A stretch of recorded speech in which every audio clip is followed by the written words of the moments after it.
Listen, my bush was out.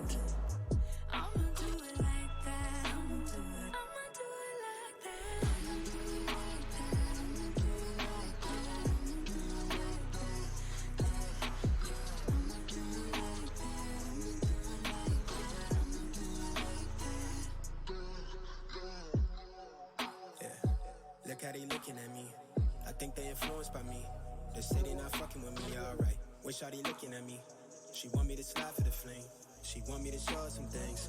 But right now I'm focused on me doing me. Gotta watch step on the tightrope. I never fall off this light work. Know it's people trying to see me down real bad. Same ones trying to meet me where I'm at now. Same ones trying to figure how I got here. I been serving my pop, bitch, shaking my sauce, been writing these songs since 48 key drop. Tell me when to go, how you think I'm finna stop? I be protecting my inner child.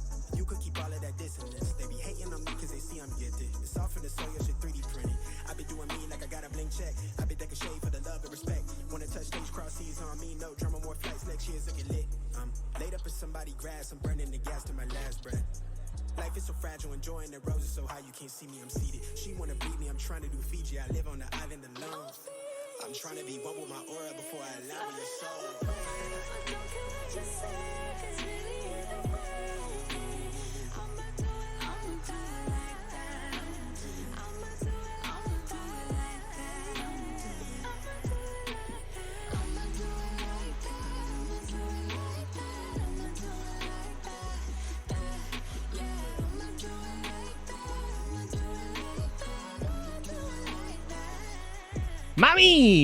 Mommy.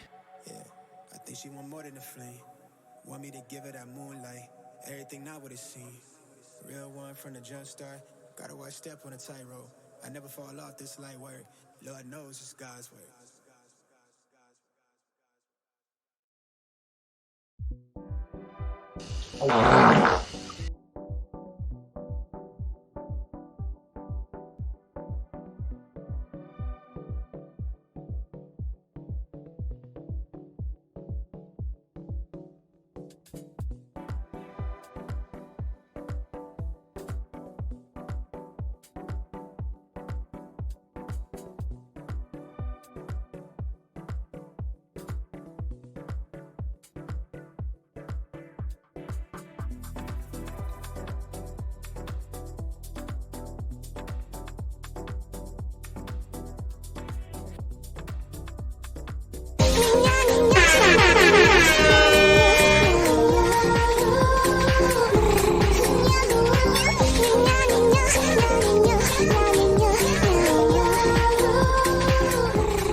Ra-ta-ta-ta-ta-ta-ta.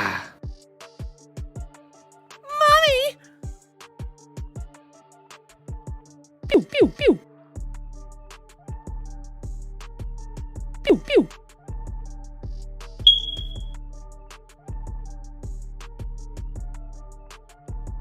Pew.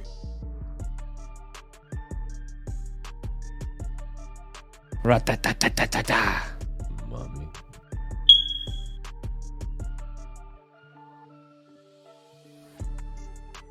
Pew, pew, pew. Mommy. Oh my god.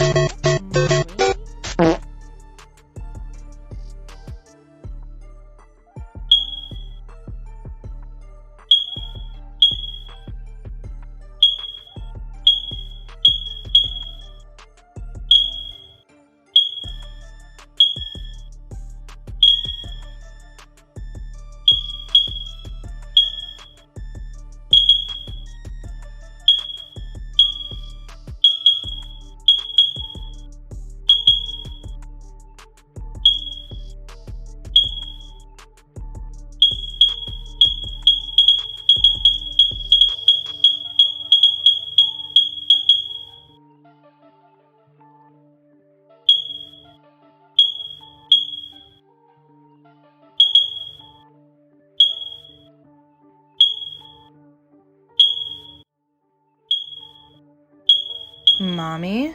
Mommy? Mommy. Mommy? Excuse me, mommy? Mommy?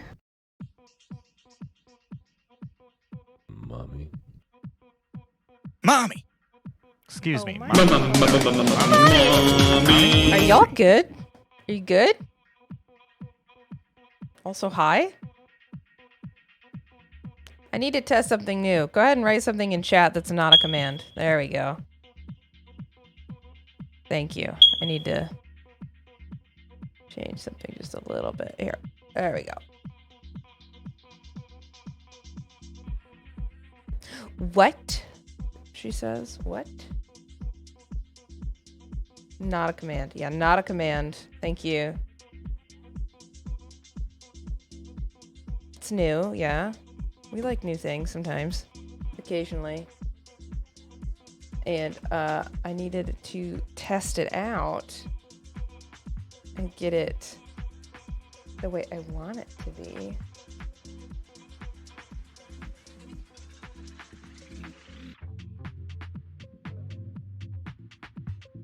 Do we like it?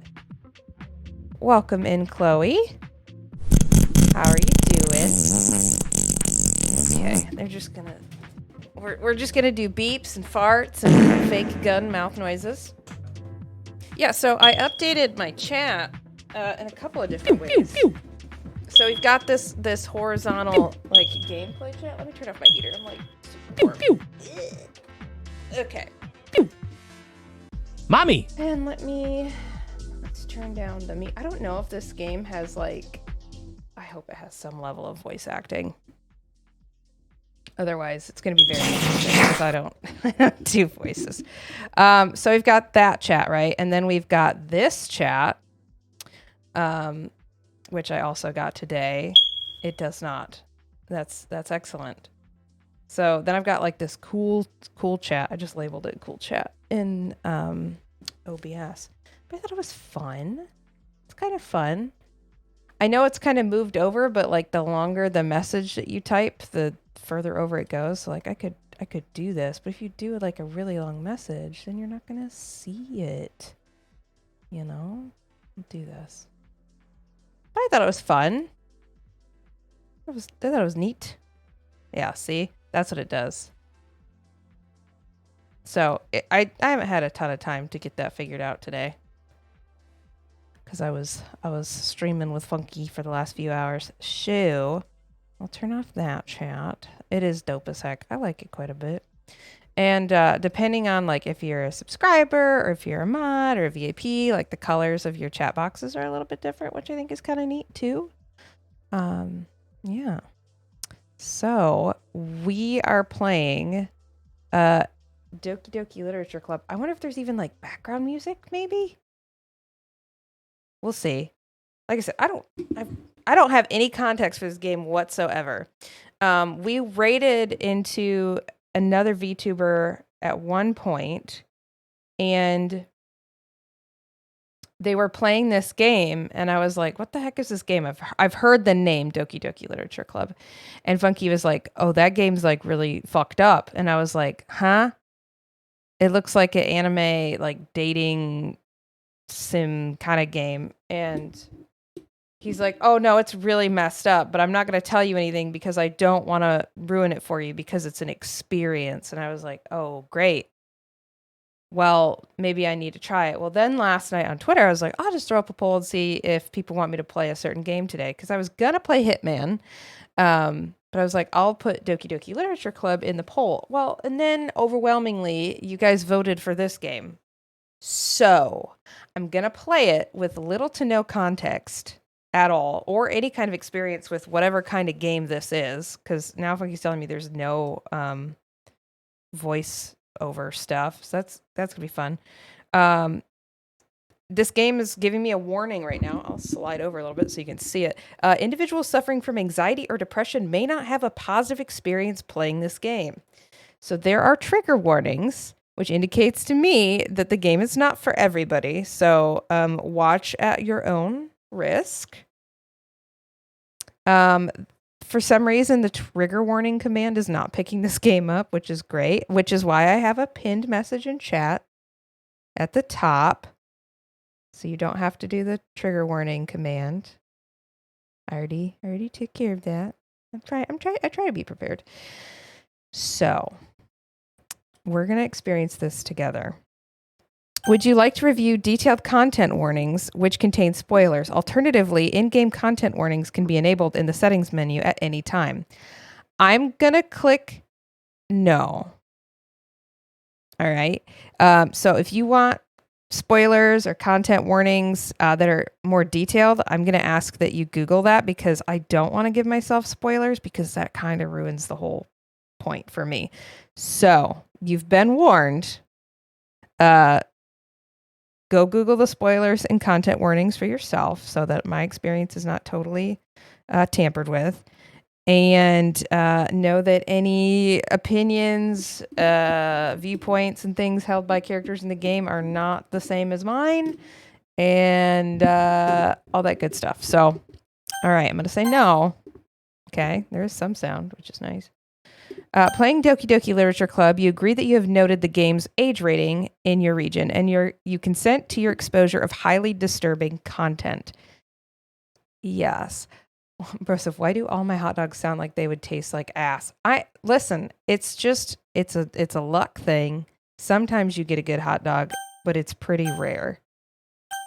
What age rating? I'm an adult. I am a 30-year-old woman. So I'm not too concerned about the age rating. Okay? All right. I agree. Let's go.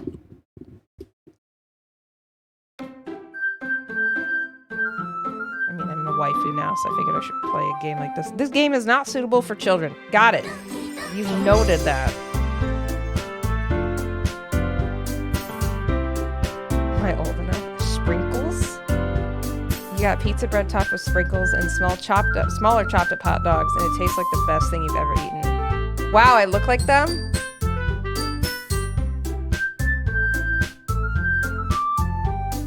I also have new mustaches, so if at any point you do mustache or whatever, I've got new mustaches, I've got new sticky notes, I've got lots of goofy stuff I can put on myself, so happy. Okay, new game.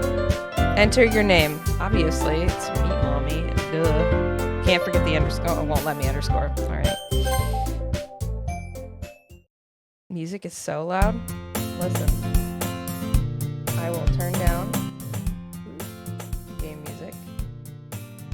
Okay. It should be turned down now. Are we good? Does it sound okay? We're good? This is such a false security in the form of a song. Okay, E. Hey, I see an annoying girl running toward me from the distance, waving her arms in the air like she's totally oblivious to any attention she might draw to herself. That girl is Sayori, my neighbor and good friend since we were children. Oh, you get to listen to me read. You're welcome. You know, the kind of friend you'd never see yourself making today, but it just kind of works out because you've known each other for so long. Question mark. We used to walk to school together on days like this, but starting around high school, she would oversleep more and more frequently, and I would get tired of waiting up. But if she's going to chase after me like this, I almost feel better off running anyway. However, I just sigh and idle in front of the crosswalk and let Sayori catch up to me. Welcome in, Hellspawn, aka the Hug Lord. I have a nice reading voice, thanks. I'm just gonna stumble over my words a lot. It's fine. Ha ha! She looks like she's crying, but she's saying ha ha. I'm gonna move my dome over so I'm not blocking the words here. All right, here we go. How's that? I don't want to like. Oh, you saw my bottom part. Hold on. There you go. That's fine. I overslept again, but I caught you this time. Maybe, but only because I decided to stop and wait for you. Wow, I'm so nice. You say that like you were thinking about ignoring me. Ooh, woo fingers. That's mean, meat mommy. Well, if people stare at you for acting weird, then I don't want them to think we're a couple or something. That's so presumptuous. Fine, fine. But you did wait for me after all. I guess you don't have it in you to be mean, even if you want to. Whatever you say, Sayori. I don't know what that's supposed to be. We cross the street together and make our way to school. As we draw near, the streets become increasingly speckled with other students making their daily commute. By the way, meat mommy, have you decided on a club? Words are hard. Have you decided on a club to join yet? A club? I told you already, I'm not interested. I'm really not interested in joining any clubs. Look at that. I haven't been looking either. Yeah, give me uwu fingers in chat. Thanks. I feel like I should have gotten like voice mods so I could switch between voices. Maybe next time. That's not true. You told me you would join a club this year. Did I? I wouldn't join a club. Unless. I'm sure it's possible that I did in one of our many conversations where I dismissively go along with whatever she's going on about. That's fucking mean. Sayori likes to worry a little too much about me when I'm perfectly content just getting by on the average while spending my free time on games and anime. Okay. Uh-huh. I was talking about how I'm worried that you won't learn how to socialize or have any skills before college. I feel very attacked right now. Your happiness is really important to me, you know? And I know you're happy now, but I die at the thought of you becoming a NEET in a few years because you're not used to the real world. What the fuck does that mean? You trust me, right? Don't make me keep worrying about you. All right, all right. I'll look at a few clubs if it makes you happy. No promises, though.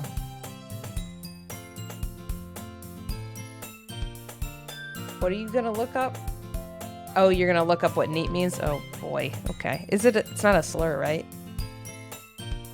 It's not against TOS? Listen, my bush cool. was out. Will you at least promise me you'll try a little? Not a slur, good. Yeah, I guess. I'll promise you Don't that. ever trust a wiener, kids. Yay. It's a bad road. Why do I let myself get lectured by such a carefree girl? More than that, I'm surprised I even let myself relent to her. I guess seeing her worry so much about me makes me want to ease her mind at least a little bit, even if she does exaggerate everything inside of her head. A NEET is a young person not engaged in education, employment, or training, expressed as the acronym NEET. Okay, fair enough.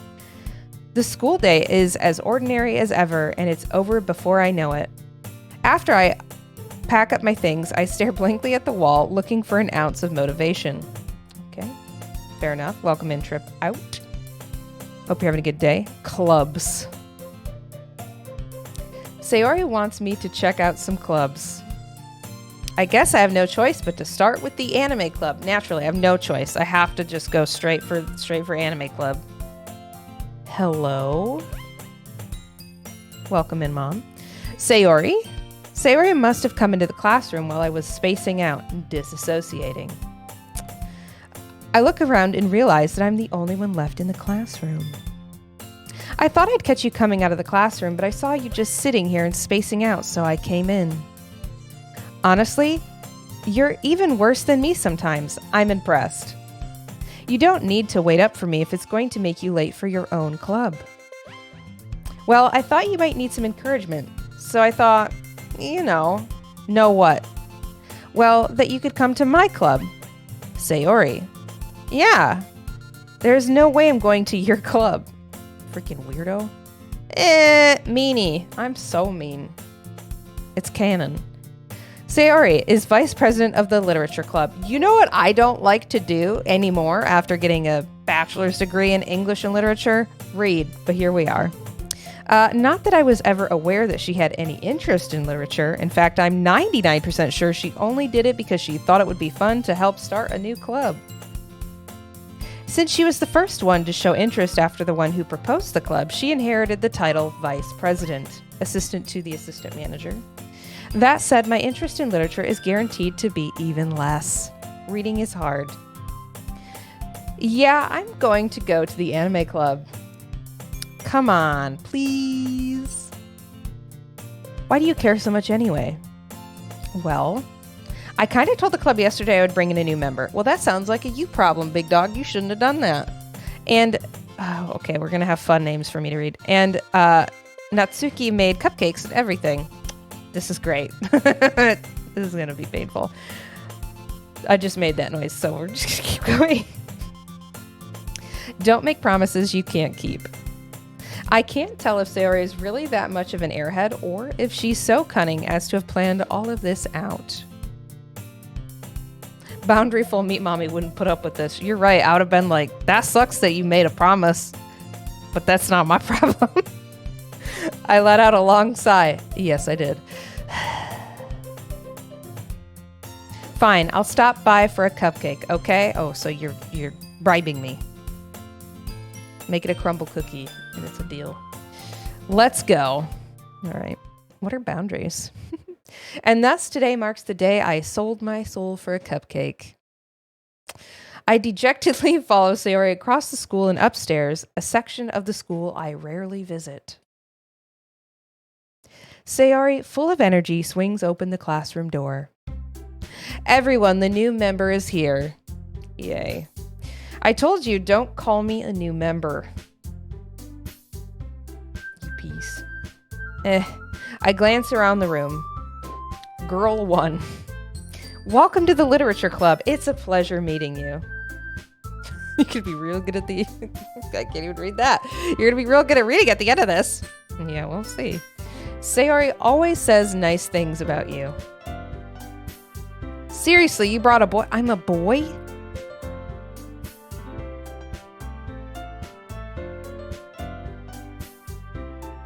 Hold on. I have to get in character.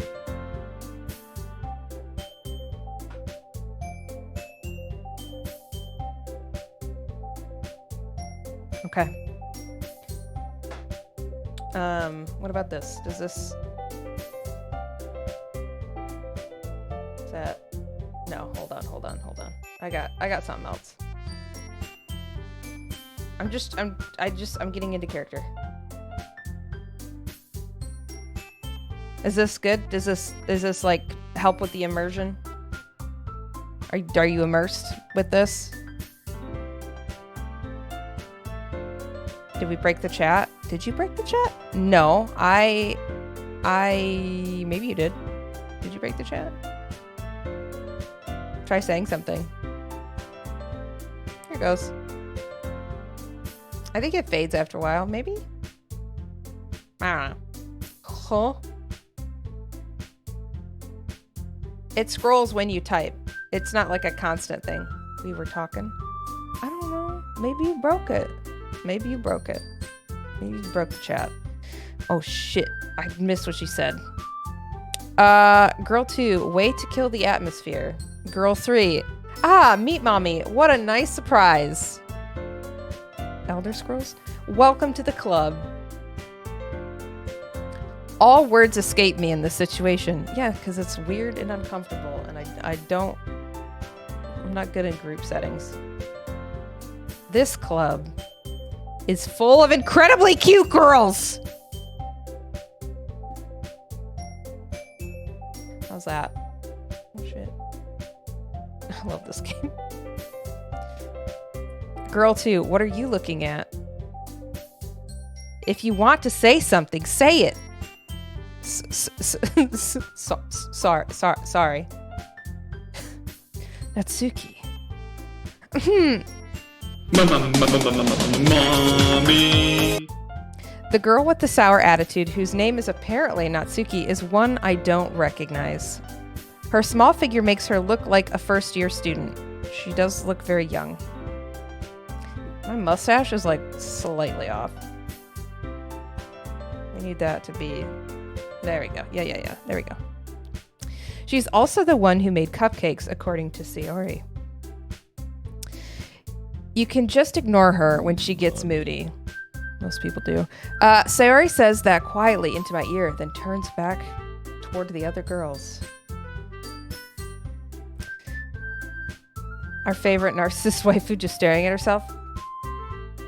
I mean, why not? The model looks dope. Why wouldn't I? Mommy! Right. Anyway... Anyway, this is Natsuki, always full of energy. And this is Yuri, the smartest in the club. Don't say things like that.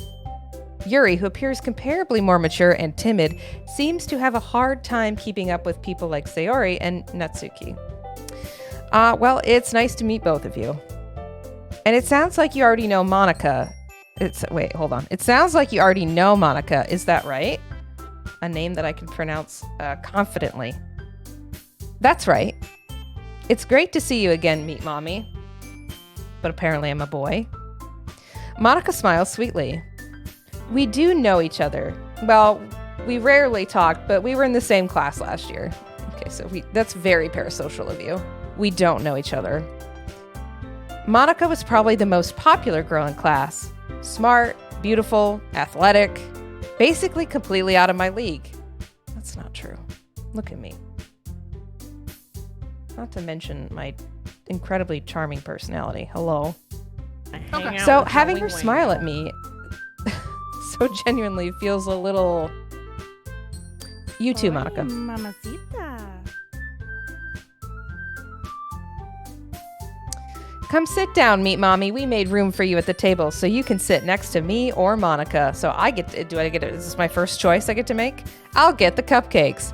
Hey, I made them. I'll get them. Sorry, I get a little too excited. Then, how about I make some tea as well? Aha, I just want to mount. That's what that mount thing is, Mom. So if you spell Monica with a K, it's anime approved? I mean, I don't make anime rules, but maybe. I don't know. We got weebs in chat. My bush was out. Anybody know the rules in chat? The girls have a few desks arranged to form a table. My bush was out. There is a new command in chat. It's pew. It's just Funky making gun noises with his mouth. Anyways, as Sayori mentioned, it's been widened so that there is one space next to Monica and one space next to Sayori. Natsuki and Yuri walk over to the corner of the room where Natsuki grabs a wrapped tray and Yuri opens the closet. Still feeling awkward, I take a seat next to Sayori. I didn't let me choose. Natsuki proudly marches back to the table, tray in hand. Okay, are you ready? Ta-da! Whoa! Pew, pew. Here's my Christopher Walken impersonation. Wow! Natsuki lifts the foil off the tray to reveal a dozen white, fluffy cupcakes decorated to look like little cats.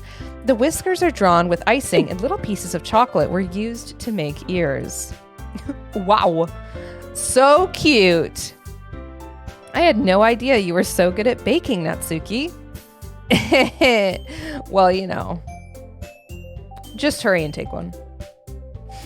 Sayori grabs one first, then Monica. I follow. It's delicious. Sayori talks with her mouth full and has already managed to get icing on her face.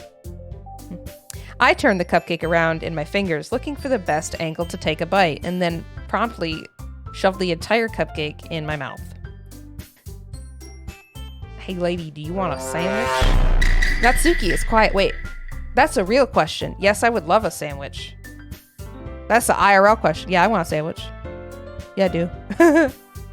I would love a sandwich. Also, I'm going to readjust. I'm going to just give you two. I'm just going to stand up here and do this for a second while I readjust myself here. Turn my heating blanket back on because my grippers are cold. Okay. Is everybody liking whatever this is right now? Okay. Natsuki is quiet. Chat behave. Well, we got the other mod in here, you know. I can't help but notice her sneaking glances in my direction. Is she waiting for me to take a bite? I finally bite down. The icing is sweet and full of flavor. I wonder if she made it herself. This is really good. Fun fact, I don't really care for frosting unless it's like whipped frosting or like really good like cream cheese frosting or just frosting that's not super sweet. Thank you, Natsuki. You got points to spend? Oh, frick. Why are you thanking me? It's not like I haven't heard this conversation. Haven't I heard this somewhere before? Made them for you or anything? I thought you technically did. Sayori said, well, maybe. But not for you, you know, you dummy. All right. Kind of rude. I give up on Natsuki's weird logic and dismiss the conversation. Pussy! Yuri returns to the table carrying a tea set. I'm gonna need freaking beverage, dude. I knew that this would be like a talking game, but the extent to which it was going to be a talking game, not so much. Give me 2 seconds while I open this freaking Ensure Clear nutritional drink that's got protein in it, because I need protein. Got these little SpongeBob arms. Give you some ASMR drinking noises while I'm at it. Okay. She carefully places a teacup in front of each of us before setting down the teapot next to the cupcake tray. You keep a whole tea set in this classroom? Don't worry. The teachers gave us permission. Ooh, Firehouse subs are really good. I had my first Firehouse sub a couple weeks ago. We usually get Jersey Mike's, and those are pretty solid too. I just like sandwiches. Can't really go wrong with a sandwich. After all, doesn't a hot cup of tea help you enjoy a good book? Listen, at my age, if I read a book, I will fall asleep. I guess. Don't let yourself get intimidated. Yuri's just trying to impress you. That's not... Insulted, Yuri looks away. I meant that, you know, I believe you. Well, tea and reading might not be a pastime for me, but I at least enjoy tea. I'm glad. Yuri faintly smiles to herself in relief. Monica raises an eyebrow and then smiles at me. So, what made you consider the literature club? I was bribed. I didn't want to be here, and my friend doesn't understand or respect my personal boundaries that I feel like I clearly articulated previously, but here we are. I was afraid of this question. I wouldn't be. This is an invitation. Something tells me I shouldn't tell Monica that I was practically dragged here by Sayori. Well, I haven't joined any clubs yet, and Sayori seems really happy here, so that's okay. Don't be embarrassed. We'll make sure you feel right at home, okay? As president of the Literature Club, it is my duty to make the club fun and exciting for everyone. Monica, I'm surprised. How come you decided to start your own club? You could probably be a board member for any of the major clubs. weren't you a leader of the debate club last year? Well, to be honest, I can't stand all the politics around the major clubs. It feels like nothing but arguing about the budget and publicity and how to prepare for events. I'd much rather take something I personally enjoy and make something special out of it. Welcome in, Crazy. And if it encourages others to get into literature, then I'm fulfilling that dream. Monica really is a great leader. Yuri also nods in agreement. Then I'm surprised there aren't more people in the club yet. It must be hard to start a new club or a Discord community. You could put it that way. Not many people are very interested in putting out all the effort to start something brand new. True. Especially when it's something that doesn't grab your attention, like literature. You have to work hard to convince people that you're both fun and worthwhile. But it makes school events like the festival that much more important. I'm confident that we can all really grow this club before we graduate. Right, everyone? Yeah. We'll do our best. You know it. Everyone enthusiastically agrees. Such different girls, all interested in the same goal. Monica must have worked really hard just to find these three. Maybe that's why they were all so delighted by the idea of a new member joining. Though I still don't really know if I can keep up with their level of enthusiasm about literature. So Meat Mommy, what kinds of things do you like to read? Well, I like to read books about science stuff and books by forensic pathologists and books about like gross human anatomy stuff. Yeah. Considering how little I've read these past few years, I don't really have a good way of answering that. Manga. I like to read manga. I mutter quietly to myself, half joking. Natsuki's head suddenly perks up. It looks like she wants to say something, but she keeps quiet. Not much of a reader, I guess. Well, that can change. What am I saying? I spoke without thinking after seeing Yuri's sad smile. Anyway, what about you, Yuri? Well, let's see. Yuri traces the rim of her teacup with her finger. My favorites are usually novels that build deep and complex fantasy worlds. The level of creativity and craftsmanship behind them is amazing to me, and telling a good story in such a foreign world is equally impressive. Oh, that scared me. My leg! Actually, I'll put that there. Couldn't decide where I wanted that. And telling a good story is This is what I sound like when I do voiceovers for work. You're so excited to see somebody play this with no context? That scares me. Okay. Also, welcome in, Crafty. I hope you're having a good day. And telling a good story in such a foreign world is equally impressive. Yuri goes on, clearly passionate about her reading. She seemed so reserved and timid since the moment I walked in, but it's obvious by the way her eyes light up that she finds her comfort in the world of books, not people. But I like a lot of things. Oh, Funky's bringing me a sandwich right now. Stories with deep psychological elements usually immerse me as well. Isn't it amazing how a writer can be so deliberate? This is like... It's a lot of reading. It's a lot of words, dog. Too bad I have to read them. Hi, chat. That's Funky. Hello. I imagine you can hear him. No. They can hear you. Really? I'm sure they can hear you. Isn't it amazing how a writer can be... Why am I adding words? Isn't it amazing how a writer can so deliberately take advantage of your own lack of imagination to completely throw you for a loop? Hi, Crafty Gamer Lady. Anyway, I've been reading a lot of horror lately. Wait. Okay, thank you for the sandwich. I read a horror book once. I desperately grasped something I can relate to at the minimal level. This is like my brain while I'm trying to talk to people I don't know very well. At this rate, Yuri might as well be having a conversation with a rock. Also same. Really, I wouldn't have expected that, Yuri. For someone as gentle as you. I guess you could say that. But if a story makes me think or takes me to another world, then I really can't put it down. Surreal horror is often very successful at changing the way you look at the world, if only for a brief moment. Is this foreshadowing? Is this foreshadowing? Why are we stuck on this? Ugh, I hate horror. Oh, you like ice cream? I am also a human that likes ice cream. Ha ha ha ha ha!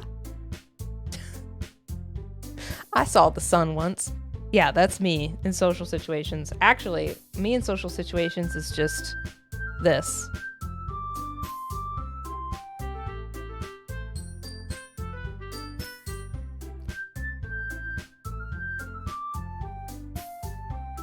That's it. It's just me watching and nervously yawning, because that's a thing that I do. Well, it's nervously yawns. One's in chat if you nervously yawn. It's a thing. I'm in the corner with the dog. Yeah. Oh, why's that? Well, Natsuki's eyes dart over to me for a split second. Never mind. That's right. You usually like to write about cute things, don't you, Natsuki? What? What gives you guys... See, I'm just going to add words. What gives you that idea? You wouldn't know that I do voiceover work as a job. You left a piece of scrap paper behind last club meeting. It looked like you were working on a poem called Don't Say It Out Loud. And give that back. Nobody in this club has any boundaries or respect for their friends, is what I'm noticing. Fine. Your cupcakes, your poems, everything you do is just as cute as you are. Sayori sidles up behind Natsuki and puts her hands on her shoulders. I'm not cute. Natsuki, you write your own poems. Well, I guess sometimes. Why do you care? I think it's impressive. Why don't you share them sometime? No. Natsuki averts her eyes. You wouldn't like them. Ah, not a very confident writer yet. I understand how Natsuki feels. Sharing that level of writing takes more than just confidence. The truest form of writing is writing to oneself. Okay? You must be willing to open up to your readers, exposing your vulnerabilities and showing even the deepest reaches of your heart. Do you have writing experience too, Yuri? Maybe if you share some of your work, you can set an example and help Natsuki feel comfortable enough to share hers. I guess it's the same for Yuri. Oh, I wanted to read everyone's poems. We all sit in silence for a moment because now everybody's uncomfortable and nobody still respects any boundaries. Okay. I have an idea, everyone. Natsuki and Yuri look quizzically at Monika. Let's all go home and write a poem of our own. Then next time we meet, we'll all share them with each other.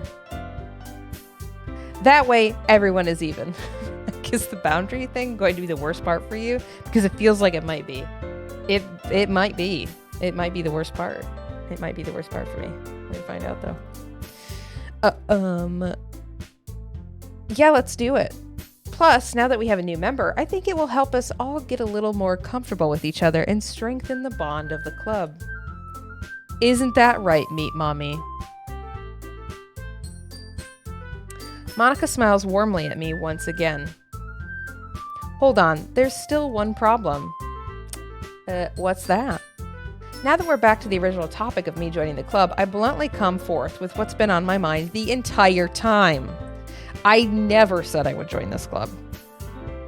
Sayori may have convinced me to stop by, but I never made any decision. I still have other clubs to look at, and I lose my train of thought. All four girls stare back at me with dejected eyes. But I'm sorry, I thought, Meat Mommy. You all, I'm defenseless against these girls.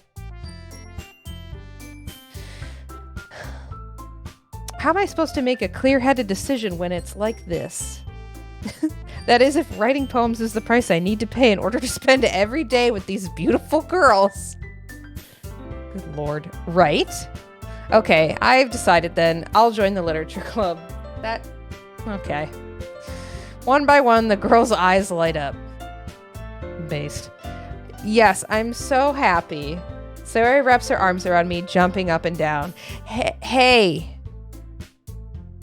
You really did scare me for a moment. If you really just came for cupcakes, I would be super pissed. You would be pissed. You would be pissed. You would be pissed. Okay. All right. Then that makes it official. Welcome to the literature club. Thanks, I guess. Okay, everyone. I think with that, we can officially end today's meeting on a good note. Disrespect. Everyone remember tonight's assignment. Write a poem to bring to the next meeting so we can all share. Monica looks over at me once more. Meet Mommy, I look forward to seeing how you express yourself. Yeah. Can I really impress the class star Monica with my mediocre writing skills? I already feel the anxiety welling up inside me. Meanwhile, the girls continue to chit-chat as Yuri and Natsuki clean up their food. Hey, Meet Mommy, since we're already here, do you want to walk home together?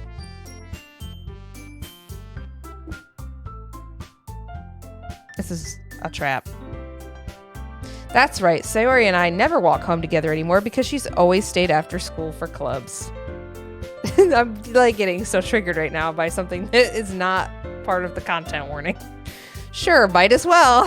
That'd be really weird if I said no, right? I'd just be a big asshole, so I guess I'm gonna go with you. Yay! With that, the two of us depart the club room and make our way home. The whole way, my mind wanders back and forth between the four girls. Sayori, Natsuki, Yuri, and of course, Monica.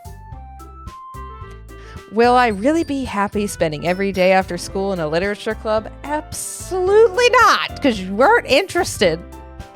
Perhaps I'll have the chance to grow closer to one of these girls. All right. I'll just need to make the most of my circumstances. I'm sure good fortune will find me. Am I like one of those like dudes that only becomes friends with ladies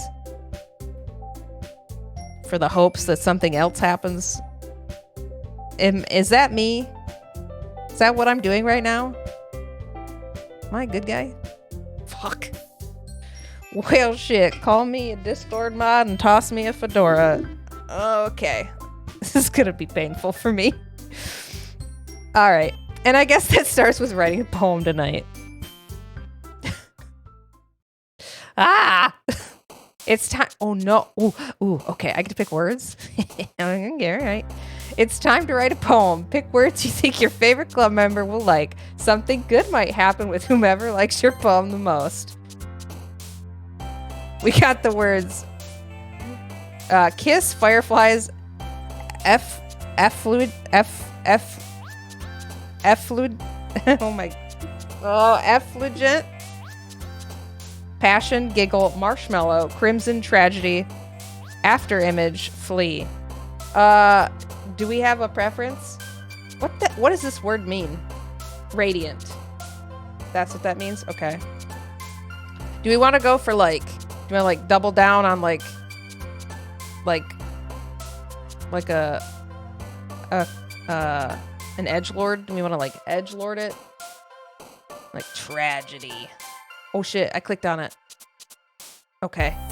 Warm nibble, graveyard, email, insight, chocolate, kitty, landscape, socks, incongruent. For the sake of my brand, I have to select socks. Analysis, unrequited, whisper, melody, frightening, alone, swimsuit, dream, cheeks, rainbow. Cheeks. Disown, rain cloud, joy, cry, fluffy, sensation, strawberry, excitement, disoriented, doki doki. Gotta be cheeks. Gotta start dinner? Well, enjoy making some dinner. I'm gonna take a bite out of my sandwich. Chat, pick a word.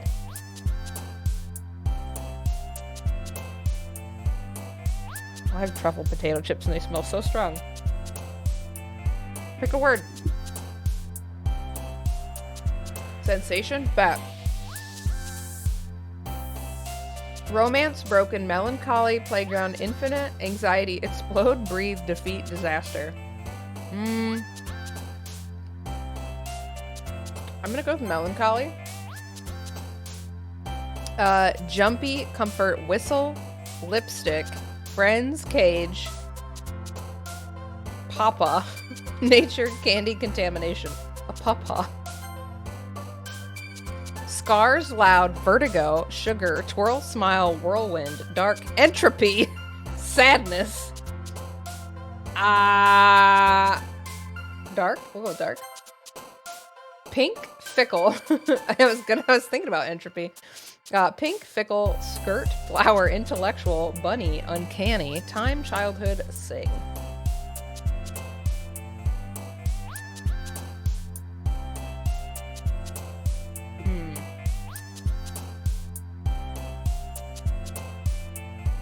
Let's do uncanny. Are the sticker girls reacting to the I wasn't even looking at them. Wasn't even looking at them. Jump, tenacious, charm, empty, clouds, music, vanilla, pout, tears, heaven sent.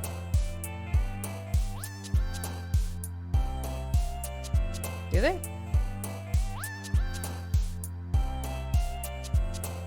Empty. Tears. Dance, lollipop, daydream, captive, feather, misfortune, aura, not aura, aura, heartbeat, laugh, depression, depression, wrath, peace, question, destiny, silly, heart, puppy, love, precious portrait. Ooh woo. That's what I sound like. Wrath. Vivid, waterfall, mouse, lust, vibrant, games, forgive, unending, poof, horror. Bubbles, meager, extraordinary, parfait, headphones, fantasy, starscape, valentine, lucky, clumsy. I'm gonna get a little bit of ASMR as I shove this chip in my mouth. Ow.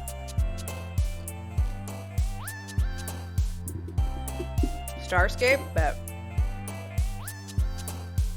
Together, atone, calm, unstable, vacation, existence, climax, anime, covet, and sticky. Okay, so I'm in between climax and sticky.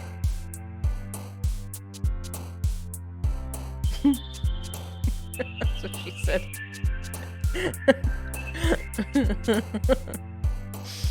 Oh, God.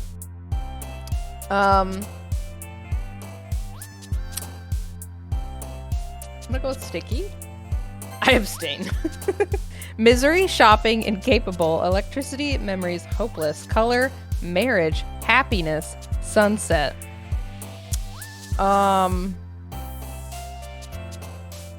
Edgelord, misery. Extreme, shiny, peaceful. We have to pick so many freaking words. Extreme, shiny, peaceful, sweet, nightgown, flying, inferno, fear, special, ambient. Shiny.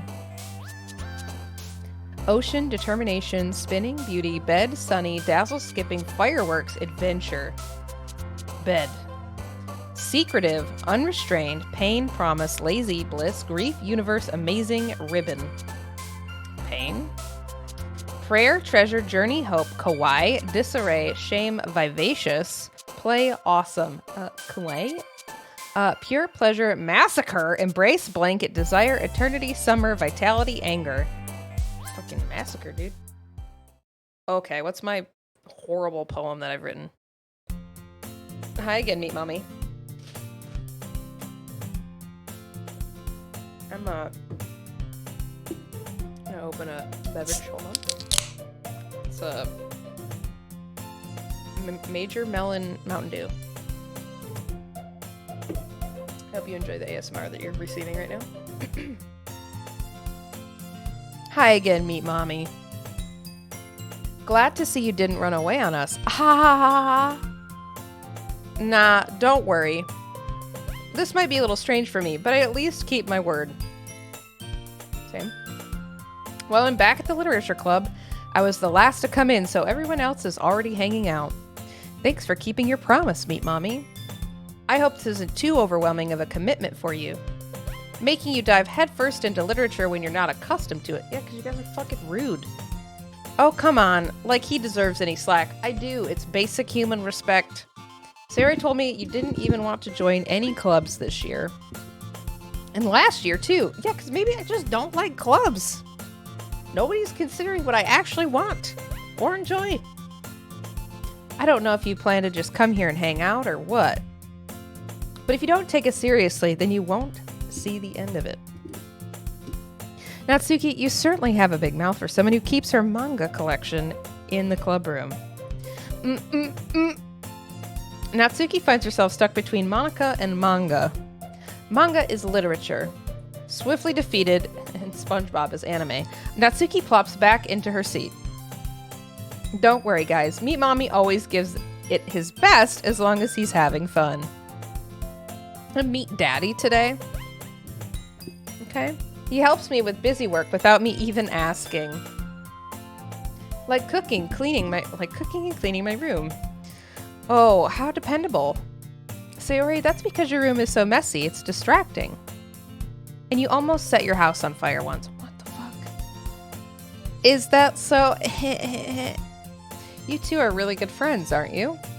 I might be a little jealous. How come? You and Meat Mommy can become good friends too. Heh. Sayori? As usual, Sayori seems oblivious to the weird situation she just put me into. She's a freaking D-bag, dude. Currently, least favorite character. I like Monica. She seems to just... Or not Monica. The purple hair. Purple hair lady. I like her. She's kind of just quiet. And doesn't, like, sign me up for things that I don't want. Oh, Yuri even brought you something today, you know? Yuri, that's who I like. This one. Wait, Sayori. Me? Not really. Don't be shy. It's really nothing. What is it? Never mind. Sayori made it sound like a big deal when it's really not. What do I do? I'm sorry, Yuri, I wasn't thinking. I guess that means it's up to me to rescue this situation. Hey, don't worry about it. First of all, I wasn't expecting anything in the first place. So, any nice gesture from you is a pleasant surprise. How's it going? Oh, I'm just getting my freaking boundaries violated left and right, and these girls keep putting me in really uncomfortable conversations, and I found out that I'm just kind of a butthead. It'll make me happy no matter what. Is that so? What if she just said like a bunch of slurs? What if it's something horrible? Don't say it will make you happy no matter what. Yeah, I won't make it a big deal if you don't want it to be. Alright. Well, here. Yuri reaches into her bag and pulls out a book. I didn't want you to feel left out, so I picked out a book that I thought you might enjoy. It's a short read, so it should keep your attention even if you don't usually read. And we could, discuss it if you wanted. How is this girl accidentally being so cute? Why are you such a creep? She even picked out a book she thinks I'll like, despite me not reading much. Yuri, thank you. I'll definitely read this. I enthusiastically take the book. Phew. Well, you can read it at your own pace. I look forward to hearing what you think. Now that everyone's getting settled in, I expected Monica to kick off some scheduled activities for the club, but that doesn't seem to be the case because this club makes no sense. Sayori and Monica are having a cheery conversation, not a cherry conversation, in the corner. Yuri's face is already buried in a book. I can't help but notice her intense expression, like she's waiting for this chance. Meanwhile, Natsuki is rummaging around in the closet. Man, it looks like no one wants to be bothered today. I slumped down into the nearest desk. How am I supposed to occupy myself with something literature related by myself like this? I guess I could always read some of the book Yuri gave me. But I'm feeling a little too tired to read. I could probably fall asleep right now. I close my eyes and end up listening in on Sayori's conversation with Monica. Oh my god. We're probably going to seem really lame compared to all the other clubs, though. Well, we can't give up. The festival is our chance to show everyone what literature is all about. Is literature a euphemism for something? That's my guess.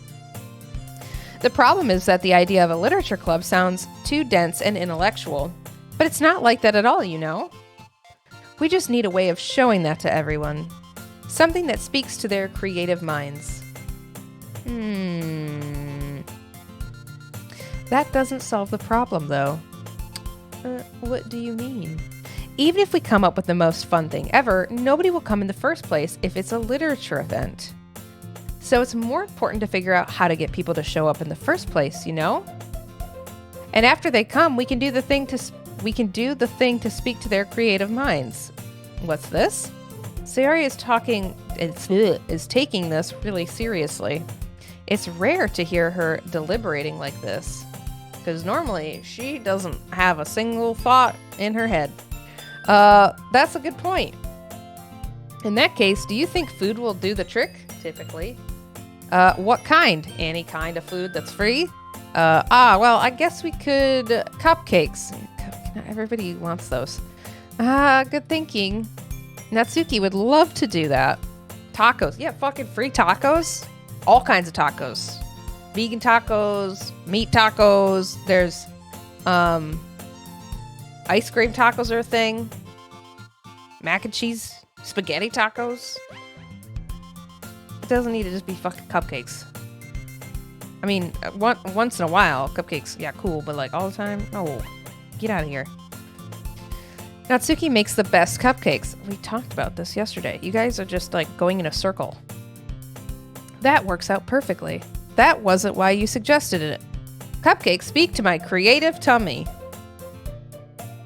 That's a weird thing to say out loud. Cupcakes it is then. I'm hungry. Anyway, we still need to work out the details of the event itself. I find myself smiling as I slowly disassociate. In the end, Sayori is still her usual self, but therein lies the unexpected reason I admire her. Unlike me, who has trouble finding any motivation at all, Sayori can put her mind to things and make them come to life. I suppose that's why I end up letting her get on my case about things. I can't help but wonder what it would be like to see the world through her eyes. What? What are you talking smack, Mac? I'm hungry, eats Cheetos, and judges folks for eating cupcakes. The audacity of our host right now. I'm not here for you to attack. Don't worry about what I'm doing. What's fun is that I have food in front of me, but I can't eat it because this is a talking game. What? I open my eyes to find Sayori's face filling my vision. I nearly fall out of my chair. Sorry. Wait. Actually, I'm not sorry at all. Fuck you. It's your fault for sleeping like that. It's super disrespectful. This isn't the napping club. Oh, frick. Wrong club then. Guess I should leave.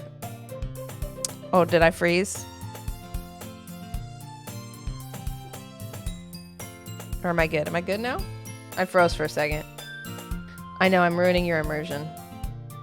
We good? We're good. Excellent. This isn't the napping club. Does our school have a napping club? Because I would sign up right now. You're staying up late again, aren't you? Well, I had to write this stupid freaking poem for this club and we're not even going to talk about it. Now that you're at a club, you're going to have less time for anime, you know? You'll need to get used to it. Don't say that so loud. I don't want people to know I'm a freaking weed, dude. I glance over my shoulder to see if Monica overheard. It's true, though. Yeah? I know. You're always looking out for me, Sayori. It's what I do best. That's a problem. What about you? You look out for me better than you look out for yourself. Yeah, mind your business. You're still oversleeping every day, aren't you? Not every day. That's not very convincing. How many days this past week have you gotten up on time? What? It doesn't concern you. It's a secret. I knew it. Come on, at least give me the benefit of the doubt. I can't even do that. Look, Sarah, it's written all over you. I don't know why I'm grilling her. Why do I care about her fucking sleep patterns, dude? Sarah glances around at herself. How is it written all over me? You were clearly in a rush this morning. Look, your hair is sticking out all around here. All right, now you're being mean. I run my fingertips down the side of Sarah's hair, trying to straighten it out. Don't touch people. Man, you really need to brush. You really need a brush for this. Dude, you get fucking slapped. So fast, you'd get slapped. My hair is just really hard to get right. I won't fall for that. There's more than just your hair. Look, your bow isn't straight either. Are we just gonna spend time picking apart my appearance and making judgment calls? Is that what we're gonna do? I also hate my character in this game. It's not great. And there's a toothpaste stain on your collar right there. I try to wipe off the stain with my fingers. Stop touching her. But nobody would ever notice that.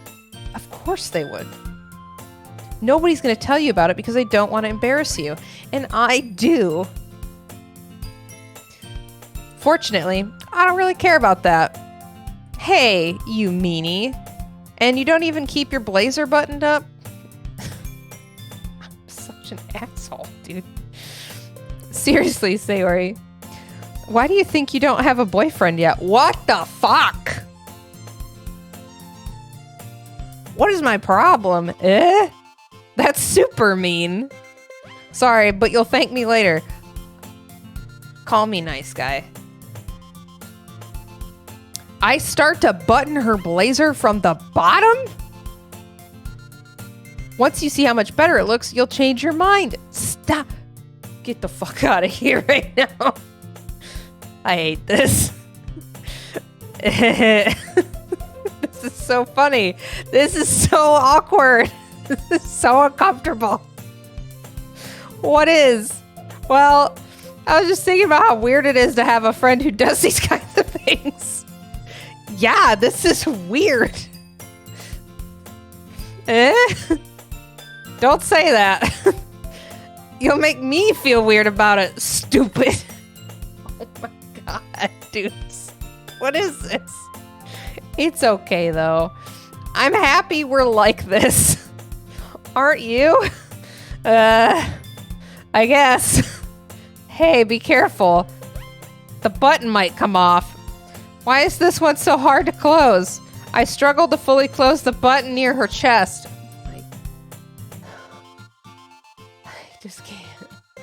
I just can't with this. Does this thing even fit you properly? It did when I bought it. Mommy. Oh god, sigh. If you ever buttoned it, you would have noticed sooner that it doesn't fit you anymore. What are you smiling about? It means my boobs got bigger again. Oh my god.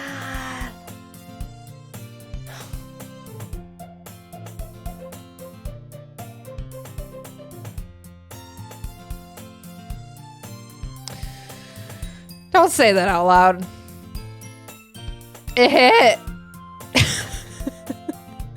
Anyway, you look much better now, so. Why did it feel strange to see Sayori's blazer buttoned up like that? But it's so stuffy. It's not worth it at all. Sayori hastily unbuttons her blazer once more. Phew. That's so much better. Sayori puts her arms out and twirls around. So if I keep it unbuttoned, then I won't get a boyfriend, right? What kind of logic is that? Why are you saying that like it's a good thing? Why is having a boyfriend a good thing? It's not inherently a good thing. Because if I had a boyfriend, then he wouldn't even let you do things like this.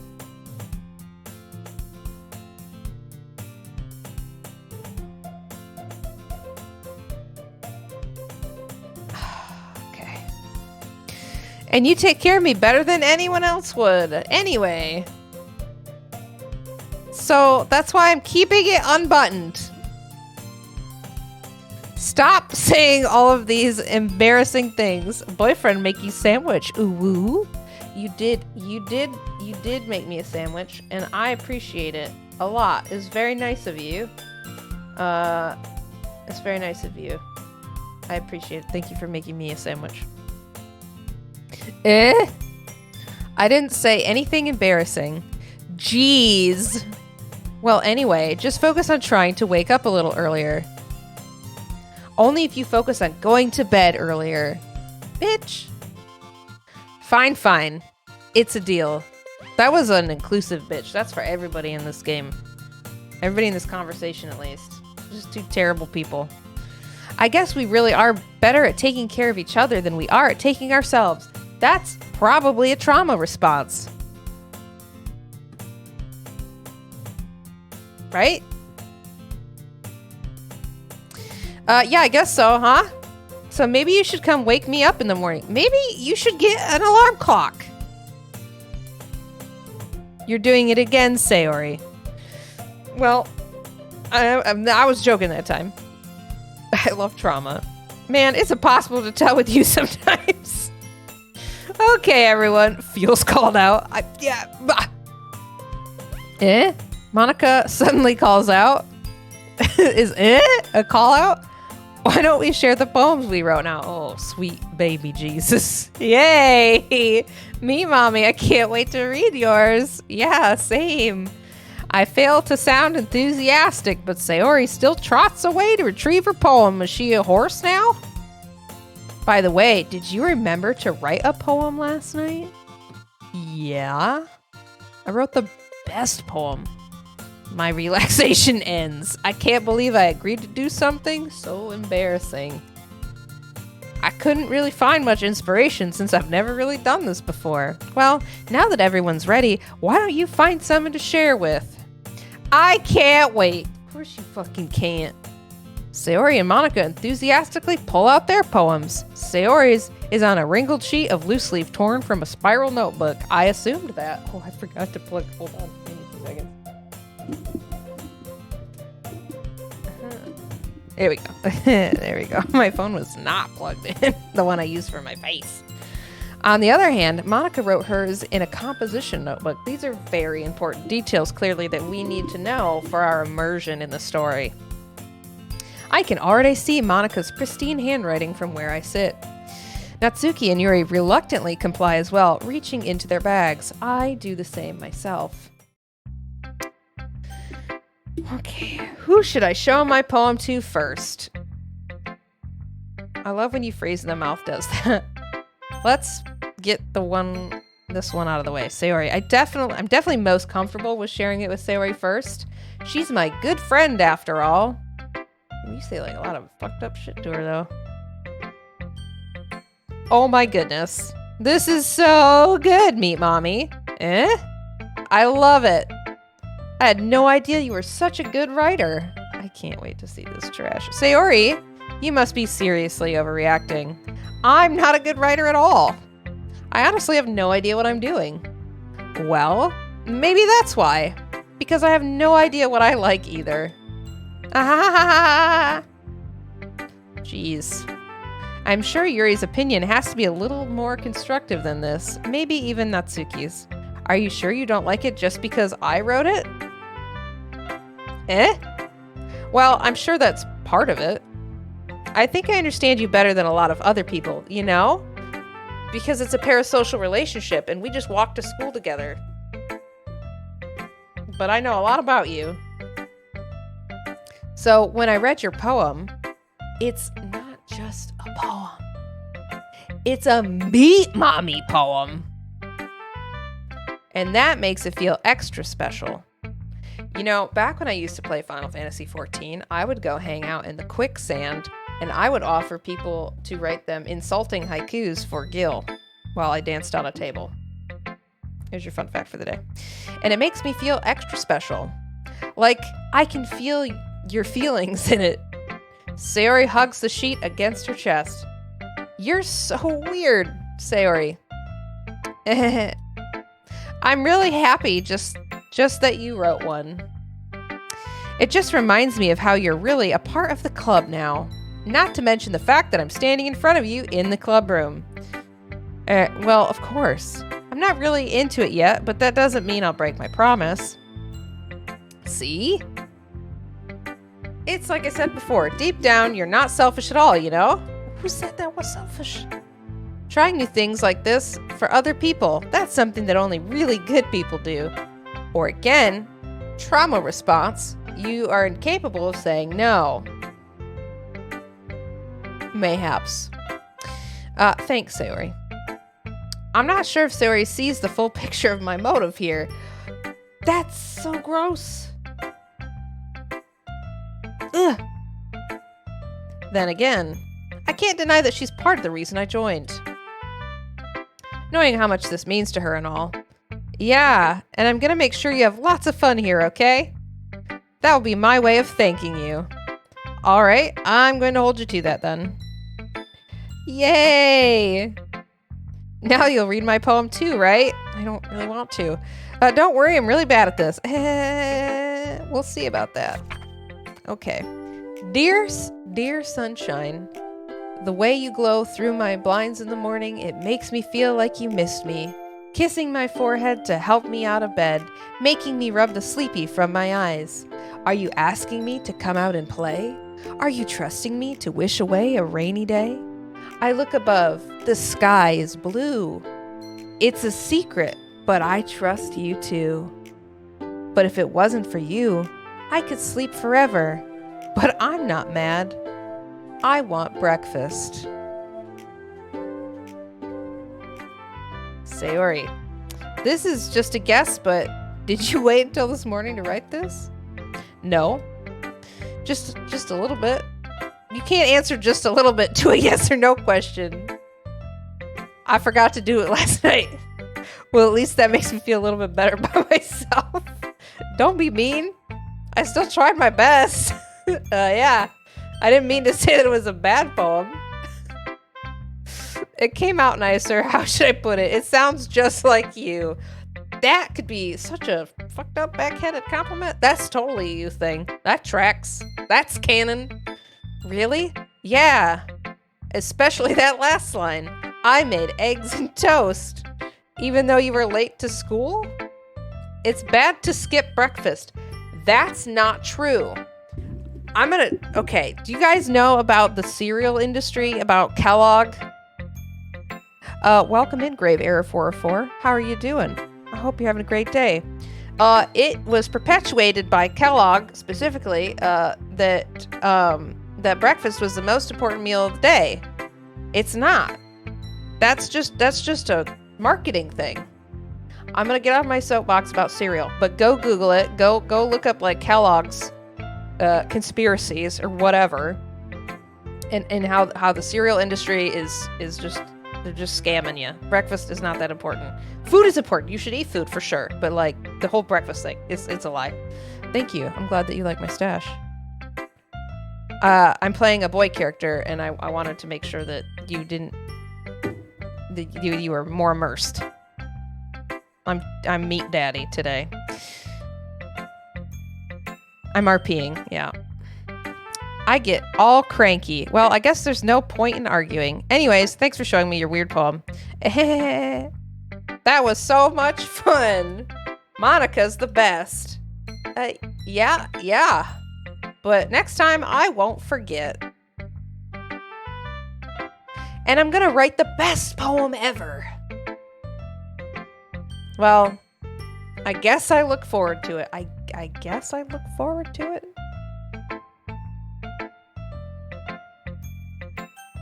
Who should I show my poem to next? We're just gonna go down the line. Natsuki. Well, it's about what I expected from someone like you. What the fuck? That's a little blunt. Well, excuse me. It's not like I said it was bad. It just didn't evoke any emotions. So basically, it's not cute enough for your tastes. It's not ooh enough for you. Do you want to get smacked? I need to get smacked. I'll pass. Sigh.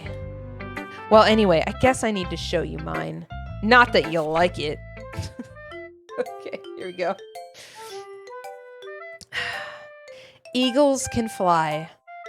Monkeys can climb. Crickets can leap. Horses can race.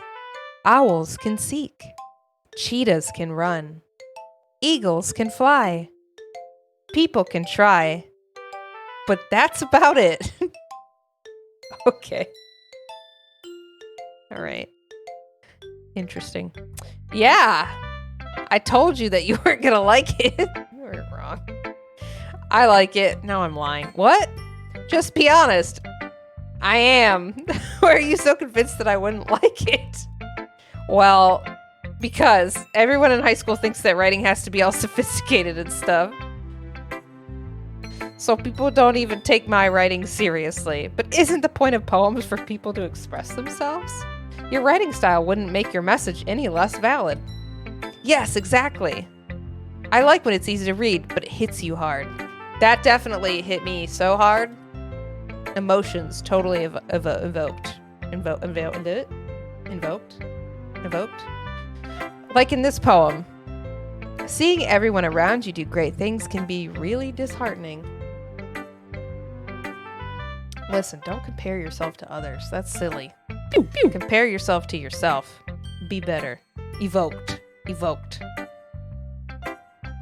So I decided to write about it. Yeah, I understand. But the other nice thing about simple writing is that it puts more weight on the wordplay. Like, I set up for a rhyme at the end, but then made it fall flat on purpose. It helps bring out the feeling in the last line. So you did. I guess more went into that than I realized. That's what it means to be a pro. I'm glad you learned something. Didn't expect that from the youngest one here, did you? Yeah, I guess not. I decided to humor her with that last comment. God, I'm such a dickhead. I don't really care how old everyone is, but if Natsuki is feeling proud, then I won't take that away from her. Yet. Who should I show my poem to next? Yuri. Purple hair.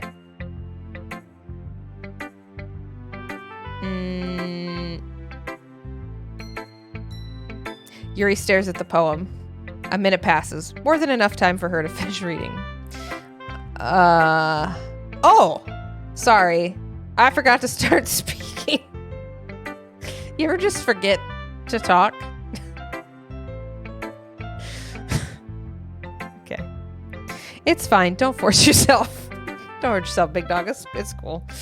I'm not. I just need to put my thoughts into words. Hold on. Buffering. Please wait. Okay. This is your first time writing a poem, right? How could you tell? Yeah. Why do you ask? I'm just making sure. I guess that it might be after reading it through. So it's that bad. No.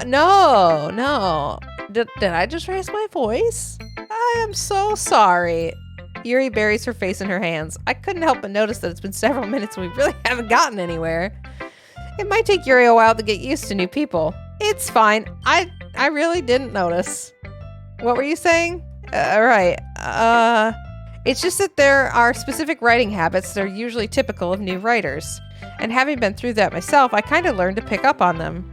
I think the most noticeable thing I recognize in new writers is that they try to make their style very deliberate.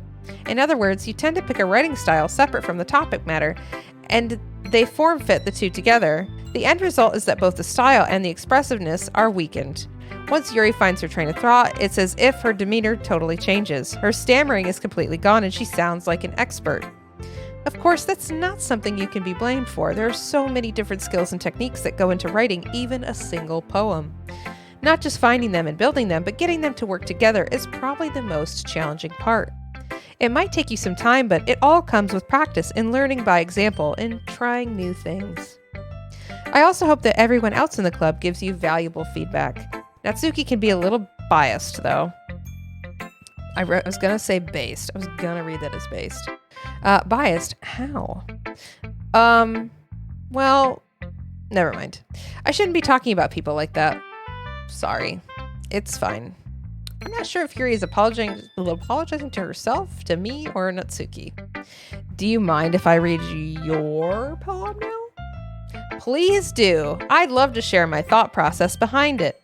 Yuri smiles dreamily, as if that's a rare opportunity for her. Which itself is kind of funny. After all, isn't this supposed to be a literature club? Oh no, it's cursive.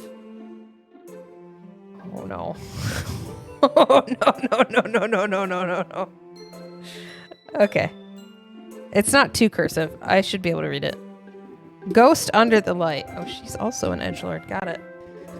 Like, I can't read cursive like handwriting. It's very difficult for me.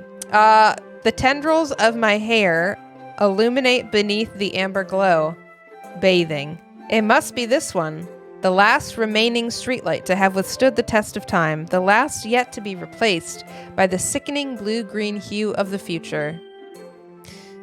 I bathe, calm, breathing air of the present but living in the past. The light flickers. I flicker back.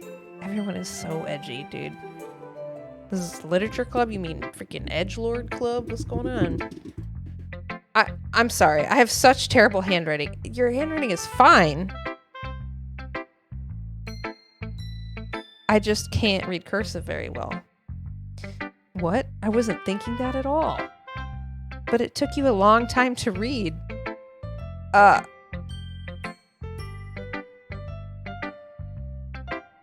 Well, I just don't read script very often. I actually think your handwriting is pretty. That's a relief. Also, I liked the poem. Even though it's short, it was really descriptive. It wasn't too short. I usually write longer poems. Not at all. I'm really glad you like it. I'll be honest. Since it's our first time sharing, I wanted to write something a little more mild. Something easy to digest. Something easy to digest, I suppose. Are you into ghosts, Yuri? What is that? Actually, the story isn't about a ghost at all, Meat Mommy. Wait.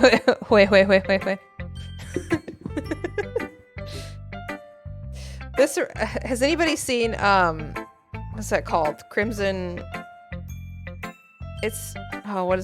anyways, the movie I'm thinking of,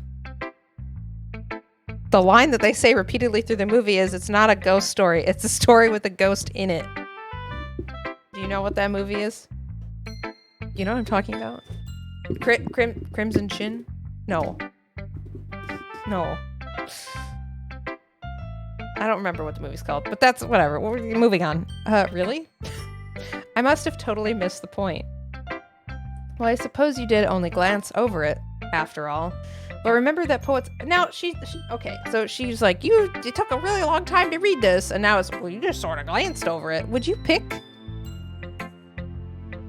But remember that poets often express their own thoughts, feelings, and experiences in their work. They usually do more than tell a simple story or paint a Crimson Peak. That's the movie. Yeah, they repeatedly go, it's not a ghost story, it's a story with a ghost in it. Or paint a picture. In this case, perhaps the subject of the poem is only being symbolically compared to a ghost. Lingering in her last remaining place of comfort, unable to let go of the past. All right. And soon to be left with nothing. That's a lot more solemn, putting it that way. I hadn't even thought of that. That's impressive. It's nothing, really. Well, it makes me happy that you think that. Just remember that it won't be long before you pick up on these things, too. Yeah, maybe you're right. I guess I'll have to keep trying. I'm counting on you. Okay. And Monica. Hi, Meat Mommy. Having a good time so far? Yeah, it's been going really great. Good, glad to hear it. By the way, since you're new and everything, if you ever have any suggestions for the club, like new activities or things we can do better, I'm always listening. Are you, though? Listening is half the battle. Comprehension is the other half, okay? I could talk all day and you can hear me, but do you understand me? Don't be afraid to bring things up, okay? All right, I'll keep that in mind. Not that you'll listen. Of course, I'll be afraid to bring things up. I'm much better off just going with the flow until I'm more settled in. Keep telling yourself that. Anyway, want to share your poem with me? It's kind of embarrassing, but I guess I have to. I also showed it to like 100 other people, so here you go. Aha! Don't worry, Meat Mommy. We're all a little embarrassed today, you know? But that sort of barrier, but it's that sort of barrier that we'll all learn to get past soon. Yeah, that's true. I hand Monica my poem. I like this one. It makes me think of something Sayori would like. Is that so? You and Sayori are really good friends, right? No, we're not. Dude, we're neighbors. We're just neighbors. I wouldn't be surprised if you had those sorts of things in common. What things? I read about socks. We may be good friends, but Sayori and I are actually really different. Well, that may be the case. But maybe there are also some similarities that you wouldn't expect. The way she talks about you. It sounds like the two of you really care about each other's well-being. Parasocial. It's a parasocial relationship. Even if you show it in different ways, it ends up being more similar than you'd think. So I think that's kind of a vibe. I think that's the kind of vibe I get when reading your poem. You sure you're not reading into it too much? I could be. Oh gosh, I sound like Yuri, but in any case, Sayori's writing has kind of a gentle feel to it. I could tell that she likes exploring with emotions, like happiness and sadness. Who knew that someone so happy would enjoy sad things too? People are complex, dude. Yeah, that's totally unexpected. Well, to each their own. And you shouldn't be afraid to experiment a little bit either. Ayo. I'm sure I'll end up trying different things a lot. It could take a while before I feel comfortable doing this. That's okay. I love to see you try new things. That's the best way to find the kind of style that suits you. That's true. I agree with that. Everyone else might be a little bit biased toward their own kinds of style, but I'll always help you find what suits you the most. So don't force yourself to write the way everyone else wants you to write. It's not like you have to worry about impressing them or anything. Aha! Aha! Sorry. I'm sorry. Anyway, do you want to read my poem now? Don't worry, I'm not very good. You sound pretty confident for someone who claims to not be very good. Well, that's because I have to sound confident. That doesn't mean I always feel that way, you know? Same. I see. Well, let's read it then. Oh, God, it's a novel. Okay. Hole in a wall. It couldn't have been me. See the direction the spackle protrudes? A noisy neighbor? An angry boyfriend? I'll never know. I wasn't home. I peer inside for a clue. No, I can't see. I reel, blind, like a film. Left out in the sun. But it's too late. My retinas. Already scorched with a permanent copy of the meaningless image. It's just a little hole. It wasn't too bright. It was too deep. Stretching forever into everything. A hole of infinite choices. I realize now that I wasn't looking in, I was looking out. And he, on the other side, was looking in. Huh?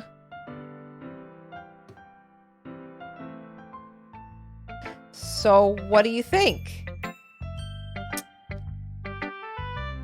It's very freeform, if that's what you call it. Sorry, I'm not really the right person to ask for feedback. I need to say that. I need that to be a thing that I say, maybe more often. I'm not really the person to give feedback, man. I'm not an expert in these poem things that you got going on. That's not really my thing. It's okay. Yeah, that kind of style has gotten pretty popular nowadays. That is, a lot of poems have been putting emphasis on the timing between words and lines. When performed out loud, it can be really powerful. What was the inspiration behind this one? Well, I'm not sure if I know how to put it. I guess you could say that I had some kind of epiphany recently. It's been influencing my poems a bit. An epiphany? Yeah, something like that. I'm kind of nervous to talk about deep stuff like that because it's kind of coming on strongly. Thank you. Trauma dumping is bad. Don't do it. She's actually maybe trying to respect a boundary right now. Like, maybe, potentially. We'll see. Maybe after everyone is better friends with each other. Okay, all right. I can dig that. That's cool. Anyway, here's Monica's writing tip of the day. Sometimes when you're writing a poem or a story, your brain gets too fixated on a specific point. If you try so hard to make it perfect, then you'll never make any progress. Okay. All right. I see you, Monica. See you. Just force yourself to get something down on the paper and tidy it up later. Okay, so that's like good feedback. That's good. That's like streaming and content creation, you know? Just throw stuff against a wall. It doesn't need to be perfect. Just do it. And then you can like make things better as you go forward. You know, then you can add mustaches and a horizontal chat if you want to. Another way to think about it is, if you keep your pen in the same spot for too long, you'll just get a big dark puddle of ink. So just move your hand and go with the flow. Okay. That's my advice for today. Thanks for listening. All right. Phew. I guess that's everyone. I glanced around the room. That was a little more stressful than I anticipated. It's as if everyone is judging me for my mediocre writing abilities. Even if they're just being nice, there's no way my poems can stand up to theirs. This is a literature club, after all. I sigh. I guess that's what I ended up getting myself into. Across the room, Sayori and Monica are happily chatting. My eyes land on Yuri and Natsuki. They gingerly exchange sheets of paper, sharing their respective poems. As they read in tandem, I watch each of their expressions change. Natsuki's eyebrows furrow in frustration. Meanwhile, Yuri smiles sadly. What's with this language? Eh? Did you say something? Don't mind me, I'm just readjusting. Oh, it's nothing. Natsuki dismissively returns the poem to the desk with one hand. Exist without saving. I love your username. Welcome in. Glad that you love this game. I have no context. I am playing this completely blind. I have no idea about anything. I've never even played a game like this. I usually stay away from games that require a lot of reading. So far it's been very interesting. I guess you could say it's fancy. Ah, thanks. Yours is cute. Cute? Did you completely miss the symbolism or something? All right, Edgelord McGee. It's clearly about the feeling of giving up. How can that be cute? I know that. I just meant the language, I guess. I was trying to say something nice. Eh? You mean you have to try that hard to come up with something to say that's nice? That's always the best way to experience this game. I've played it probably more times than I consider this considered healthy. I'm excited. I was saying earlier to chat that we had raided into somebody at one point that was playing the game, and I was like, what the fuck is Doki Doki Literature Club? And Funky HQ, who's in chat, was like, oh, that game's really fucked up, but I'm not going to tell you anything because it's an experience and you should just play it. And then I let Twitter decide what I was playing today, and this is what they chose. So here's where we're at. Thanks, but it really didn't come out nice at all. Well, I do have a couple of suggestions. If I was looking for suggestions, I would have asked someone who actually liked it. That's not how feedback works, ma'am. Which people did, by the way. Sayori liked it. And Meat Mommy did too. Don't fucking bring me into your shit. So based on that, I'll gladly give you some suggestions of my own. First of all, excuse me. I appreciate the offer, but I've spent a long time establishing my writing style. Absolutely, this game took the internet by storm in about 2017 because it breaks the mold of traditional visual novels. How? Of course, I'll let you figure out for yourself. Yeah, I've never played a visual novel before. I was actually really worried that this was going to be super boring for everybody involved, but I'm entertained. And I'm the star of the show, so it just matters if I'm entertained at this point, right? Right. I don't expect it to change anytime soon, unless, of course, I come across something particularly inspiring, which I haven't yet. And Meat Mommy liked my poem too, you know. He even told me he was impressed by it. Natsuki suddenly stands up. Oh, I didn't realize you were so invested in trying to impress our new member, Yuri. That's not what you're just... Yuri stands up as well. Maybe you're just jealous that Meat Mommy appreciates my advice more than he appreciated yours. A normal visual novel might be boring, but those of us who know, enough said, well, okay. Huh? And how do you know he didn't appreciate my advice more?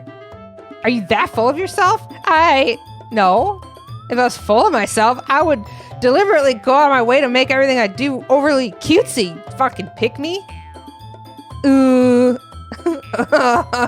Is everyone okay? Well, you know what? I wasn't the one whose boobs magically grew a size bigger as soon as Meat Mommy started showing up. You know, and there's somebody in the room that I like. My boobs also grow one size larger. Anyways. Natsuki. Natsuki, that's a little...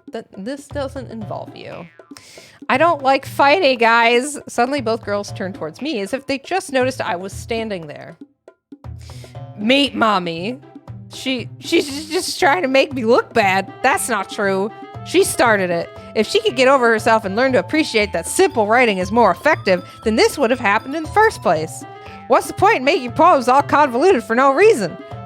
Are you fucking Stephen King? The meaning should jump out at the reader, not force them to have to figure it out. Help me explain that to her, Meat Mommy. Wait, there's a reason we have so many deep and expressive words in our language. It's the only way to convey complex feelings of meaning the most effectively. Avoiding them is not only unnecessarily limiting yourself, it's also a waste. You understand that, right, Meat Mommy? There's so many soapboxes I can get out right now. I won't, but I could. Well, how did I get dragged into this in the fucking first place? It's not like I know anything about writing, but whoever I agree with, they'll probably think more highly of me. So of course, that's going to be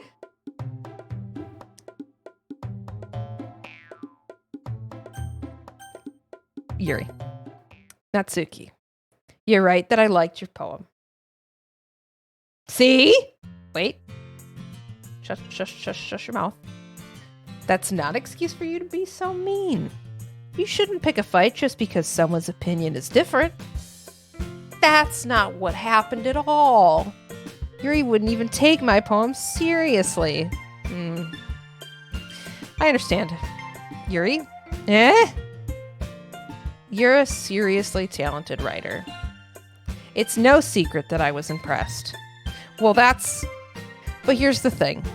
No matter how simple or refined someone's writing style is, they're still putting feelings into it and it becomes something really personal. That's why Natsuki felt threatened when you said her poem was cute. I see. I didn't notice that I'm sorry. But Natsuki, you took it way too far. Yuri means well, and if you just told her how you felt, then this wouldn't have happened in the first place. Communicate with your friends instead of just getting butthurt. Are you kidding? That's exactly what I did. It was her that... Natsuki, I think that's enough. You both said some things that you didn't mean. Yuri apologized. Don't you think you should too? Natsuki clenches her fists. In the end, nobody has taken her side. She's trapped at this point, being defiant only because she can't handle the pressure. I end up even feeling bad for her. Sometimes when I'm hurt, it helps... Sometimes when the attention is not on me, I like to insert myself into conversations that I am not actively being involved in, so people don't forget that I'm also in the room. It helps to take a walk and clear my head. So right, she doesn't need to... You know what? I'm gonna do that. It'll spare me from having to look at all your faces right now. Without warning, Natsuki snatches her own poem up from the desk and storms out. On her way out, she crumples up the poem with her hands and throws it in the trash. Natsuki. She really didn't need to do that. I look across the room. Yuri has her chin buried in her hands while she stares down at her desk. I gingerly approach her and sit in the adjacent chair. I relate to Sayori though. I can't stand tension and can do whatever I can to diffuse it. Yeah, well, I don't. She's a character that I just don't. I'm not vibing with. But yeah, it's nice just to be like, you know what? I'm gonna head out because you guys are making things really fucking uncomfortable. Sigh. Everything all right? You were just part of the conversation. What do you mean? You were there. Why are you asking if everything's okay? I'm so embarrassed. I can't believe I acted like that. You probably hate me now. That's very extreme. No, Yuri. How could anyone not have gotten frustrated after being treated like that? You handled it as well as anyone could. I don't think any less of you. Well, all right, I believe you. Thanks, Meat Mommy. You're too kind. I am. I'm very nice. I'm thankful to have you a part of the. Wait, I'm thankful to have you a part of this club now. That sounds awkward, right? Like that's a really awkward kind of way to structure that. Anyways, it's nothing. One more thing. That one thing that Natsuki said about, I would never do anything so shameful. So, what thing did Natsuki say? Well, never mind that. I'm going to make some tea. Ah, good idea. Make enough for more than one person, okay? Yeah. Okay, everyone.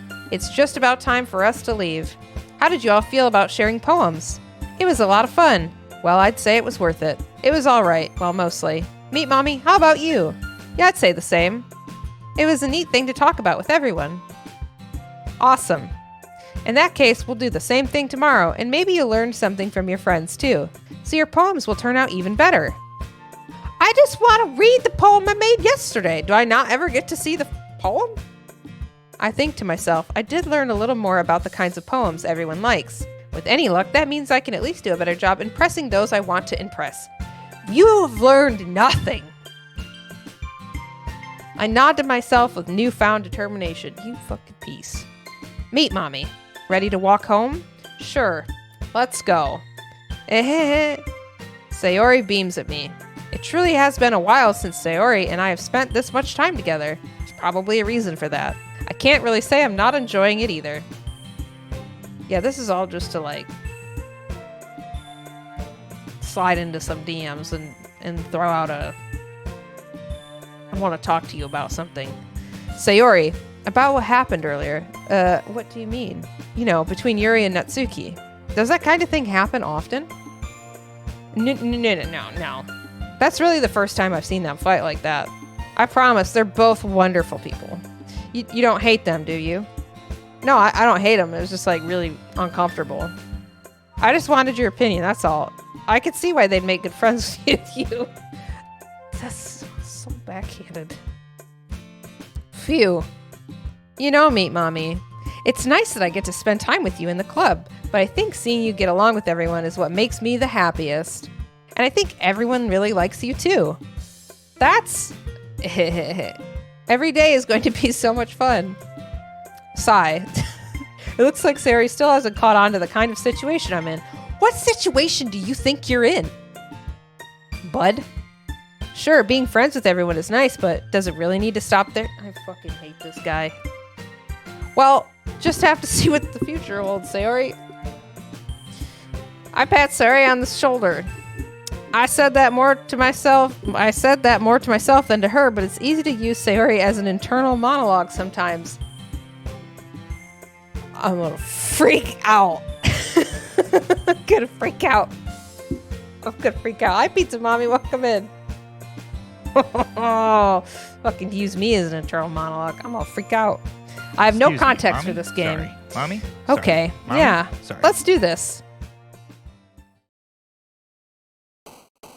I'm sure I've been used for an internal monologue more than once in my life. All right, we got to write another poem, but we don't get to see the poem. We're just going to edge just whatever the most fucked up thing is on the piece of paper we're going to go with. So out of this one, I'm not going to read all the words. I've been reading so many words. We're going to go with depression. And we're going to go with disaster. We're gonna go with contamination. We're gonna go with tragedy. We're gonna go with grief. We're gonna go with entropy. Since we don't get to read it, we're gonna really throw one out and do boop. Mamacita. We gotta pick socks every time it comes up. Alone. Infallible. Frightening. And uncanny. And unending. And unrestrained. And horror. And fucking nibble. Misery. Oh shit, I don't know what I clicked. Oh well. Wrath. And melancholy. This word.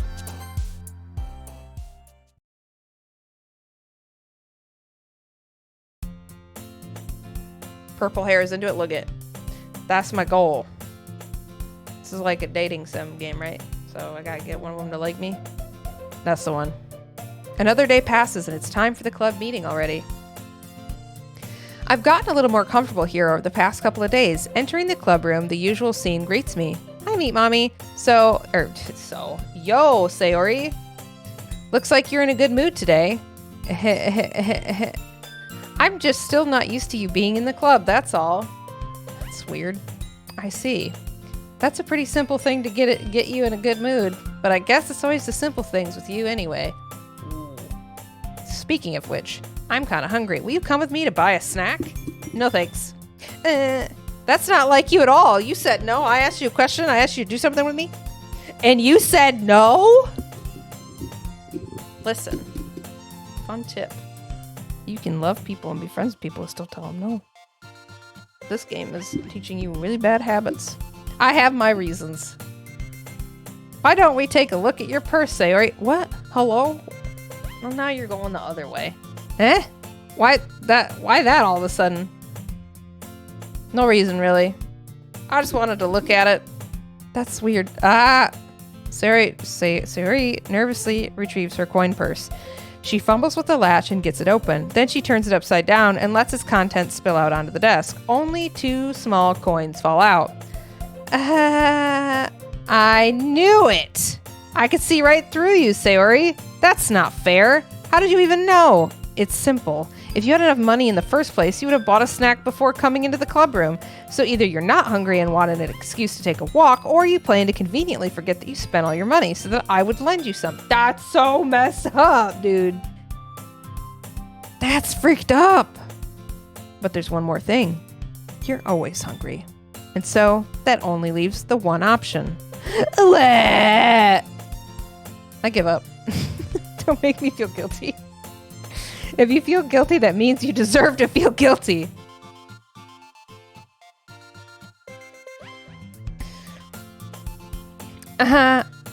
Yuri suddenly giggles. What is this fucking response all the time? I didn't notice that she wait, I didn't even see what the word was. Whoops. Her face is in her book, as always. Aha! I wasn't listening or anything. It was just something in my book. Yuri, tell Meat Mommy to let me borrow some money. Don't get me involved like that. And besides, you should only buy what you can responsibly afford. Well, treat yourself. And frankly, after pulling a mischievous little stunt like that, your suffering is fair enough retribution. Okay. I didn't mean that. I got too absorbed in my book.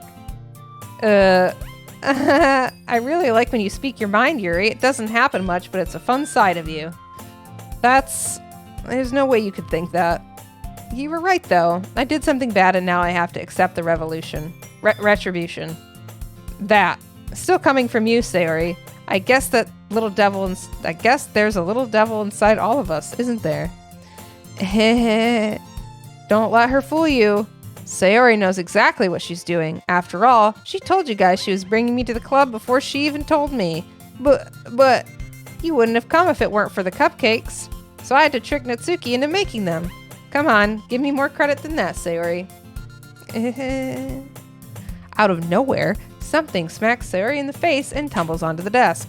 Pwap! Yeah. Ow. What was it? A cookie? Sure enough, it's a giant cookie wrapped in plastic. Sayori glances around. Is this a miracle? It's because I paid my restitution? Retribution?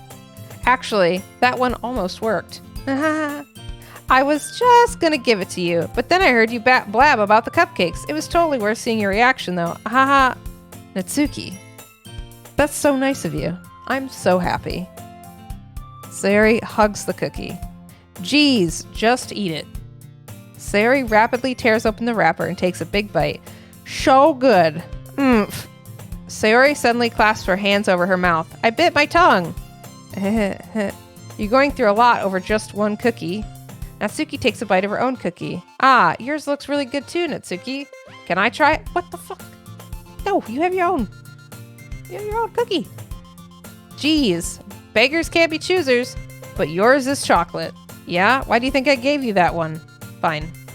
Still, I'm really happy that you shared this one with me. Sayori gets out of her seat and goes behind Natsuki, then wraps her arms around her. Ah, jeez. I get it. Cookie still in hand. Natsuki reaches up to nudge Sayori off of her. Oh. Sayori suddenly leans down and takes a bite out of Natsuki's cookie. Hey! Did you seriously just do that? Oh, what is it? That's a TTS bot sound. Mouthful, Sayori trots away to safety. Yuri and I laugh as well. Geez, you're such a kid sometimes. Monica, can you just tell Sayori... Natsuki glances around. Monica isn't in the club room. Ugh. Where's Monica anyways? Good question. Have any of you heard anything about her being late today? Not me. Yeah, I haven't either. That's a bit unusual. I hope she's okay. Of course she's okay. She probably just had something to do today. She's pretty popular after all. You don't think she has a... I wouldn't be surprised. She's probably more desirable than all of us combined. That's true. Excuse me? Suddenly, the door swings open. Sorry, I'm super sorry. Ah, there you are. I didn't mean to be late. I hope you guys weren't worried or anything. Monica chose the club over her boyfriend, after all. You're so strong-willed, but... Boyfriend? What on earth are you talking about? Monica quizzically glances at me. Never mind the... What held you up anyway? Well, my last period today was study hall. To be honest, I kind of just lost track of time. That makes no sense, though. You would have heard the bell ring, at least. I must not have heard it since I was practicing piano. Piano? I wasn't aware you played music as well, Monica. I don't really. I'm kind of just started recently. I've always wanted to learn piano. That's so cool. You should play something for us, Monica. Monica looks at me. Maybe once I get a little bit better, I will. Yay. That sounds cool. I'd also look forward to it. Is that so? In that case, I won't let you down, Meat Mommy. Monica smiles sweetly. I didn't mean any pressure or anything like that. Don't worry. I've been practicing a whole lot recently. You just said that you did. Okay. All right. And I'd really love the chance to share once I'm ready. I see. In that case, best of luck. Thanks. So, I didn't miss anything, did I? No, not really. I choose to leave out Sayori's mischievous escapade. I am sure Natsuki will end up complaining to her anyway. It looks like everyone has already settled down. Sayori somehow already finished her entire cookie. Yuri is back to her book, and Natsuki disappeared into the closet. I'm really curious to talk to Yuri a little bit more. But at the same time, I would feel bad for distracting her from reading. I catch a glimpse of the cover of her book. It looks like the same book that she lent to me. More than that, she seems to be on the first few pages. Crap. I think she noticed me looking at her. She sneaks another glance at me, and our eyes meet for a split second. But that only makes her hide her face deeper in her book. Sorry. I was just spacing out. I mutter this, sensing I made her uncomfortable. Oh, it's fine. If I was focused, then I probably wouldn't have noticed in the first place. But I'm just rereading a bit of this, so that's the book you gave me, right? Mm-hmm. I wanted to reread some of it. Not for any particular reason. Just curious, how come you have 2 copies of the same book? Well, when I stopped at the bookstore yesterday, that's not what I meant. I mean, I just happened to buy 2 of them. I see. There's something fairly obvious here that Yuri isn't telling me, but I decide to let it go. I'll definitely start reading it soon. I'm glad to hear. Once it starts to pick up, you might have a hard time putting it down. It's a very engaging and relatable story. Is that so? What's it about anyway? Well, Yuri closes the book and scans her eyes over the back. The book is titled Portrait of Markov. There's an ominous-looking eye symbol on the front cover. All right. I just wanted to make sure I don't accidentally give anything away. Basically, it's about this girl in high school who moves in with her long-lost younger sister, but as soon as she does, her life gets really strange. She gets targeted by these people who escaped from a human experiment prison, and while her life is in danger, she needs to desperately choose who to trust.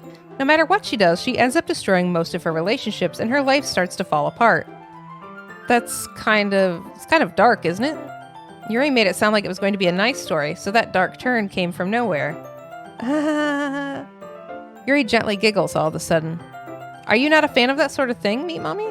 No, it's not that. I mean, I could definitely enjoy those kinds of stories, so don't worry. I hope so. Yeah, I totally forgot that Yuri's into those things. She's so shy and reclusive on the outside, but her mind seems to be completely different. It's just that those kinds of stories, they challenge you to look at life from a strange new perspective. When horrible things happen, not just because someone wants it to be evil, but because they have their own goals or their own philosophy that they believe in, then suddenly when you thought you related to the protagonist, they're made out to be the naive one for letting their one-sided morals interfere with the villain's plans. I'm rambling, aren't I? Not again. I'm sorry. Hey, don't apologize. I haven't lost interest or anything. Well, I guess it's all right then. But I feel like I should let you know that I have this problem. When I let things like books and writings fill my thoughts, I kind of forget to pay attention to other people. So I'm sorry if I end up saying something strange. And please, stop me if I start talking too much. I really don't think you need to worry. That just means you're passionate about reading. The least I can do is listen. It's a literature club, after all. That's true. In fact, I might as well get started reading it, right? You don't have to. What are you saying? Just a moment ago, you said you were looking forward to it. Let me just get the book. I quickly retrieve the book that I had put into my bag. All right, it's fine if I sit here, right? I slip into the seat next to Yuri's. Yeah. Are you sure? You seem a little apprehensive. I'm sorry. It's not that I don't want to, it's just something I'm not very used to. That is, reading in company with some... You were in a literature club? I see. Well, just tell me if I end up distracting you or anything. Well, all right. I open the book and start the prologue. I soon understand what Yuri means about reading in company. It's as if I can feel her presence over my shoulder as I read. It's not a particularly bad thing, maybe a little distracting, but the feeling is somewhat comforting. Yuri's in the corner of my eye. I realize that she's not actually looking at her own book. I glance over. It looks like she's reading from my book instead. Sorry. Yuri, you really apologize a lot, don't you? I do? I don't really mean to. Sorry. Mommy, sorry. I mean, here, this should work, right? I slide my desk until it's up against Yuri's, then hold my book more between the two of them. I suppose so. Yuri timidly closes her own copy. Once we each lean in a bit, our shoulders are almost touching. It feels like my left arm is in the way, so instead I use my right hand to hold the book open. I guess that makes it kind of difficult to turn the page. Here. These freaking angles, dude. Yuri takes her left arm and holds the left side of the book between her thumb and forefinger. I do the same with my right arm on the right side of the book. That way, I turn a page and Yuri slides it under her thumb after it flips to her side. But in holding it like this, we're huddled even closer together than before. It's actually kind of distracting me. It's as if I could feel the warmth of Yuri's face and she's in the corner of my vision. Are you ready? To turn the page. Sorry. I think I got a bit distracted for a second. I glance over at Yuri's face again, and our eyes meet. I don't know how I'll be able to keep up with her. That's okay. You're not as used to reading, right? I don't mind being patient if it takes you a bit longer. It's probably the least I can do, since you've been so patient with me. Yeah, thanks. We continue reading. Yuri no longer asks me if I'm ready to turn the page. Instead, I just assume that she finishes the page before me, so I turn it by my own volition. We continue the first chapter in silence. Even so, turning each page almost feels like an intimate exchange. My thumb gently letting go of the page, letting it flutter over to her side as she catches it under her own thumb. Hey, Yuri. This might be a silly thought, but the main character kind of reminds me of you a little bit. You think so? How does she? Well, I guess she's more blunt in a lot of ways. But she also second guesses all of the things that she says and does. Like she's afraid she'll do something wrong. It's not like I can see into your head or anything, but they're kind of reminiscent of some of your mannerisms. I see. Yuri remains silent for a moment. But meet Mommy. That's probably a terrible thing to have in common with her. That's so embarrassing that you think that. Wait. I didn't mean it in a bad way or anything. Sorry, I really didn't know you were self-conscious about that sort of thing. I guess I'm more meant that it's kind of cute. Why is everything cute? What are you saying all of a sudden? Okay, everyone. I think it's about time we share today's poems with each other. Or we might not have enough time if we wait too long. Yuri exhales, spared from finishing her thought. Is that all right, Yuri? You look kind of down. I'm sorry, if you haven't been looking forward to this, it's not. It's fine. Yuri releases her hand from the book, causing it to close on top of my thumb. All right. All right. I guess I'll do some more reading tonight. Or would you prefer I only read it with you? I guess I don't have too much of a preference either way. In that case, I'll read a little more tonight. It'll be more fun to read with you after it picks up a bit, you know? That's good reasoning. In that case, feel free to finish the first two chapters. Have you seen my pistol? In your own time. All right. I stand up, and I'm going to stand up because I'm going to readjust how I'm sitting. Don't mind me. I'm just standing up, just like the visual novel says. There we go. I make a mental note of where I left off in the book and then slip it back into my bag. Who should I show my poem to first? Yeah, I'm acting it out. Duh. Probably gonna regret saying that. Also, Mom, I'm glad that your son appears to enjoy that I'm playing this game, and that we're all not ready for it. Apparently, I'm not. Whatever it is that I need to be prepared for or not prepared for. We're just gonna go in order again, like we did before. Oh, I like this one, Meet Mommy. It has some nice feelings in it. I'm glad. Still, though, your tone makes it sound like yesterday's sounded. Your tone makes it sound like yesterday's poem better. I guess you caught me. Sometimes you know me a little too well for my own good. Well, don't just try to be nice about it. If I'm doing a bad job, then I'd rather just hear it. No, I still like this one, I promise. You know, I wouldn't lie to you, Meat Mommy. Never, ever. Yeah, I guess so. What made yesterday's poem so great compared to this one, then? Well, I'm not very good at figuring out if poems are good or bad, but that's why I just go by my heart. If it makes me feel things, then it must be a good poem. I'm not sure that's exactly how it works. Then again, I guess conveying feelings is a pretty important part of this whole thing. Naturalist has joined the Hot Dog Waifu Club. Thank you so much for the follow. I appreciate it. I don't know why that didn't do the thingy. Where did the... Oh, okay. Just weird. Where... Why did that not happen? Thank you for the follow. I appreciate it a lot. Hope everybody's doing good. I'm gonna take a drink. My mouth is dry. It echoed? That's great. Love that.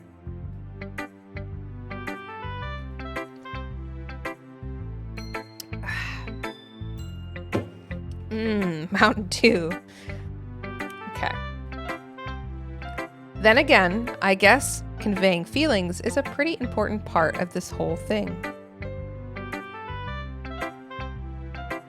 Let me see if I have the... Yeah, I have the alerts on. Interesting. Okay. Yeah, maybe. Honestly, I don't even know what kind of writing you like in the first place. Yeah, me neither. Ugh. Why don't you at least try giving it some thought? You want to write something for me? That's so sweet. Yeah, right. But you're always thinking about other people. You need to think about yourself once in a while. If you don't, you might end up getting hurt at some point. Good life advice. Well, I don't really know what you mean, but I'll try to keep it in mind. Well, whatever. Anyway, let's see. I guess I like happy poems. Wait, sometimes I like sad poems too? Sometimes a little bit of both? There's a word for that, right?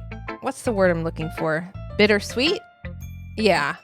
I like things that are happy and things that are sad. Happy and sad? I can't see you liking something sad, Sayori. Well, I like happy the most.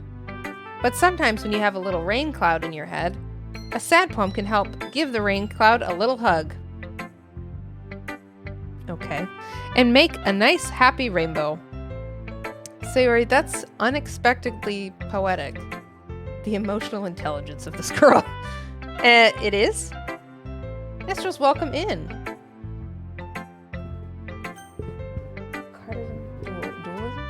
Dualism? Is that what it's called? Maybe I'm getting better at expressing my feelings after all. Thanks, Meat Mommy. I should go write that down then. You can read my poem now, okay? All right, here we go. Bottles. I pop off my scalp like the... What the fuck? Hold on. What? Okay. I pop off my scalp like the lid of a cookie jar. It's the secret place where I keep all my dreams. Little balls of sunshine all rubbing together like a bundle of kittens. I reach inside with my thumb and forefinger and pluck one out. It's warm and tingly, but there's no time to waste. I put it in a bottle to keep it safe, and I put the bottle on the shelf with all the other bottles. Happy thoughts, happy thoughts, happy thoughts in bottles all in a row. My collection makes me lots of friends, each bottle a starlight to make amends. Sometimes, my friend feels a certain way. Down comes a bottle to save the day. Night after night, more dreams. Friend after friend, more bottles. Deeper and deeper my fingers go. Like exploring a dark cave, discovering the secrets hiding in the nooks and crannies. Digging and digging and digging. Scraping and scraping. I blow dust off my bottle caps. It doesn't feel like time elapsed. My empty shelf could use some more. My friends look through my locked front door. Finally, all done. I open up and in come my friends. In they come in such a hurry. Do they want my bottles that much? I frantically pull them from the shelf, one after the other, holding them out to each and every friend, each and every bottle. But every time I let one go, it shatters against the tile between my feet. Happy thoughts, happy thoughts, happy thoughts, and shards all over the floor. They were supposed to be for my friends who aren't smiling. They're all shouting, pleading something. But all I hear is echo, echo, echo, echo inside my head.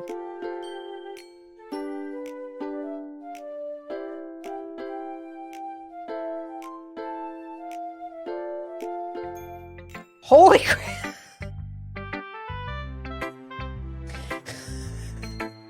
Sorry.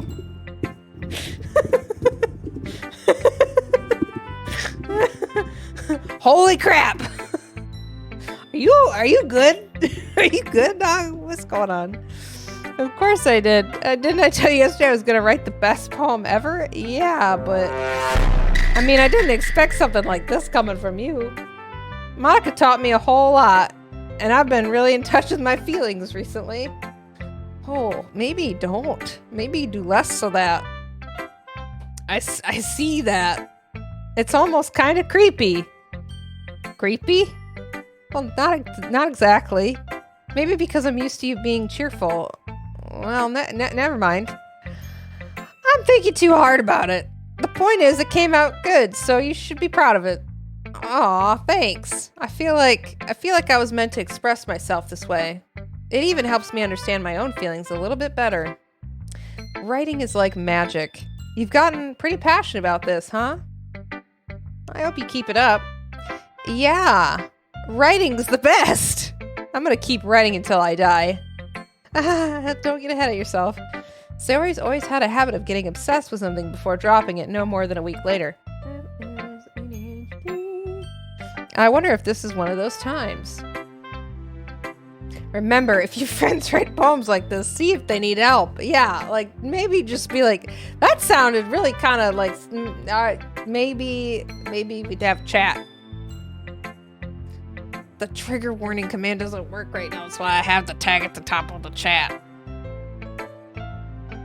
There's a trigger warning at the top of the chat. Or Google the triggers. Trigger warning. I didn't want to spoil the game. I don't know what the game is about. I don't want to spoil it. That's why I have it. There's a pin. There's a pin there. Anyways. But seeing the passion in her eyes makes it hard for me to be pessimistic. Who should I show my poem to next? Natsuki, obviously, because we're going to go in order. I liked your last one better. Really? Well, yeah, I can tell you were a little more daring with this one, but you're really not good enough for that yet. It fell flat, you bitch. That may be true, but I wanted to try something different. I'm still figuring this all out. I mean, I always like poems that aren't trying too hard. I hate when people try to sound fancy or add more meaning just by using annoying and complicated language. Just make it simple, cute, and to the point. What if I don't want it to be cute? I'm an edgelord. What if I don't want things to be cute? Yuri's head over heels for all this cryptic nonsense, but I see right through that BS. Ha! Making your reader look so hard for all this deep meaning is just an excuse to have no meaning at all. Ooh, that's how I feel about like art films sometimes. I'm just like, you're just being pretentious. You're being obtuse. You're just being a pain in the butt for no reason. She really likes about when I write about socks. Yeah. I guess that's one way to look at it. Well, everyone has their own opinion, but my opinion is the best opinion. I'm sure you figured that out already. All right, bet. Anyway, here's my poem. Maybe you'll learn something. Amy likes spiders. You know what I heard about Amy? Amy likes spiders. Icky, wriggly, hairy, ugly spiders. That's why I'm not friends with her. Amy has a cute singing voice. I heard her singing my favorite love song. Every time she sang the chorus, my heart would pound to the rhythm of the words. Well, she likes spiders. That's why I'm not friends with her. One time, I hurt my leg really bad. Amy helped me up and took me to the nurse. I tried not to let her touch me. She likes spiders, so her hands are probably gross. That's why I'm not friends with her. Amy has a lot of friends. I always see her talking to people. She probably talks about spiders. One of her friends start to like spiders too. That's why I'm not friends with her. It doesn't matter if she has other hobbies. It doesn't matter if she keeps it private. It doesn't matter if it doesn't hurt anyone. It's gross. She's gross. The world is better off without spider lovers. And I'm gonna tell everyone. What the fuck is that? Not bad, right? It's quite a bit longer than yesterday's. Yesterday's was way too short. I was just warming up. I feel like this is you writing about feet people. Oh, maybe. I hope you didn't think that was the best I could do. No, of course not. Anyway, the message is pretty straightforward in this poem. I doubt I have to explain it. Sometimes you can explain complicated issues with much simpler analogies. And if it helps people realize how stupid they're being, like anyone would agree that the subject of this poem is an ignorant jerk. Do you know people like that? Of course, it's about how everyone thinks that doesn't matter. It can be about anything. I wrote it to be easy to relate to. Everyone has some kind of weird hobby or guilty pleasure, something you're afraid if people find out they'd make fun of you or think less of you. But, I mean, like, you have like 3.5 to 4 hours an orc massage on Steam. But that just makes people stupid. Who cares what someone likes, as long as they're not hurting anyone and it makes them happy? I think people really need to learn to respect others for liking weird things. Well, you're definitely right. At least I can relate to that. And I'm sure a lot of other people can too. It's what I do best, after all. I don't like writing unless there's a good message to take away from it. Like, conveying emotions is important, but I want to make people think, not just feel. Remember that. I'm going to write a good one for tomorrow too, so look forward to it. Who should I show my poem to next? Yuri, obviously. Okay, I'm going to get more cursive. Let's see what you've written for today. Why would you... I would highly suggest not Googling can spider be taken sexually. Not that I did it, but like I wouldn't. Huh?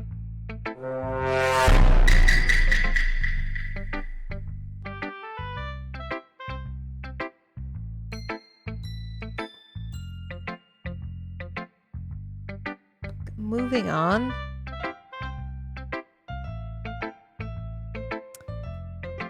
Yuri stares at the poem with a surprised expression on her face. Do you like it? Meet Mommy. How did you pick up on this so quickly? Just yesterday I was telling you the kind of techniques worth practicing. Maybe that's why. You did a good job of explaining. I really wanted to try giving it more imagery. Yuri visibly swallows. Gulp. Even her hands appear sweaty. Mom spaghetti, mom spaghetti, mom spaghetti. I'm not used to this. Used to what? I don't know. It's fine, take your time. Yuri breathes and collects her thoughts. I know that Yuri likes to think before she speaks, so I offer that patience to her. Yeah, just being appreciated like this, I guess. It probably sounds really stupid, but seeing someone motivated by my writing, it just makes me really happy. Are you saying you never shared your writing before? Yuri nods. Really? I don't believe it. I really only write for myself. And besides, people would just laugh at me. Do you really think that? Again, Yuri nods. Huh? Even your close friends? Yuri doesn't respond to that. I wonder why. And anyways, because this is really awkward now, do you want to share the poem you wrote today? Yeah, I do. Yuri is my favorite character so far. If it's with you... The raccoon! Okay, it's a poem about Harv, okay? It's about Harv. It's about Harv. The raccoon. It happened in the dead of night while I was slicing bread for a guilty snack. My attention was caught by the scuttering of a raccoon outside my window. That was, I believe, the first time I noticed my strange tendencies as an unordinary... Is that what that says? An ordinary human? I gave the raccoon a piece of bread, my subconscious well aware of the consequences, well aware that a raccoon that is fed will always come back for more. The enticing beauty of my cutting knife was the symptom. The bread, my hungry curiosity. The raccoon, an urge.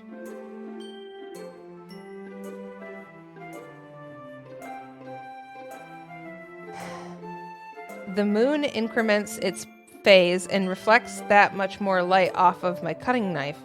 The very same light that glistens in the eyes of my raccoon friend.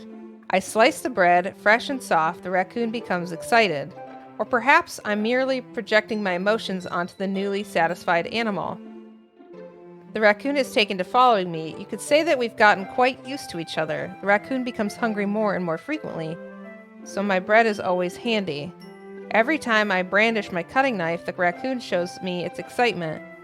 A rush of blood, classic Pavlovian conditioning. I slice the bread and I feed myself again.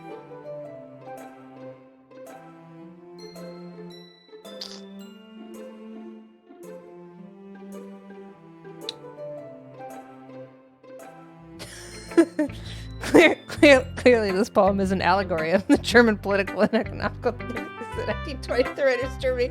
Raccoon is Western allies. Yeah, obviously, duh. For real. Yeah, that wasn't a that wasn't an allegory for something bad.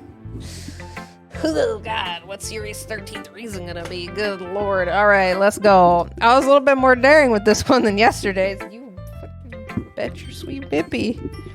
I could see that. It's a lot more metaphorical. Also, if you have friends that are writing poems like this, you should probably get them help. I don't know if it's my fault, but I can't begin to imagine what this poem is about. Yes, you can. That's right. It's a bit closer to my preferred writing style, using the poem as a canvas to express vivid imagery and conveying emotions through them. Yeah, if I take it at face value, then I can't even figure out what it's supposed to mean. Well, I think it's something that different people can relate to in their own way. Yeah. I wanted to express the way it feels for me to indulge in my more unusual hobbies. That is not a hobby, ma'am. That's not a hobby. It's those sorts of things I'm usually forced to keep to myself. And maybe a mental health professional. So I sometimes enjoy writing about them. Haha, that's funny.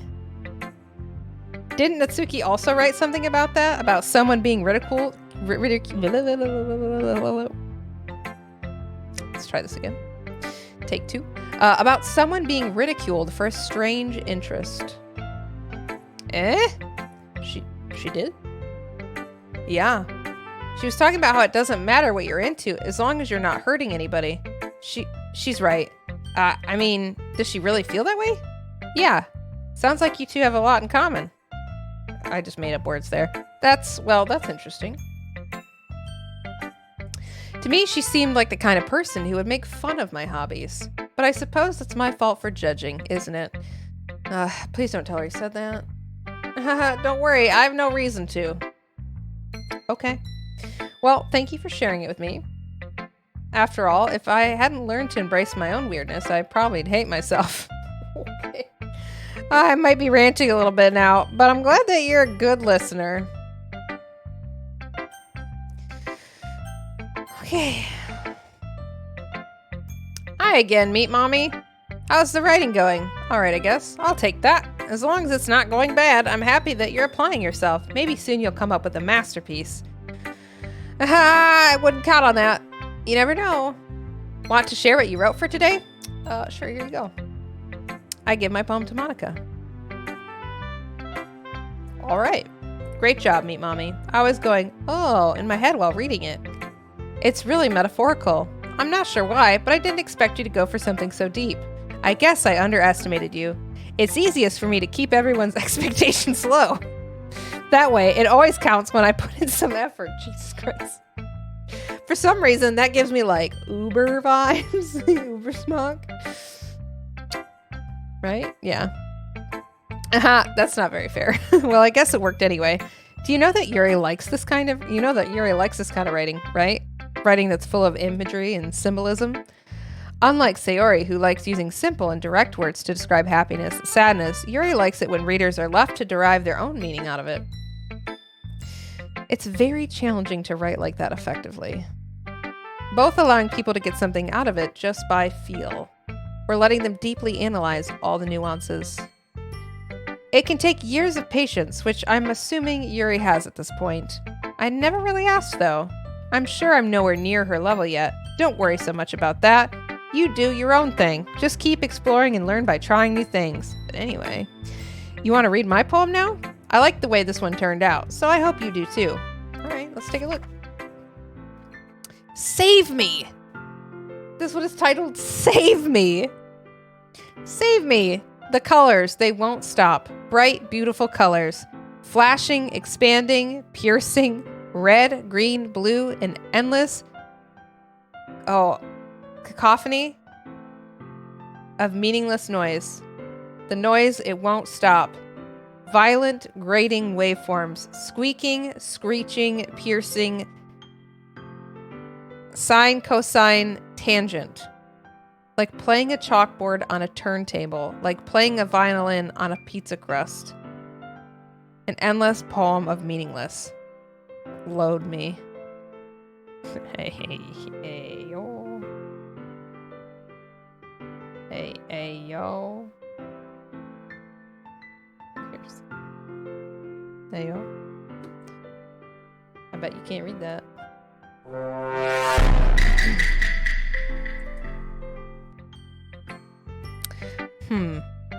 It's even more abstract than your last one, huh? Aha! I guess it's just the way that I write. Sorry if you don't like it. No, I never said that. It's just kind of a thing I'd never really seen before, I guess. I kind of like playing with my space on the paper. Choosing where and how to space your words can totally change the mood of the poem. It's almost like magic. The way I wrote the lines really short makes it feel like they're trying to speak over the noise. I see. It's still hard for me to tell what it's about, though. Sometimes asking what a poem about isn't the right question. A poem can be as abstract as a physical expression of a feeling. Or conversation with the reader. You could also see a doctor. So putting it that way, not every poem is about something. Anyway, here's Monica's writing tip of the day. Sometimes you'll find yourself facing a difficult decision. When that happens, don't forget to save your game. You never know and you might change your mind.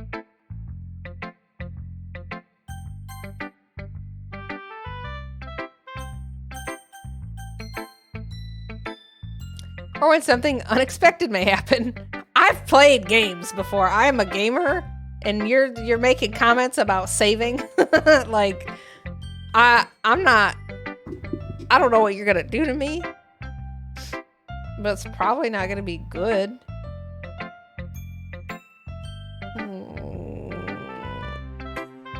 Wait, is this a tip? Is this tip even about writing? What am I even talking about? Break the fourth wall. That's my advice for today. Thanks for listening. Okay, everyone. We're all done reading each other's poems, right? I have something extra planned today, so if everyone could come sit at the front of the room. Is this about the festival? Well, sort of. Ugh, do we really have to do something for the festival? It's not like we could put together anything good in just a few days. We'll just end up embarrassing ourselves instead of getting any new members. That's a concern of mine as well. I don't really do well with last-minute preparations. I do, because diamonds are made under pressure, baby. Don't worry so much. We're going to keep it simple, okay?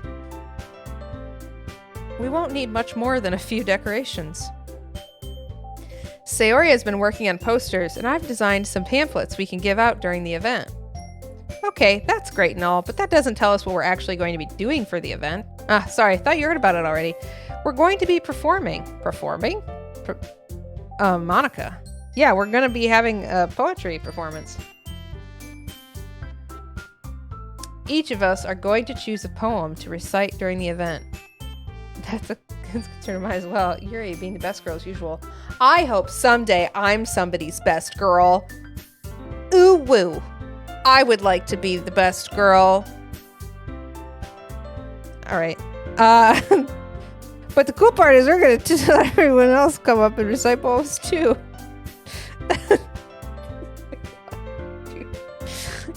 Okay. Sarah's putting it on all the posters in case anyone wants to prepare ahead of time. That was so hard for me to say.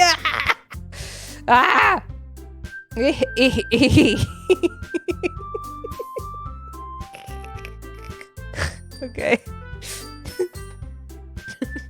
I did crack myself up. Sayori, who's been coloring a poster, holds it for us to see. Are you kidding me, Monica? You didn't already start putting those posters up, did you? Well, I did. Do you really think it's that bad of an idea? Well, no. It's not a bad idea. I didn't sign up for this, you know? There's no way I'm going to be performing in front of a group of people like that. I agree with Natsuki. I could never in my life do something like that. Imagining it, Yuri shakes her head in fear. Guys! No, Sayori, I understand where they're coming from. Remember that Natsuki and Yuri have never shared their poems with anyone until just a couple days ago. It's a lot to ask for them to recite their poems out loud to a whole room full of people. I guess I kind of overlooked that. Imagine you overlooking boundaries. Who would have thought? So I'm sorry. But I still think we should give it our best. We're the only ones responsible for the fate of this club. If we start the event and each put on a good performance, then it will inspire others to do the same. And the more people who perform, the better we'll be able to show everyone what literature is all about. Yeah! It's about expressing your feelings, being intimate with yourself, finding new horizons, and having fun. That's right. And it's those reasons that we're all in this club today. Don't you want to share that with others, to inspire them to find the same feelings that brought you here in the first place? I know you do. I know we all do. If all it takes is standing in front of the room for 2 minutes and reciting a poem, then I know you can do it. Natsuki and Yuri remain silent. Sayori looks worried. I guess that leaves me no choice. I agree. I don't think it's too much to ask. I think that Sayori and Monica have been trying really hard to get new members. The least we could do is help them out a little bit.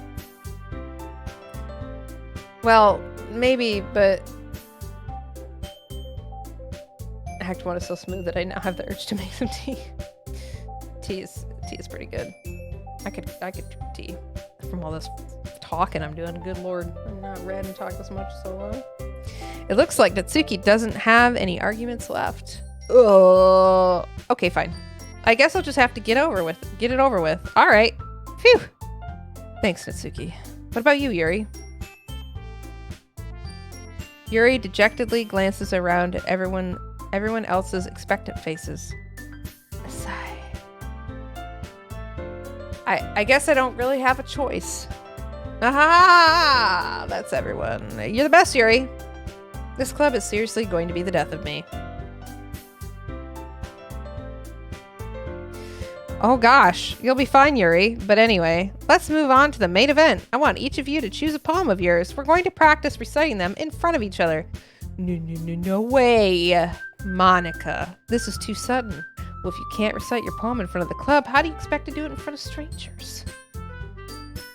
Oh no, don't worry. I'll start off to help everyone feel a little more comfortable. Can I go next? Aha, of course. Now let's see. Monica flips through her notebook to the specific poem she has in mind for herself. She then stands behind the podium. The title of this poem is The Way They Fly. Monica begins reciting the poem. Her clear, confident voice fills the room. More than that, her inflection is pristine. She knows exactly how to apply emotion behind each line she recites, bringing the words to life. Is this something she's done before, or is she simply a natural? I glance around me. Everyone has their eyes on Monica. Sayori looks amazed. Yuri has an intense expression on her face that I don't understand. Finally, Monica finishes the recitation. The four of us applaud. Monica takes a breath and smiles. That was so good, Monica. Ah, thank you very much. I was just hoping to set a good example. Are you ready to go next, Sayori? I'll go next. What? Yuri's fired up all of a sudden. Yuri clutches a sheet of paper between her hands and stands up. Keeping her head down, she walks quickly over to the podium. This poem is called... Yuri anxiously glances at each of us. You can do it, Yuri. It's called After Image of a Crimson Eye. Yuri's voice shakes as she starts reading the poem. Just a moment ago, she practically refused to do this. Why is she suddenly putting in so much effort? As Yuri gets past the first couple of lines, her voice changes. It's almost like what happens when Yuri gets absorbed into her books. Her quivering words transform into the sharp syllables of a fierce and confident woman. The poem is full of twists and turns in its structure and that she enunciates with perfect timing. This must be a rare glimpse into the whirling fire Yuri keeps concealed inside her head. Suddenly, she's finished. Everyone is stunned. Natsuki fan 69, welcome in. Have you played this game before? Do you like this game by chance? Yuri snaps back into reality. Oop, there goes gravity, and glances around her as if she's bewildered even herself. It's up to me to save the situation. I'm the first to start applauding. Everyone joins me afterward, and we give Yuri the recognition she deserves. It's not that we didn't want to applaud for her, but we were caught so off guard that we must have forgotten. 100% twice, actually? Damn. I'm at 0%. I don't know what's going on. As we applaud, Yuri holds the poem to her chest and rushes back into her seat. Yuri, that was really good. Thank you for sharing. Looks like Yuri is down for the count. Okay, I guess I'm next then. Sayori hops out of her chair and cheerfully walks to the podium. This one's called My Meadow. Sorry, I giggled. Sayori. It's a lot harder than I thought. How did you guys do it so easily? I'm gonna straighten up here. There we go. How did you guys do it so easily? Try not to think of it like you're reciting to other people. Imagine you're reciting it to yourself, like in front of a mirror or in your own head. It's your poem, so it'll come out the best that way. Dang, hopefully you'll be able to guess who my favorite is. Listen, I have no idea. Who could you possibly like in this game? I can't imagine who that may be. I see. Okay then. Sayori begins her poem. Somehow it feels like her soft voice was made as a perfect match. The poem isn't aimlessly cheery like Sayori's is. It's serene and bittersweet. If I were to read this on paper, I probably wouldn't think much of it, but hearing it come from Sayori's voice almost gives it a whole new meaning. Maybe this is what Sayori meant when she said she likes my poems. It's like I get to reach more deeply into someone I thought I knew through and through. You don't know this person. They're just your neighbor. Sayori finishes and we applaud. Your favorite is Meat Mommy, but not the boy she's playing. Oh, wait, that is my friend's favorite. I did it!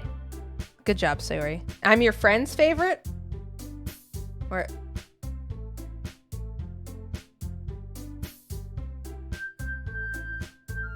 Even Meat Mommy liked it.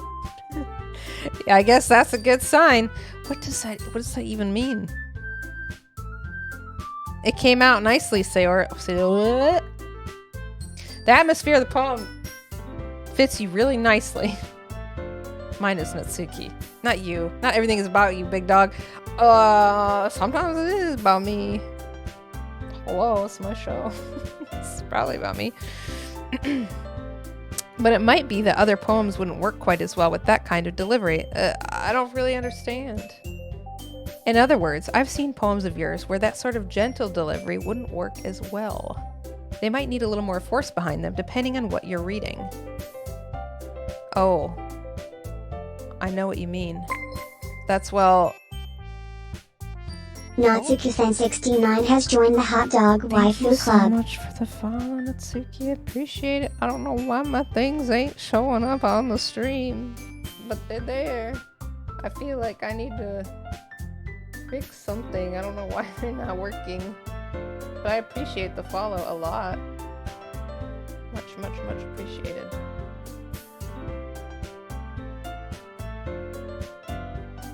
I'm hoping that those alerts start working soon. You're waiting for it and you heard the alert? Yeah. The Hot Dog Waifu Club? It's where you're at now. You're a member of the Hot Dog Waifu Club. You're welcome. Don't forget to collect your free daily hot dog. And that's, well, I've been practicing that kind of thing. It's just embarrassing to do in front of everyone.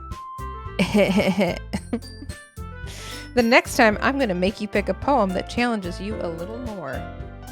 We don't have much time before the festival, you know? Okay! Now who's next? Natsuki? Don't make me go before Meat Mommy. It's not like I can compare to you guys anyway. Might as well let Meat Mommy lower everyone's standards a little before I have to do it. What the fuck? That's so mean. That's so mean. Natsuki. It's fine. It's fine. I might as well get it over with. But it's not like I have much of a selection of what to read. I'll just have to go with what I wrote for today. I stand up and step up in front of the podium. Everyone has their eyes on me, making me feel terribly awkward. I recite my poem. Since I'm not exactly confident in my own writing, it's hard to put energy into it. Despite that, it's still not going to let me. Bratsuki. Despite that, once I finish, I receive applause anyway. Sorry, I'm not really as good as everyone else. Don't worry about it so much. I think it's less about your abilities and more about your lack of confidence in your writing. That's something that'll improve over time, though. Yeah, maybe. All right, then. That just leaves you, Natsuki. Oh, thank you. Thank you for gifting us up to your mom. That's so nice. That's very nice. I'm gonna get yelled. No, he's not gonna get yelled at. He's trying to probably figure out why my overlays are being ding dongs. That's my guess. Is that he's just trying to get it to like. Look it. We'll take a tiny game break here and see if I can't get it to trigger. Yeah, see, it's not doing anything. Suzanne has joined the Hot Dog Waifu Club. It echoed there for a minute. I know that it did. So, I don't know why it's not wanting to... Hold on. It works in Stream Elements, but it's not working on the screen. So we're just gonna pop.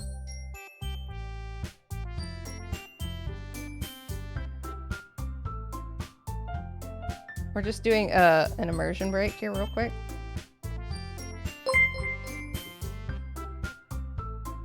Senator has joined the Hot Dog Waifu Club. Okay. Here's what we'll do. We'll do this.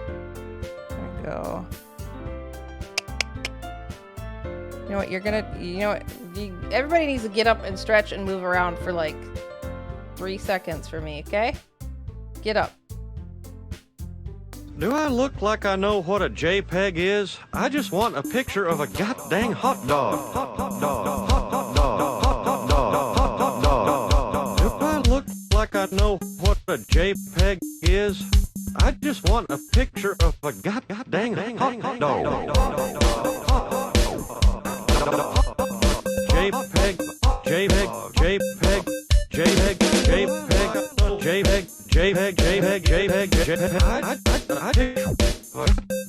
I look like I know what a JPEG is. I just want a picture of a goddamn hot dog. Drizzy has joined the Hot Dog Waifu Club.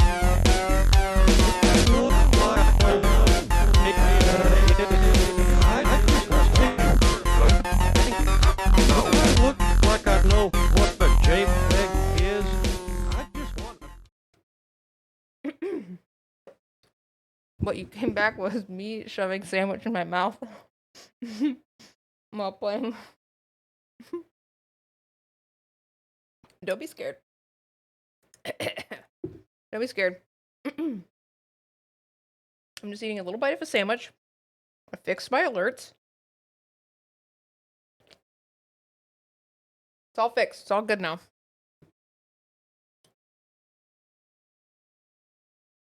We're all good now. Okay.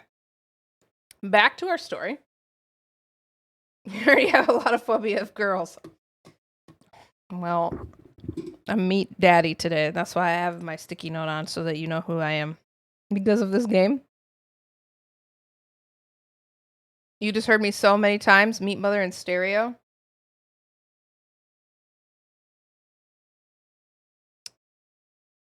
Yeah, I'm going. Natsuki begrudgingly gets out of her seat and makes her way to the podium. The poem is called It's called Why Are You Looking at Me? Because you're presenting. Anyway, the poem is called Jump. Mitsuki takes a breath. Once she starts reciting the poem, her sour attitude disappears a little. While she's still a little unenthused, her poem has a rhythm and rhyme to it. It's Natsuki's trademark style, and it works surprisingly well when spoken aloud. Oh, no background music? There you go. The words feel like they bounce up and down as if giving life to the poem. Jump by Van Halen. Natsuki finishes and everyone applauds. She huffs back to her seat. That wasn't so bad, was it?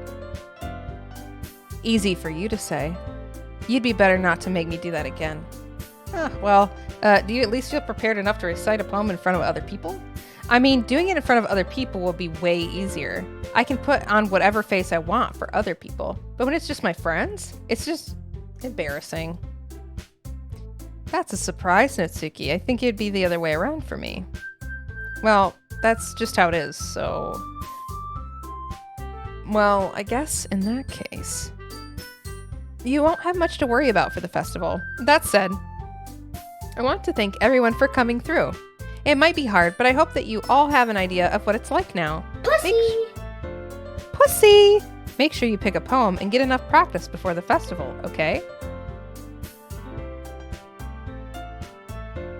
I'll be making pamphlets, so let me know ahead of time what you'll be reciting.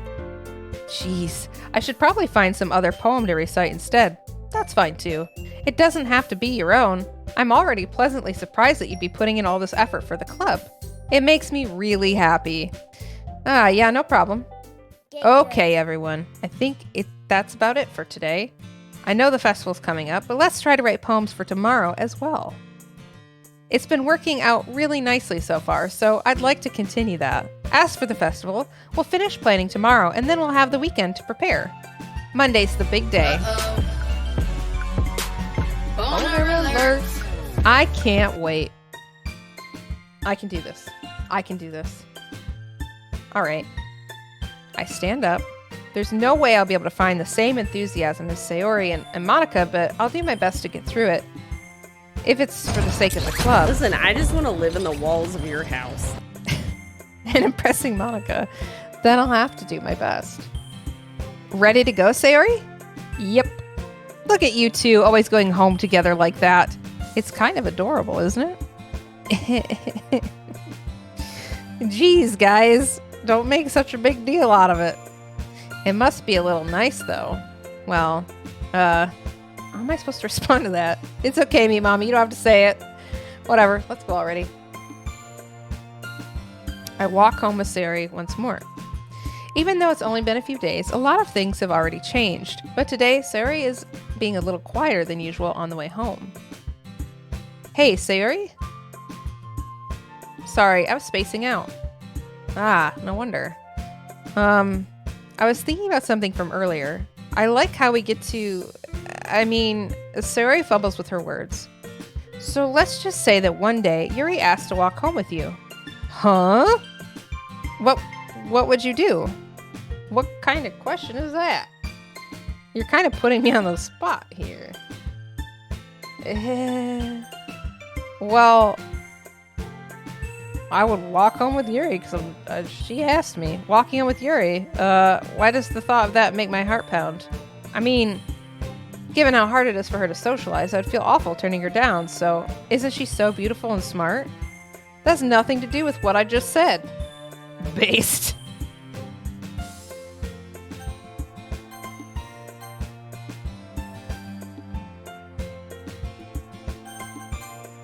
Haha, you admitted it. Jeez, there's not even a point in speculating something that's never going to happen. Well, maybe. But I just like to think about it. It's not long before you won't need me anymore, you know? Need you? Sayori. I can't figure out how you're seeing things in your head right now.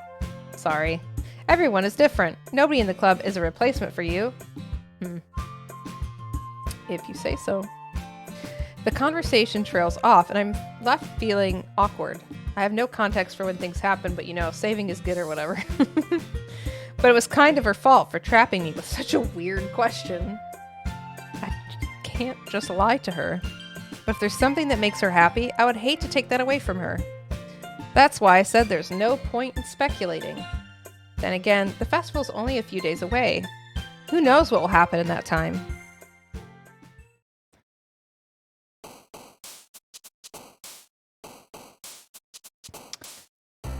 I'm gonna keep being an edgelord, so I'm gonna use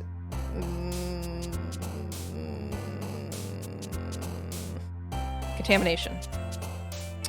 I have to pick socks by default. Atone. We know that she likes really big words, right? So, incongruent. Massacre. Anxiety. Starscape. Uncontrollable? Yeah, I'm gonna make her very happy.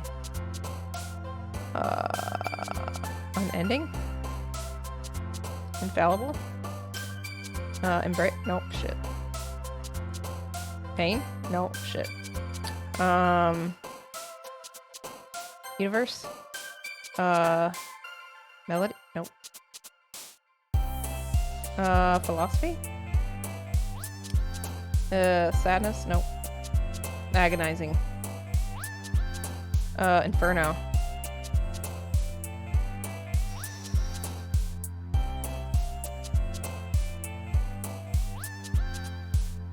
Ooh, bigger is better, yeah. Unrequited. Damn it. Nope, that wasn't right. Melancholy? I tried. I didn't expect to be as engrossed in this as I am. I was so worried I was going to be bored. I was so worried. Okay. Oh, man. I'm the last one here again. Don't worry, I just walked in too. Were you practicing piano again? Yeah. You must have a lot of determination. Starting this club and now picking up piano. Listen, my bush was out. Well, maybe not determination, but I guess passion. Remember that the club wouldn't be here if it wasn't for all of you. And I'm super happy that you're willing to help out for the festival, too. I can't wait for the festival. Frick. It's gonna be great. Eh? Weren't you complaining about it just yesterday, Natsuki? Well, yeah. I'm not talking about our part of the festival. Mommy! But it's a whole day of school where we get to play and eat all kinds of delicious food. Thanks, Peach. You sound a bit like Sayori all of a sudden. Monica, do they usually have fried squid? Squid? That's a pretty specific thing to look forward to. Oh, come on. Are you saying you don't like squid? You of all people? Well, I didn't say I don't like it.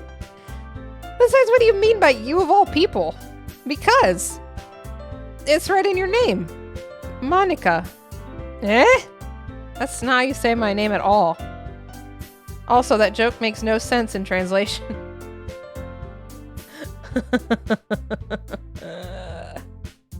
That's good. Are you trying to tell me something, Funky? Ah, never mind. Let's just focus on our own event for now, okay?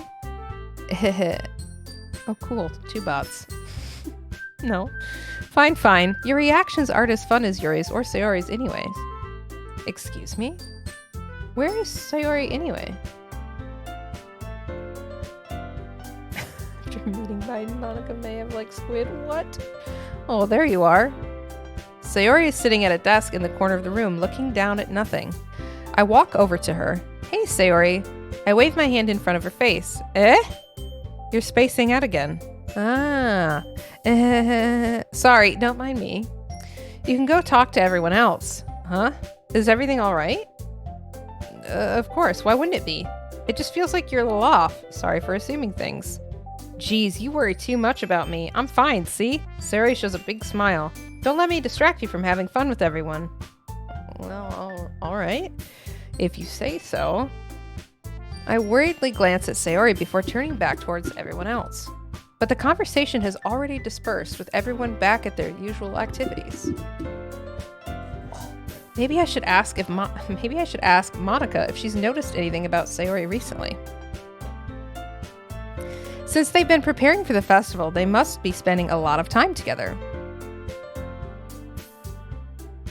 Sayori, 101% okay, believe it. Mhm. I timidly approach Monica, who is shuffling through some papers at her desk. Meet Mommy, what's up? Hey, this might sound a little strange, but have you noticed anything up with Sayori recently? Anything up with her? In what way do you mean? Maybe I'm reading into it a little too much, but she seems a bit downcast today. Oh, you think so? I can't say I've noticed anything about her. Monica peers across the room at Sayori, who is idly dragging a rubber eraser up and down her desk. Maybe there's something on her mind. But I'm surprised I'm not the one asking you. What? Hold on, I read that weird. But I'm surprised I'm not the one asking. I'm not the one asking you, Meet Mommy. Why did that sound awkward? You certainly know her a lot better than I do. Yeah, but she's never really like this. She's always talked to me about things that bothered her.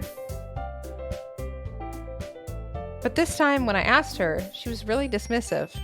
Sorry, I know it's not your problem. I just wanted to ask if you knew anything, so I'll drop it now. No. It's important to me too. I mean, I'm also friends with her. And I also care about the well-being of my club members, you know? Maybe I'll try talking to her myself. Are you sure about that?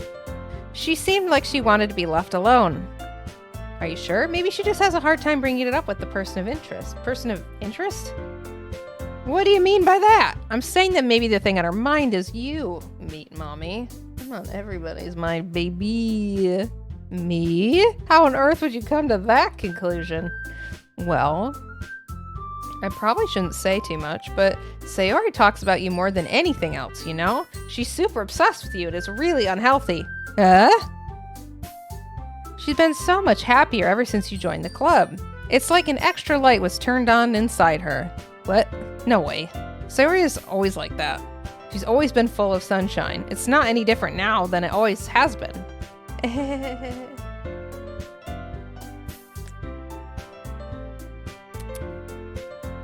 You're so funny, Meet Mommy. That tracks. I'm very funny.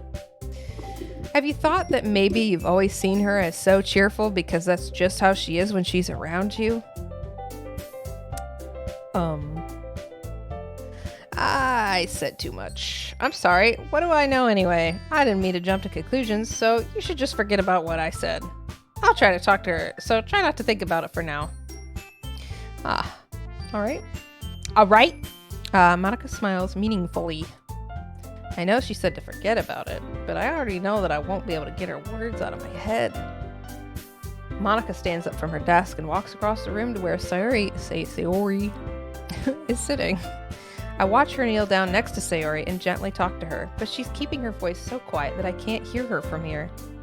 I sigh and sit myself down. I know Sayori told me not to worry about her and to have fun with everyone else. But that's impossible to do when she's behaving like this. Alright? Exactly. How much do I care about her that I'm letting this weigh me down so much? Now it feels like I'm the one behaving out of the ordinary. But there's nothing I can do besides wait for Monica. Why does it feel like I'm being watched? I glance around the room. Suddenly, I noticed Yuri peering at me from over her book. But she looks away just as quickly with a flustered look on her face. I realize that she won't get anywhere like this. I've never really seen Yuri approach anyone or start a conversation on her own accord, so I have no choice but to approach her myself. By now it's a little easier for me to do that. I stand up from my desk and I sit in one next to her own. I didn't mean to bother you or anything. Relax, you didn't even do anything. But I could tell that you wanted to be alone with your thoughts. Alone with my thoughts? I don't have any thoughts. How are you even able to tell that I was thinking like that? Well, it's something that I do a lot. So if it wasn't hard for me to spot based on your posture and expression, not that I was staring or anything, I didn't do anything creepy like that. In any case, I guess you were right. I'm sorry if I caused you any concern. Don't apologize. Your troubles are only the concern of those willing to share in that concern. Of course, there are certainly those who find the most comfort in keeping to themselves. But if you'd prefer to share what's on your mind, then I'd be glad to listen. It's not really that big of a deal. I was just feeling a bit uneasy about Sayori. Sayori? Yeah, she seems a little off today, but when I asked her about it, she didn't want to admit it to me. So I can't help but wonder if something happened to her. Oh, that's quite romantic. Eh? Sorry. I didn't mean to say something stupid. It's not that. I just didn't want you to misunderstand. Sayori and I have just been friends for a long time, that's all. I see. Then perhaps it is unusual for her to be dismissive to you about her feelings. Or maybe I'm just reading into it a little too much. A beep! Meet Mommy. The world is full of meaning, often hidden deep beneath plain sight. And there are many untold stories behind every person, no matter how well you may know them. So you think that there might be something behind it after all? I think that Sayori is a very complex person. Her mannerisms on the outside don't always match what may be going on inside her head. And she may not always know what she wants. I noticed her strange behavior today too, and I also feel some concern for her. But in your case, it looked like she was fully occupying your thoughts, wasn't she? Well, I guess that was the case. Sayori, she really means a lot to you, doesn't she? I guess. But you don't need to put it that way. We're just good friends, that's all. Yuri suddenly looks deeply into my eyes. Her expression is gentle and curious, as if she was searching for something. Embarrassed? I avert my gaze. Sometimes, a person's mysteries are untold even to themselves. And you, as someone honest and caring, may uncover feelings you weren't aware were in you. That is, I think that she would be a very fortunate person to have you feel that way about her. Yuri, you're giving me too much credit. I'm a huge D-bag. I'm a pretty simple guy. I'm just a combination of a lot of movie quotes. So I think I'm pretty good at understanding my own feelings. I'm not nearly as sophisticated as you. Ah, that's not a compliment, is it? It is. It is what it is. Anyway, as long as we're here, why don't we do some reading? Well, as long as you're okay with it. Yeah. I should be taking my mind off this whole thing anyways. Why don't we go ahead and get started? Yeah, let's. Actually, I have a request. Do you mind if I make some tea first? Not at all. Thanks very much. Did you break chat again? I don't know. Did you? Not to mention for yourself as well. Oops, I skipped one. It's all shifted? Oh. I don't know, man. It's goofy. Based Yuri. Yuri stands up and makes her way to the closet.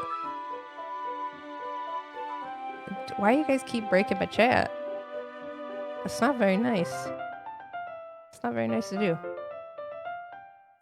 I follow and watch as she retrieves a small water pitcher from the shelf, the kind with a filter inside.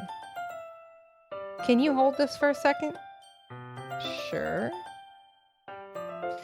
Yuri hands me the water pitcher and also fetches an electric kettle. I'm going to plug this in at the teacher's desk, and then we'll go get some water. She walks past me and sets the kettle down on the teacher's desk. I simply watch her movements. To my surprise, the way she moves really contrasts with her speaking mannerisms. Especially because of her long legs, Yuri appears elegant and methodical. Okay, may I have the water pitcher? Thanks, I'll be right back. I might as well walk with you. Yeah, why not? Shall we go then? Yeah. Where are you two off to? Yuri was gonna go make some tea, so I suddenly realized how weird it sounds to explain this to Monica. We're just filling the water pitcher. Not a euphemism. Oh, okay. Sorry, I was just a bit curious. That's kind of a one-person job, isn't it? Monica, please mind your own business for once. Or do you want to tell me there's something wrong with helping involve Meet Mommy in club activities? My mouth gapes. I suppose there's nothing wrong with that. Then let's go, Meet Mommy. Yuri quickly exits the room and I follow. Once in the hallway, she suddenly puts her forehead against the wall. I spoke without thinking. How could I say something like that? Yuri, Something about the way she said that, it made me feel so irritated. What's wrong with me? No, Yuri, I think you did the right thing. I wasn't expecting it, but it's also not right for Monica to judge people like that. Meet Mommy. How come even when I do something bad, you're being nice to me? Because nothing that you do is as bad as you make it seem in your head. Nobody's perfect. We have emotions and we can't always hide them anyway, or away. But you always amplify things in your head. Your mind turns a light rain shower into a hurricane. No, wouldn't you hate me for something as terrible as that? Why would I hate you? I can't hate someone for having emotions. What kind of friend would do that?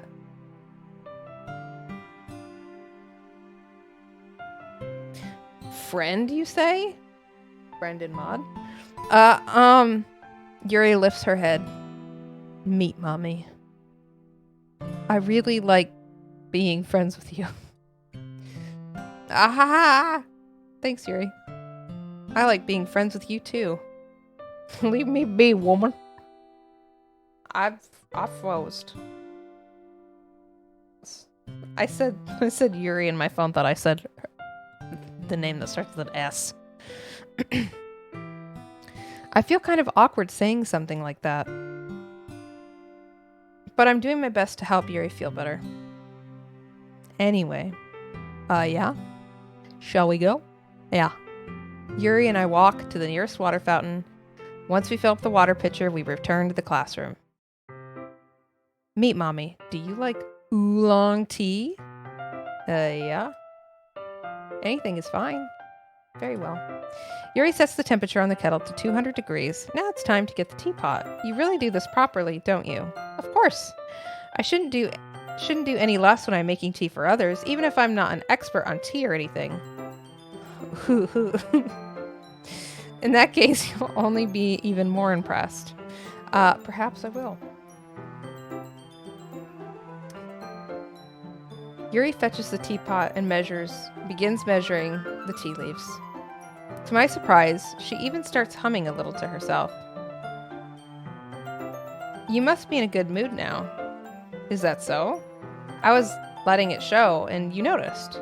I was doing a bit of thinking, and I decided that I would try expressing myself a little bit more.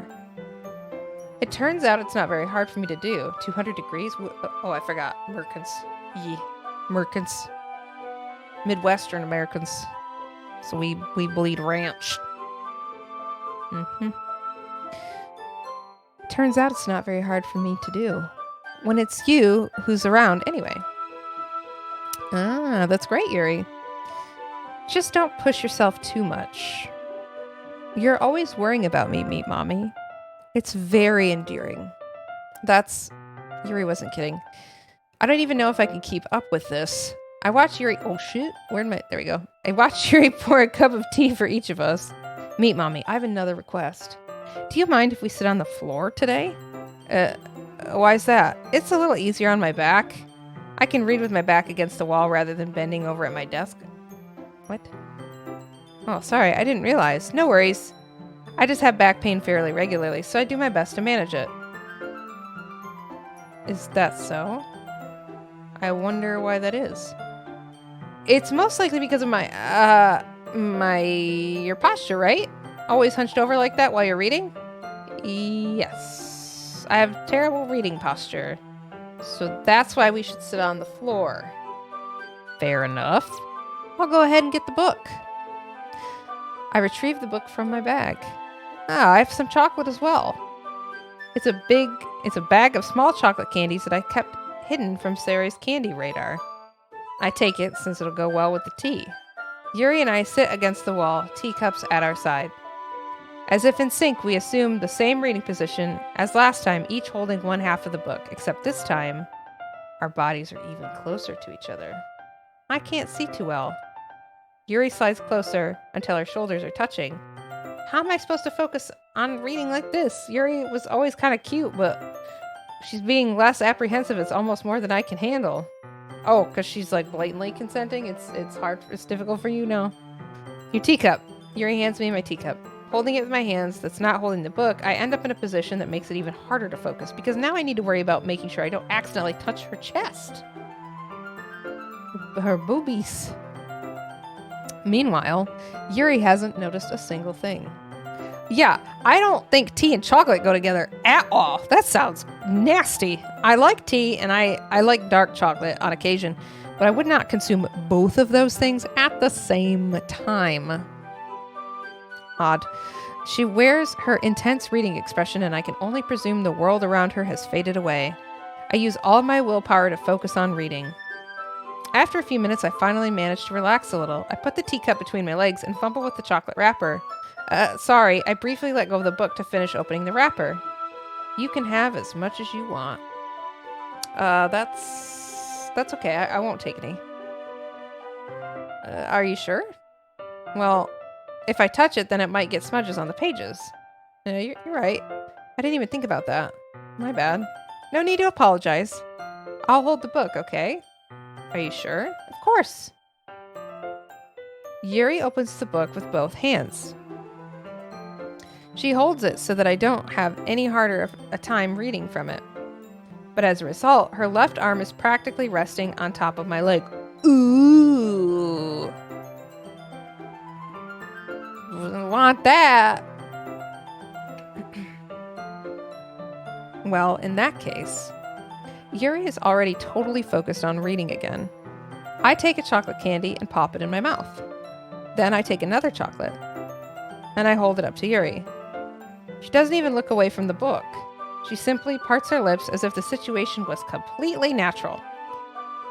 But that means I can't stop here. I apprehensively place the chocolate in her mouth. Just like that, Yuri closes her lips over it. Yuri's expression suddenly breaks. Did he wash his hands? Yuri looks at me like she needs to confirm what just happened.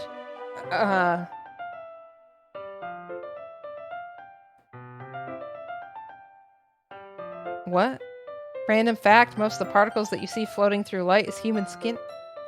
Get out of here. Yeah. You ain't wrong, though. Meat mommy. Sorry. I guess I shouldn't have done that. Well, you were just helping. That's something that friends do. What kind of friends you got? Right? I mean, not really in this kind of context, but yeah, that's all it was. Makes the air taste better. Needs seasoning. Crazy. Then you don't need to stop or anything. I see. The situation has gotten really intense. Yuri tries to return the book, but I can tell just by her expression that she can't even focus now. Free tea spicing. My heart is pounding. I nervously take another chocolate between my fingers, but this time Yuri's eyes meet mine. How did it even come to this? Yuri doesn't avert her gaze. I notice her chest rising and falling to the rhythm of her breaths. I raise my arm. Like before, Yuri parts her lips, but it's different this time. I take the chocolate and place it in her mouth. I feel her hot breath on my fingers. Okay, everyone. Get out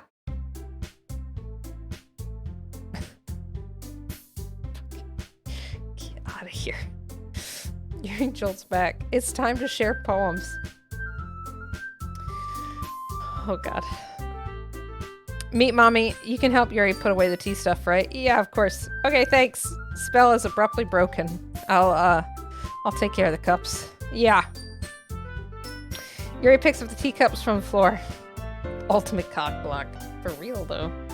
I pick up the bag of chocolates. In the end, we hastily clean up without so much as a word between us. I get the feeling this is something neither of us will have the courage to bring up.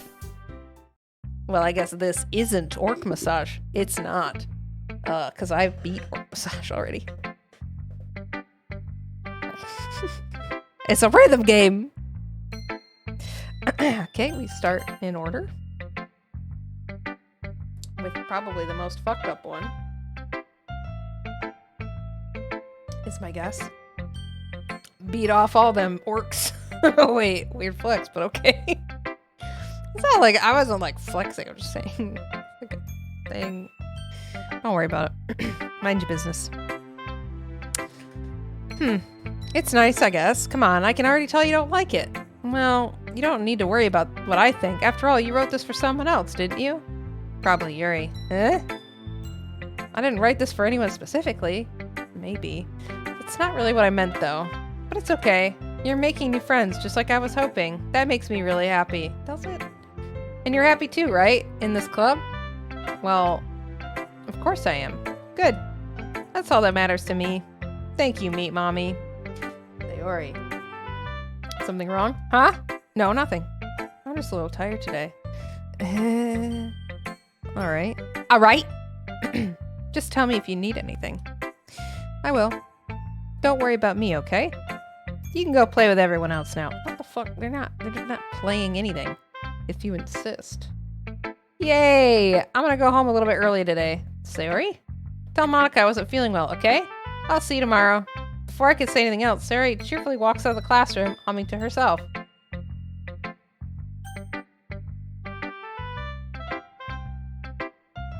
We did get a poem from her today?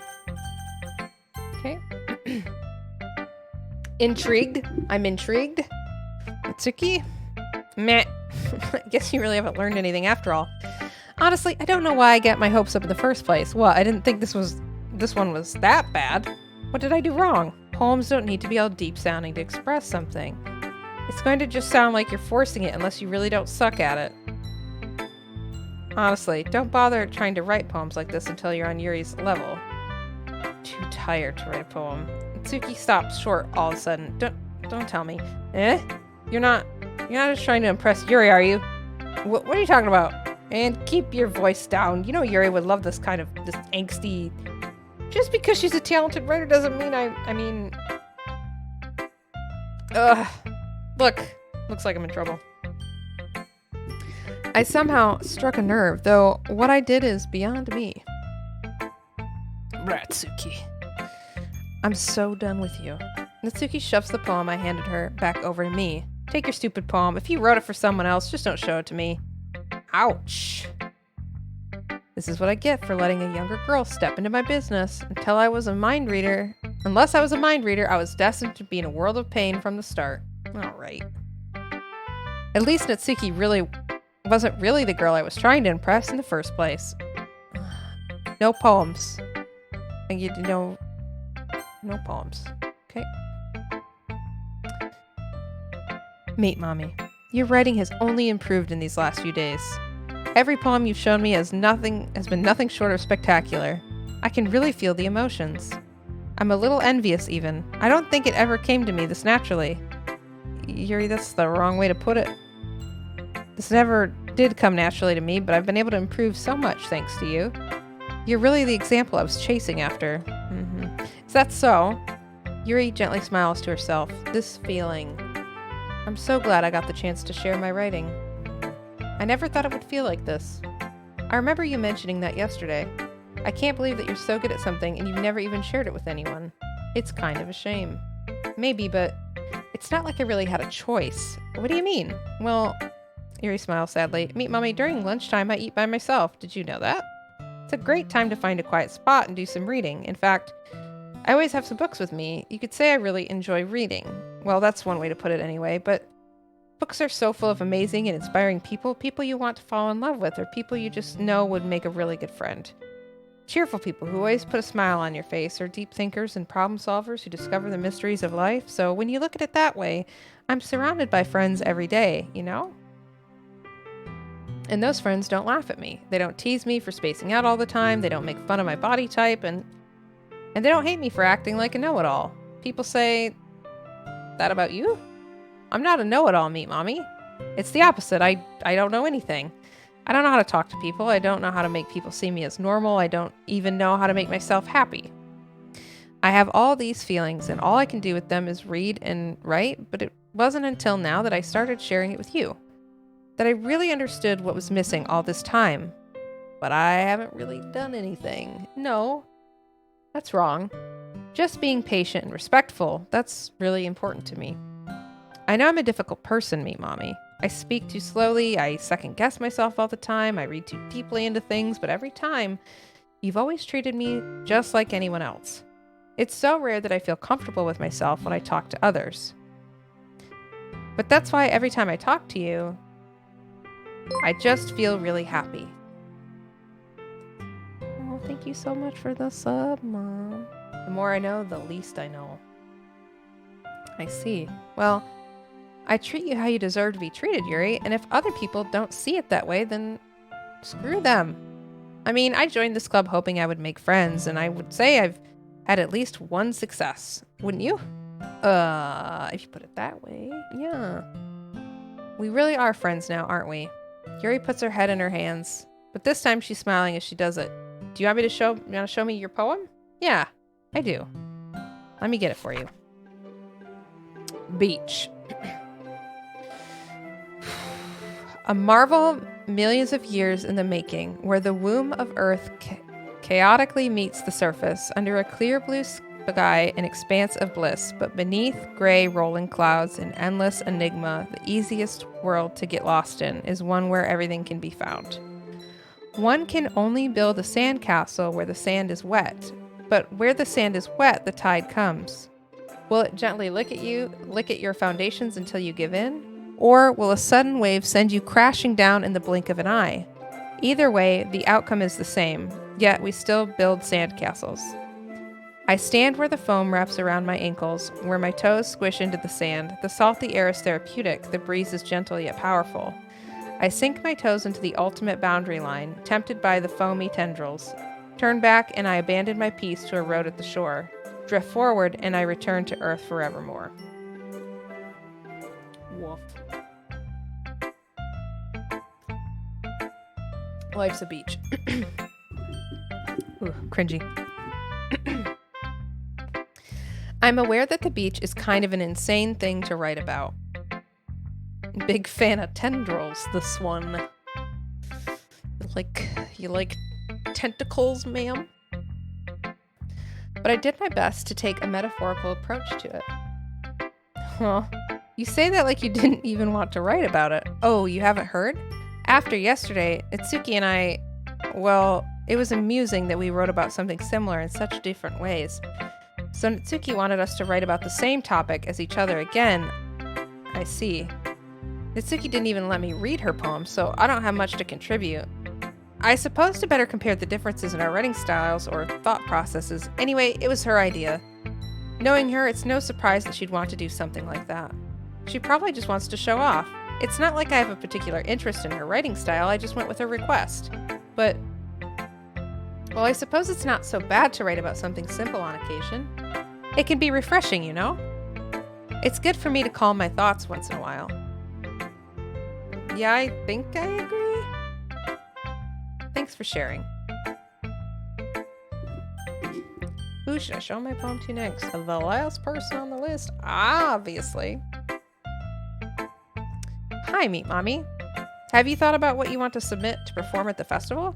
Well, being in this club is one thing, but performing in front of a bunch of people, I'll have to give it some more thought. Okay, no pressure, but whatever you do, I'm sure it'll turn out great. It would also make me happy to see. Ahaha. Anyway, let's take a look at today's poem. Sure. I let Monica take the poem I'm holding in my hands. This one's good. It feels like you're not only getting more comfortable with your style, but the imagery is better than the last one I read. Just wondering, but have you been finding inspiration in Yuri's writing style? Guess so. You can't deny that she's talented. Yeah, totally. I think your poems are the most romantic. That's the best way to describe it. She's like a totally different person when she picks up a pen. I noticed that too. Or when she's talking about literature, it's like a light turns on inside her. Sadly, it's hard to get much personal conversation out of her. Trust me, I've tried. Who knows what goes on in that head of hers? I hope you don't mean that in a bad way. No, of course not. I just meant that I wish she didn't keep so much to herself. But still, defending her like that, you must be pretty into her. Eh? You completely misunderstood.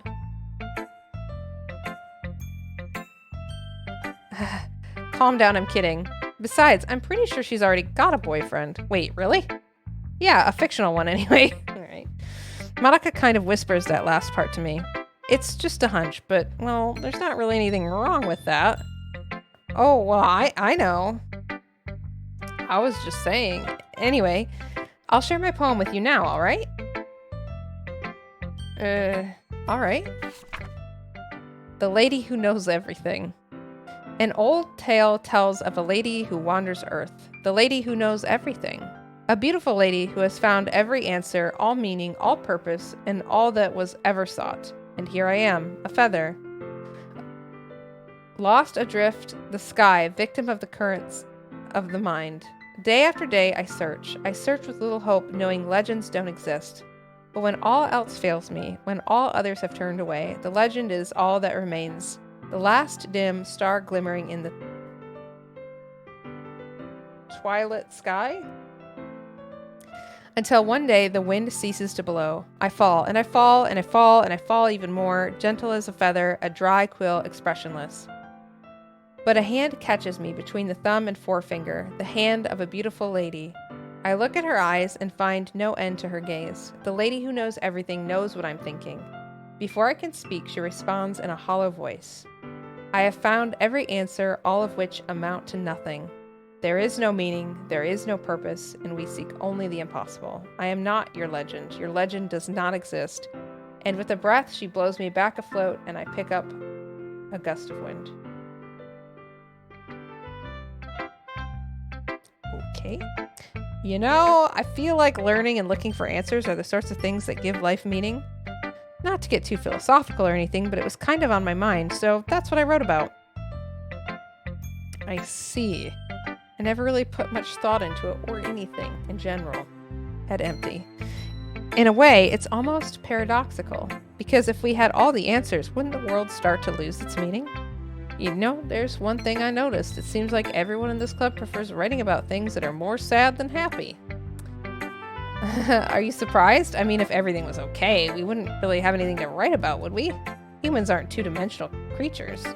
I think you'd know that better than anyone. Okay. You mean one-dimensional? Yeah, that. Anyway, here's Monica's writing tip of the day. Are you ever too shy to share your writing because you're afraid it's not that good? It can be really disheartening to get a lukewarm response to something you put so much into. But if you find other people enjoy writing, then sharing it becomes a lot easier. Because instead of just telling you that your writing is good or okay or bad, they'll want to focus more on everything that went into it and the things you can work on. It's much more encouraging that way, and it will make you want to continue improving. It's almost like having your own little literature club, don't you think? That's my advice for today. Thanks for listening. Okay, you three.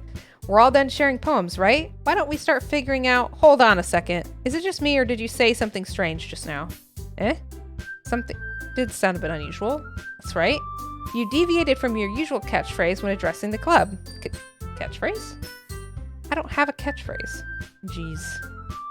Why is the mood so weird today? Look, even Yuri isn't immune to it. Ugh. Stagnating air is common foreshadowing that something terrible is about to happen. In your books, maybe. Look, the only thing different is that Sayori isn't here. It seems you're right. Sigh. Sayori always helps lighten the mood a little bit, doesn't she? It's almost like everyone's balance is thrown off a little when she's not around. Where the heck did she run off to, anyway? I thought she just went to pee. Natsuki, please show some decency. Oh, come on. Go piss, girl. She actually wasn't feeling too well and went home early. Is that so? I hope she's alright. Seriously? Of all the times to not go home with her, you pick the time she's not feeling well? So much for you two being all lovey-dovey. No. First of all, stop misunderstanding my friendship with Sayori, and second, she's kind of been avoiding me today, so I didn't want to force it. Oh? That curious expression coming from Yuri of all people? Calm down, guys. I talked to her earlier, and everything is fine. What did she say? Anyway, we need to figure out the rest of the festival preparations, so let's decide what everyone will be doing this weekend. I already know what I'm doing. That's right. Natsuki will be making cupcakes. But we might need a lot of them and different flavors. Can you handle that all by yourself, Natsuki? Challenge accepted. And as for myself, I'm going to be printing and assembling all the poetry pamphlets. Sayori will be helping me design them. And as for Yuri, Yuri, you can, guys, can you help me come up with something for Yuri? I'm useless. No, that's not it at all. You're the most talented person here, you know? Now Natsuki's pouting too. Jeez, even I can tell now. I guess I never gave Yuri enough credit, but I can tell things are even harder on you when she's not around. That may be the case. But if I can't also be a leader on my own, then I won't grow as a person. So, Yuri, you have a beautiful handwriting, you know? So you should make some banners and decorations to help set the atmosphere. Atmosphere? About that. I love I love the atmosphere. Yuri's expression suddenly changes as she stares at her desk in focus and starts nodding to herself. Your mind is already racing, I see. That's great. You'll be wonderful help, Yuri. But anyway, that just leaves you, Meat Mommy. The one who is truly useless. Don't say that. In fact, both Natsuki and Yuri have some pretty heavy tasks to handle. It'd probably go a long way to give one of them a hand. You can always help me out as well. I'd be really appreciative of that. Dankarest Chiwu has joined the Hot Dog Waifu Club. Thank you so much for joining and following me. I appreciate it. Thank you. Welcome in. Is Monica suggesting I spend the weekend with one of my club members? How on earth are they going to respond to a suggestion like that? I suppose I wouldn't mind a bit of help. Well, even if you don't know how to bake, there's always some dirty work I could give to you. It's not like Monica's going to give me a choice, and you shouldn't be sitting on your butt anyways. Yeah, I should just readjust. Let me just stand up here. She's right. I shouldn't just be sitting on my butt all the time. Let me just readjust here.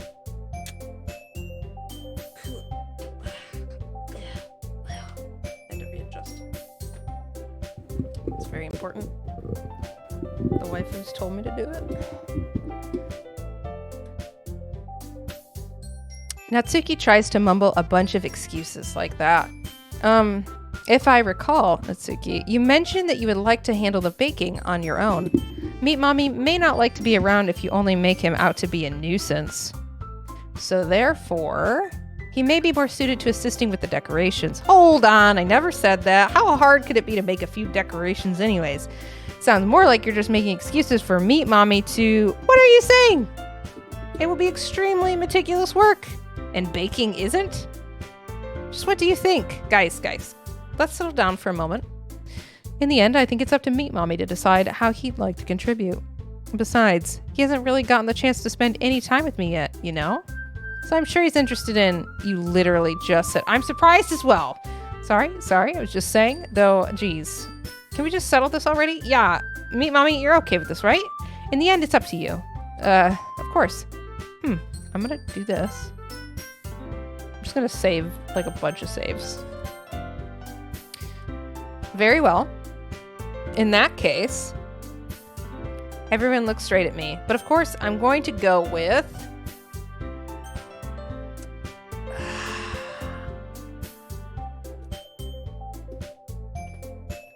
Smart move, Mommy. Listen, I can learn, like, I'm learning. I'm starting to get the feeling that something bad's gonna happen, so I'm trying to prepare for whatever that is. Obviously we have to just keep doubling down on Yuri, right? Like, that's just like that's the obvious thing, right? That's what we have to do. Right? We have to. Gotta help her with the decorations. Based. Well, I'll probably be most helpful, most useful helping out Yuri. Me? Are you serious? Why would you... Atsuki, I can already tell you're about to say something mean. No. I was just saying, So you'll be helping Yuri then, Meat Mommy? Yeah. That's what I'm gonna do. I'm glad. I have a bad habit of overthinking these sorts of things, so I think your assistance will be very useful. That's great to hear. Natsuki, will you be able to handle the baking yourself? I mean, yeah. I already said I'd be fine. Okay. Everyone could tell that Natsuki is feeling a little sour. So, is that everything we needed to go over? Yeah, that should be about it. Are you guys excited? Well, excited may not be the right word, but I suppose I'm looking forward to it a little bit. Do you feel the same way, Meet Mommy? Me? I guess you could say I'm interested to see how it'll turn out. It's good enough for me. What about you, Natsuki? Natsuki. What? Why is everyone yelling at me? I didn't even do anything. No. That's not what I meant at all. Yuri anxiously glances between everyone in the room. I'm sorry for this. I don't really know why Meet Mommy picked me. And also, your cupcakes are the best cupcakes I've ever had. They go really well with my teeth. And nothing that I do for the event will compare to that. So I get it. I'm kind of surprised though. Why? Well, I'm the one acting immature. I already know that, but you're trying to cheer me up all of a sudden. I know, I'm not very good at it. I'm sorry if I said something bad. Natsuki isn't the only one surprised. Monica and I are also taken aback by Yuri's words. When she already has trouble with words, trying to cheer someone up must be far out of her comfort zone. Far out of her own comfort zone. But I begin to understand. Yuri was trying to sound like Sayori. Even if it didn't work perfectly, I can tell that she tried to say something Sayori would say at a time like this. Because Sayori always helps everyone smile and feel good about themselves. No. I kinda appreciated it. I'm sorry for making a big deal out of nothing. But I'm going to say this. You better bet that my cupcakes are going to be the best part of the whole event. I believe you. Yeah. I hope to see everyone do their best. But with that, there's nothing more for me today. So I guess it's time for us to head out. Alright, let's get out of here then. Everyone packs up their things. I start to follow Monica and Natsuki out the door as they chat between each other. I turn around. Sorry. I realize that I don't have any way of contacting you this weekend. Oh, you're right. Cell phones don't exist. I can't believe that slipped my mind. Should I give you my phone number? Oh, I do have a phone, I guess. I think that would be the best way, yes. I'm actually a Twitch streamer. You can find me at twitch.tv/meetmommy_. You can find me on Discord. Alright then. Yuri and I exchange phone numbers. Okay, then I'll be stopping by your house on Sunday. My house? Where I live? Is that a problem? No, not at all. I just thought I would be the one going to your house since I'm the one helping you. I suppose that makes sense, but if you don't mind, I think I would prefer going to your house. Alright, in that case it won't be a problem. I decide not to press Yuri for a reason. Wow. Mature? How mature of you. It's not like it should matter much either way, so I'll just need to make sure my room is clean. I hope I managed to make myself useful in some way. I'm not nearly as creative as you are. Don't underestimate yourself, Meet Mommy. I think we'll make a very productive team. Even if you only choose me because you felt bad or something. Wait! You don't actually think that, do you? I don't know. It's difficult to come up with any other reason you may have chosen me. No other reason, okay? You're forgetting the one reason with the most common sense. I choose to help you because that's what I want to do. But.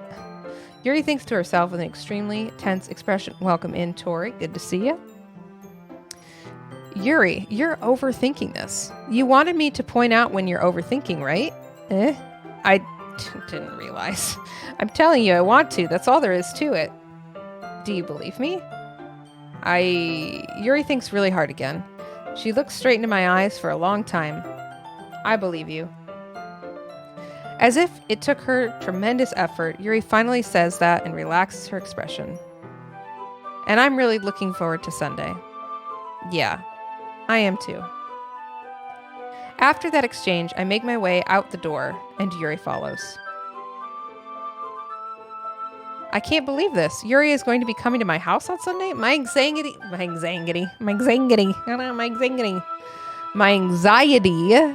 shoots through the roof.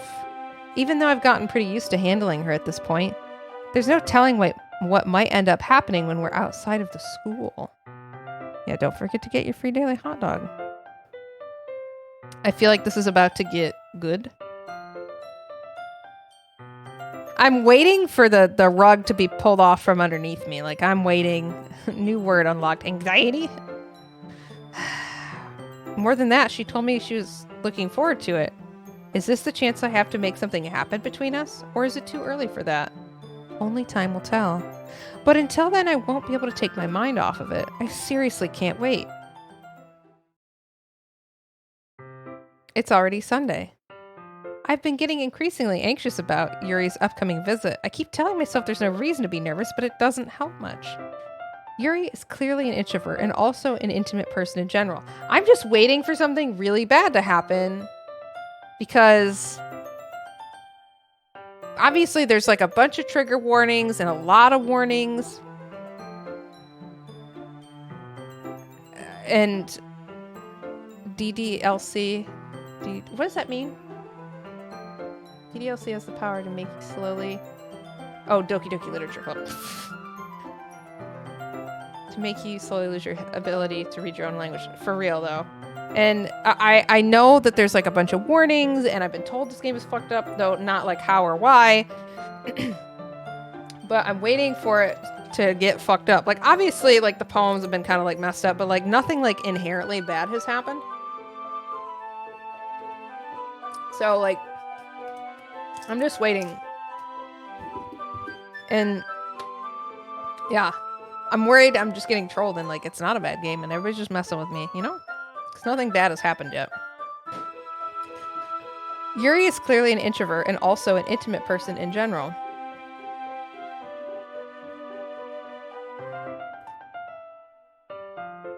You are on the sweet act?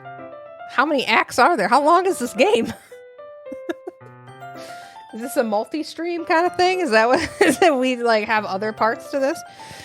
There's no doubt that she'll open up a little bit when it's just the two of us. That good old fox. So glad you said that right now. Sweet as synthetic sugar. Okay. There's no doubt that she'll open up a little bit when it's just the two of us. Meanwhile, we've even been texting occasionally. She was extremely apprehensive at first, but it wasn't long before I was already learning more about her. But putting Yuri aside, I haven't heard a thing from Sari since she left club early the other day. My son keeps popping in to check out the progress. My God, it's coming. What? What? What's coming? I haven't heard a thing from Sari since she left club early the other day. It's not like we text each other all the time or anything, but I've been worried about her in the back of my mind. Between what Sari said and what Monica said, is it really okay for me to put Sari's feelings aside when she might need me?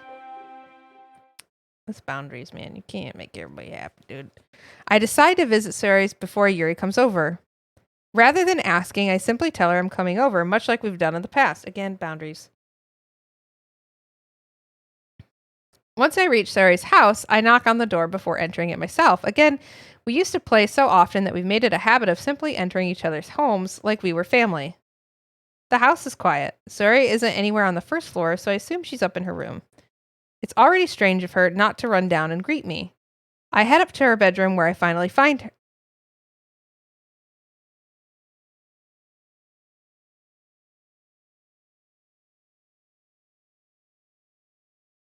Okay.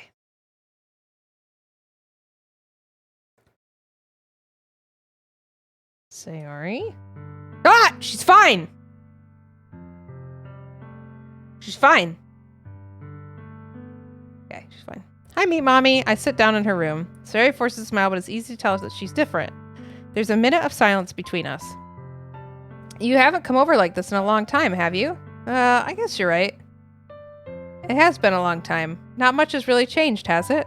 Sayori's room is as messy as it's always been. I also recognize the same stuffed animals and wall decorations that she's had for years now. If you came over more often, it wouldn't be such a mess. That's because I end up cleaning it for you.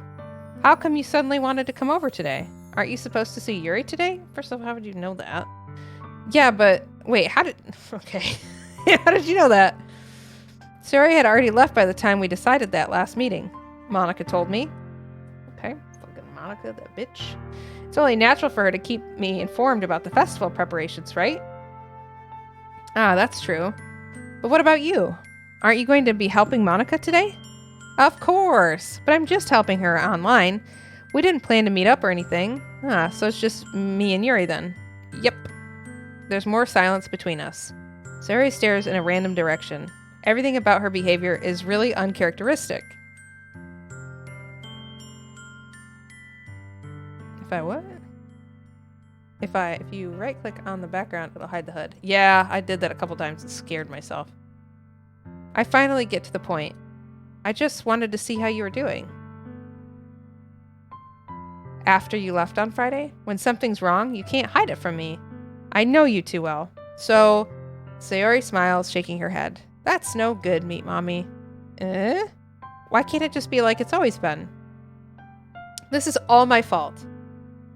If I didn't get so weak and accidentally express my feelings, if I didn't make that stupid mistake, then you wouldn't have been worried about me at all. You wouldn't have come here. You wouldn't have even been thinking about me right now, but this is just my punishment, isn't it? I'm getting punished for being so selfish. I think that's why the world decided to have you come over today. It just wants to torture me. Sayori! I grabbed Sayori by the shoulders. What on earth are you saying? Are you listening to yourself right now? Did you just home improvement? I know something happened to you. There's no other explanation for you to be like this, so tell me already. Until I know, I won't be able to stop thinking about it.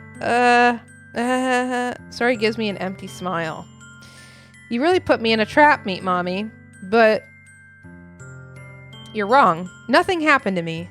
I've always been like this. You're just seeing it for the first time. Seeing what? What are you talking about, Sayori? You're really just going to make me say it, aren't you, Meat Mommy? I guess I have no choice this time. The thing is, I've had really bad depression my whole life. Did you know that?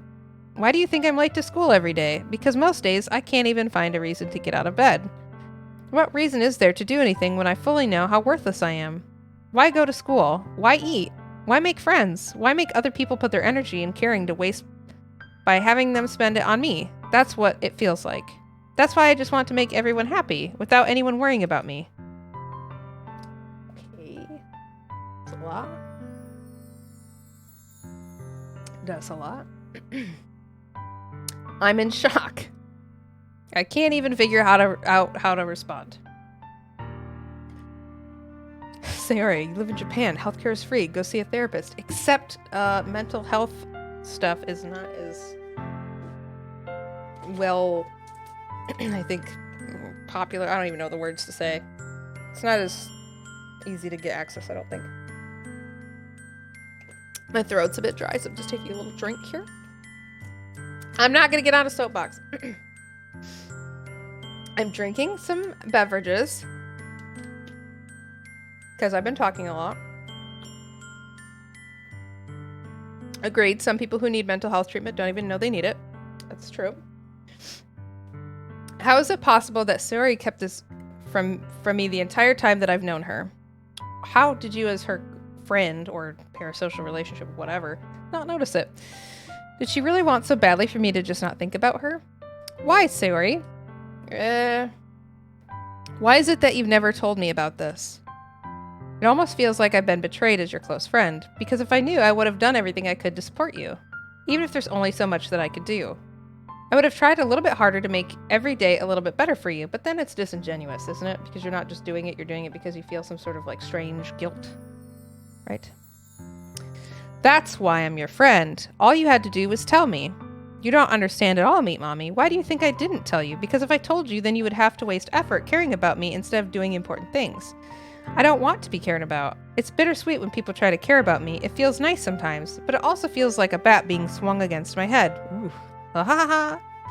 That's why I wanted so badly for you to make friends with everyone else. Helping everyone be happy together is the best thing for me. Drunk mommy playing... No, I'm not drinking adult beverages. I'm drinking fucking Ensure Clear nutrition drink with 8 grams of protein and a melon Mountain Dew and a water. I don't... I couldn't play this under the influence because I would not be able to read at all. I would be slurring my words real bad. Yeah, I'd be passed out. I'd be assed out in 15 minutes. Mix it all together. No, I'm not going to mix it all together. That sounds gross. You know what's not gross? You know it's not gross.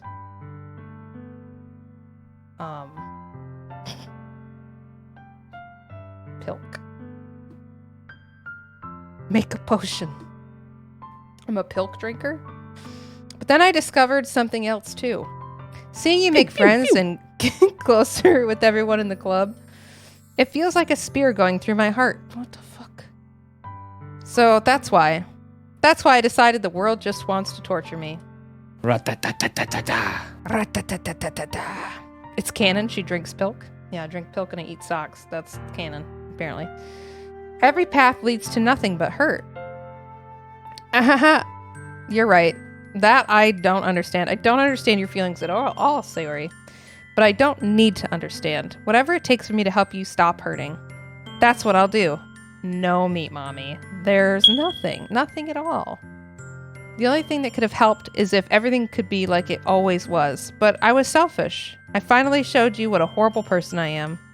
Tears streaked down Sayori's face. I made you join the literature club because I was selfish. I need my phone to not ring. My mom's trying to call me. Like, this ain't the time, Mom. Sorry. And I was punished by my heart hurting in a way that I couldn't understand. The _wolf_ killer 55 has joined the hot dog waifu club. The wolf, is it wolf killers? Welcome in. Thank you so much for the follow. I appreciate it. If you're not aware, I'm a pilk drinker. I'm a pilk drinker. Just put this here so we don't forget. Pilk drinker. And now you came here and I made you hurt too. I'm just weak and selfish. Welcome in, Return of the Mac. That's all I am. And that's why I'm going to accept these punishments, because I deserve every last one. Without thinking, I once again grab Sayori's shoulders. This time I pull her into a tight embrace. Meet Mommy. Sayori. I don't care if you feel selfish. I'm really happy that you convinced me to join the club. Seeing you every day makes it worthwhile enough. If I make friends with everyone else, then that's just a bonus. But please never underestimate how much I care about you. I wouldn't have it any other way. Meet Mommy. Sayori isn't hugging me back. Despite my arms being wrapped around her, Sayori's arms remain at her sides. She starts sobbing next to my ear. No, don't do this to me. Please don't do this. Meet Mommy. Sayori barely manages to speak between her sobs. I don't know if I'm doing the right thing, but all I want is for her to know that I care. If you have it in you to call yourself selfish, then you have to let me be selfish too. No matter what it takes, I'll figure out what needs to change. I'll make these feelings go away. And if there's anything that you need me to do, then you'd better tell me. I'll get mad if you don't. Because this is also about me. I wish I could say something here. Meet waifu cult. I don't know. Gently, Sayori finally puts her arms around me in return. Jetstream Sam, welcome in. Are you winning, girl? I don't know. I don't know if this is a game you win. I don't know anything. It's all really scary. I don't understand any of my feelings, Meet Mommy. The only time I'm not feeling nothing is when I'm feeling pain, but your hugs are so warm, and that's really scary too. Sayori lets me go. As she does so, I let her go as well. The festival is tomorrow. Yeah. It's going to be fun, right? Yeah. How would you like for me to spend it all with you? It's what I want. Everything is normal and fine. Everything's fine. It's going great. It's fine. Everything is fine. Promise. I think that would be nice then. Yeah. Sayori wipes her eyes. If I could spend the whole day here, I would. Of all days, this has to be the one where I have other plans. Maybe I should cancel. No, don't. Please don't. If you did that, then I really wouldn't forgive you. But it's almost time for Yuri to meet me at my house. At the very least, do you want to come along and help out? It would be fun. To my surprise, Sayori shakes her head. I'm sorry. I don't know if that would be very good for me today. You understand, right? It's kind of hard for me to fully understand, but I'm trying my hardest. It's okay. Don't worry too much about it. I'll see you tomorrow, okay? All right. I look forward to it. No.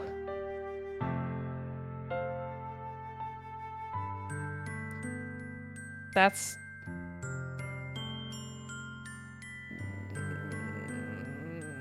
That's not what you do. Man, my throat is so dry.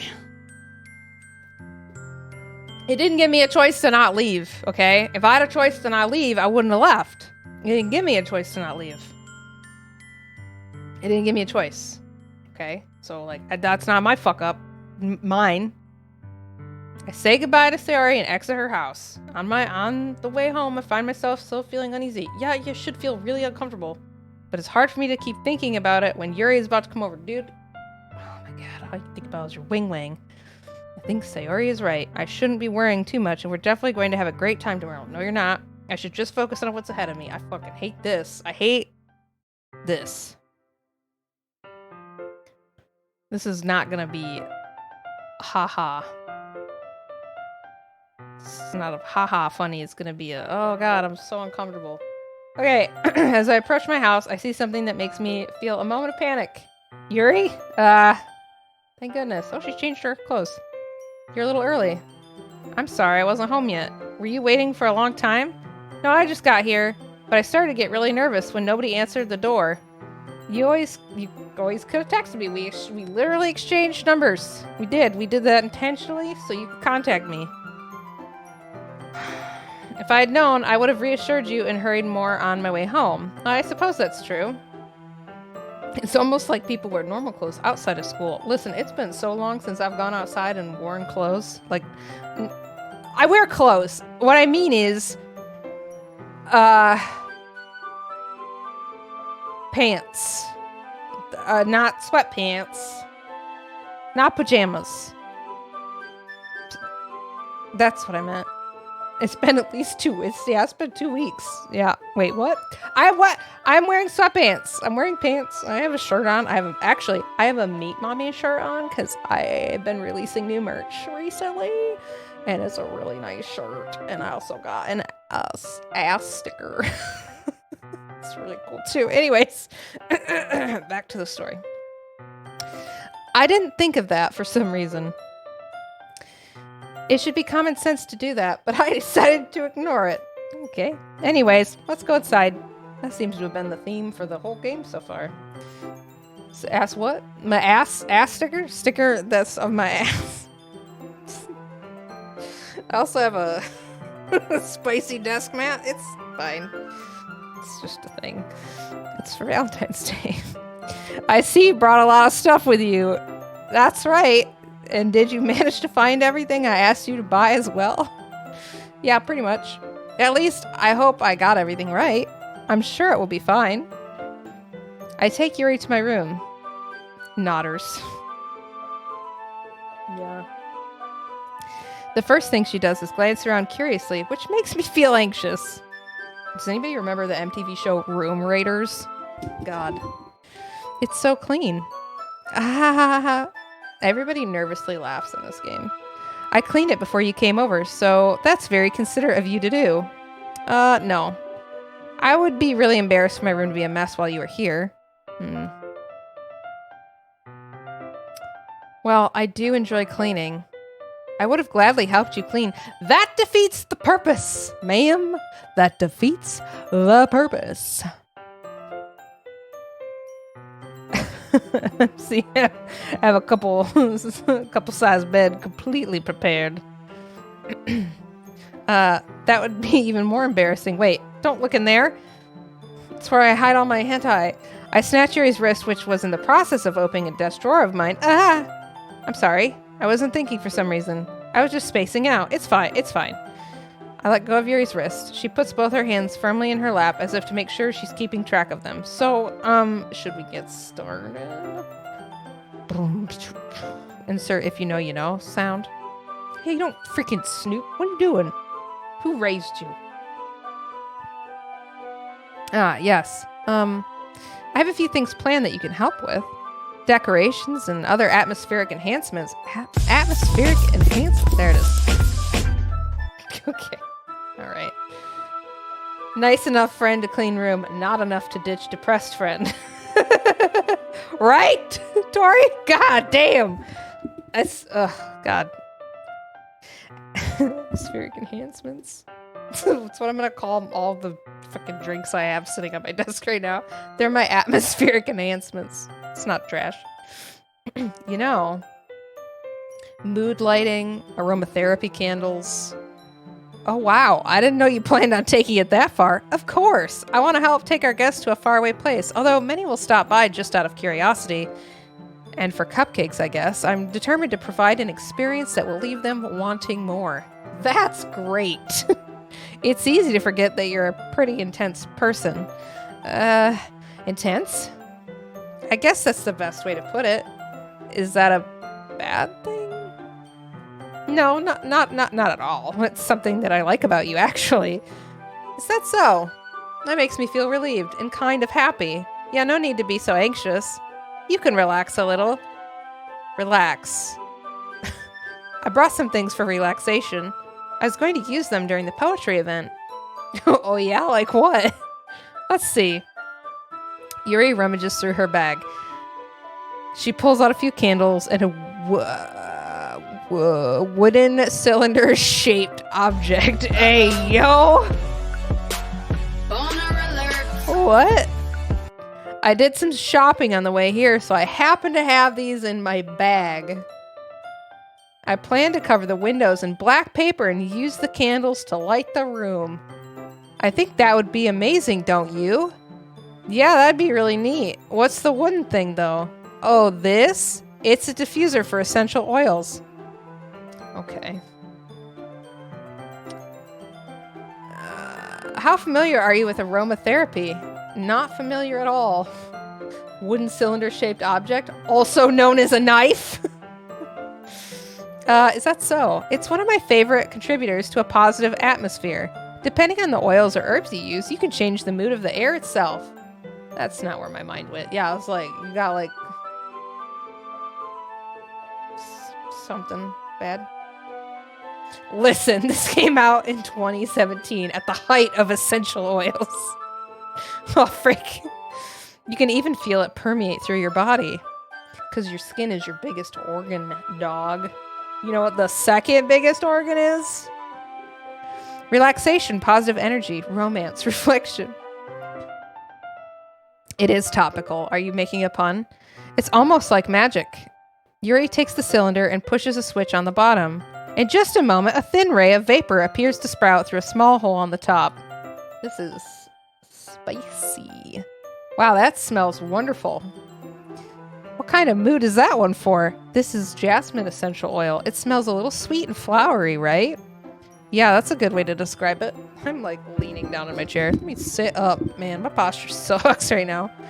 Yeah, that's a good way to describe it. I choose jasmine for the event because it provides more than relaxation. Jasmine enhances your emotions and help you feel them flow through your body. That clip was so good. I'm dead.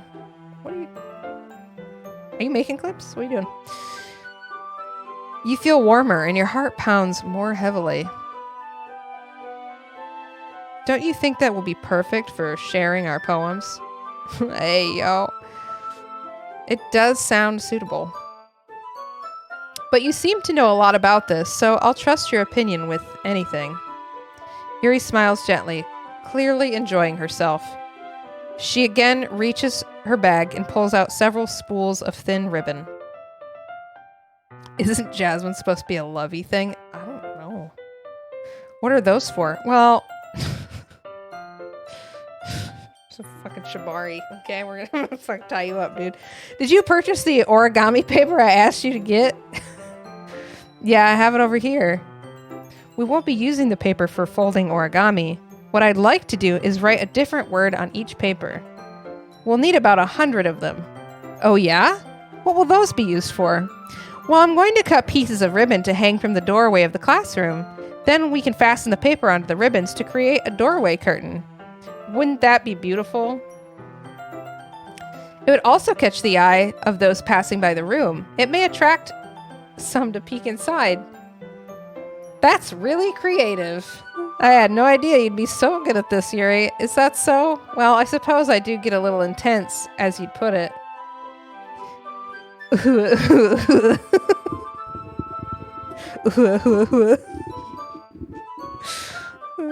Yuri giggles with red cheeks. Same.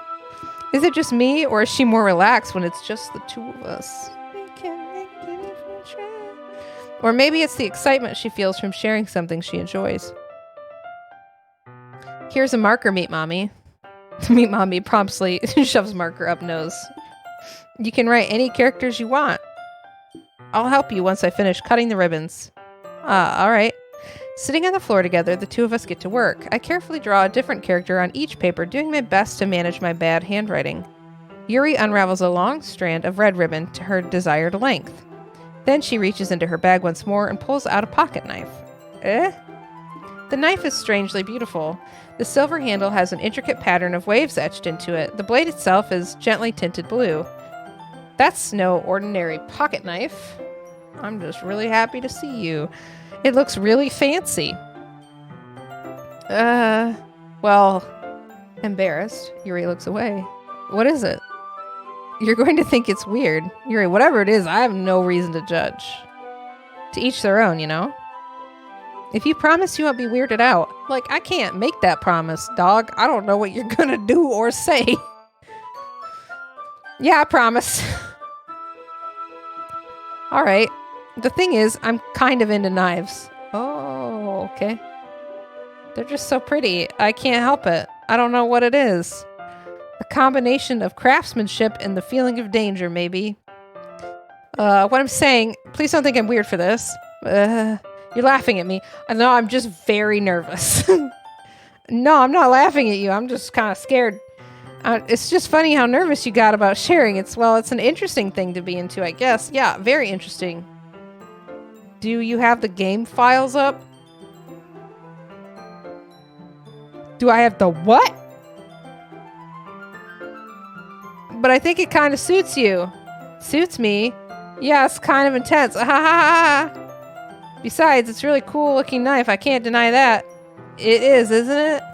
I'm nervous now. Yuri relaxes her expression once again. Would you like to hold it? Sure, I'll check it out. Yuri carefully hands me the knife with the handle facing me. I take it and turn it around in my hand. It feels heavy and extremely solid. Where do you even get a knife like this? Curious of its sharpness, I feel the point of the knife with my index finger. Ow! Meet Mommy. Why did you do that? I didn't expect it to be that sharp. I barely touched it at all. It's my fault. I should have warned you. That knife is extremely sharp. It can cut through skin like it's paper. Oh no. A small drop of blood trickles down the side of my finger. Yuri takes my hand and gives the wound a closer look. Is she a fucking vampire? Is she a vampire? She stares at it.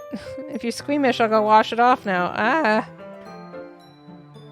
Without warning, Yuri puts my finger in her mouth and licks the wound. I feel her tongue curl around my finger. Startled, I instinctively pull my hand back and fucking bicycle kick her across the room. The fuck are you doing? Please forgive me. I wasn't thinking. Yuri lowers her head, her face burning up. Yuri, that's the most embarrassing thing I've ever done. I fucking bet. How could I do something like that? I'm sorry. Sure, it was a little weird and it took me by surprise, but I guess she's just trying to help, right? Yuri, I think you're overreacting a little. She doesn't lift her head. What if she doesn't recover from this for the rest of the afternoon? Dude. What do you even do with that? What do you even do when somebody just takes your finger and puts it in your mouth? Puts your finger in their mouth. What do you do, chat? I gotta drink liquid. Blood fetish? What? Knife play, what? Well, okay. My throat is so dry. Run. All right, you know what? This might be a stupid thing to do, but I do it anyway. Story of my life sometimes, man. I take Yuri's hand and lick her index finger in return. Don't do that. Don't do that. Don't do that. Meet mommy. Did you really just do that? Now we're even. Yuri just looks at me like I did something wrong. I knew this would be a bad idea. It's not for the sweet aroma of jasmine oil. The air would be extremely heavy right now. You're so weird, meat mommy. Yuri giggles shyly. Eh? Yuri calling me weird? This bitch just took my whole ass finger and put it in her mouth. She doesn't know where my finger's been at all. I have no response to that. Where do you keep your bandages? I don't think I need one, actually. It was a tiny cut. Look, it already stopped bleeding. I see. That's relieving. The tension is quickly lifted. Licking Exchange 2017. I watch Yuri's knife cut through the ribbon like it's nothing but air. Meanwhile, I continue to make progress on the paper. Now we're blood brothers. No. After we finish attaching the paper to the ribbons, we lay them all out side by side. It looks better than I expected and will be very effective as a door curtain. It looks great. Good thinking coming up with this, Yuri. Ah, thanks. It's just something I saw online, really. Are you ready to move on to the next task? Yeah, let's do it. What do you have in mind? I'd like to create a banner. That's why I asked you to buy the paint tablets.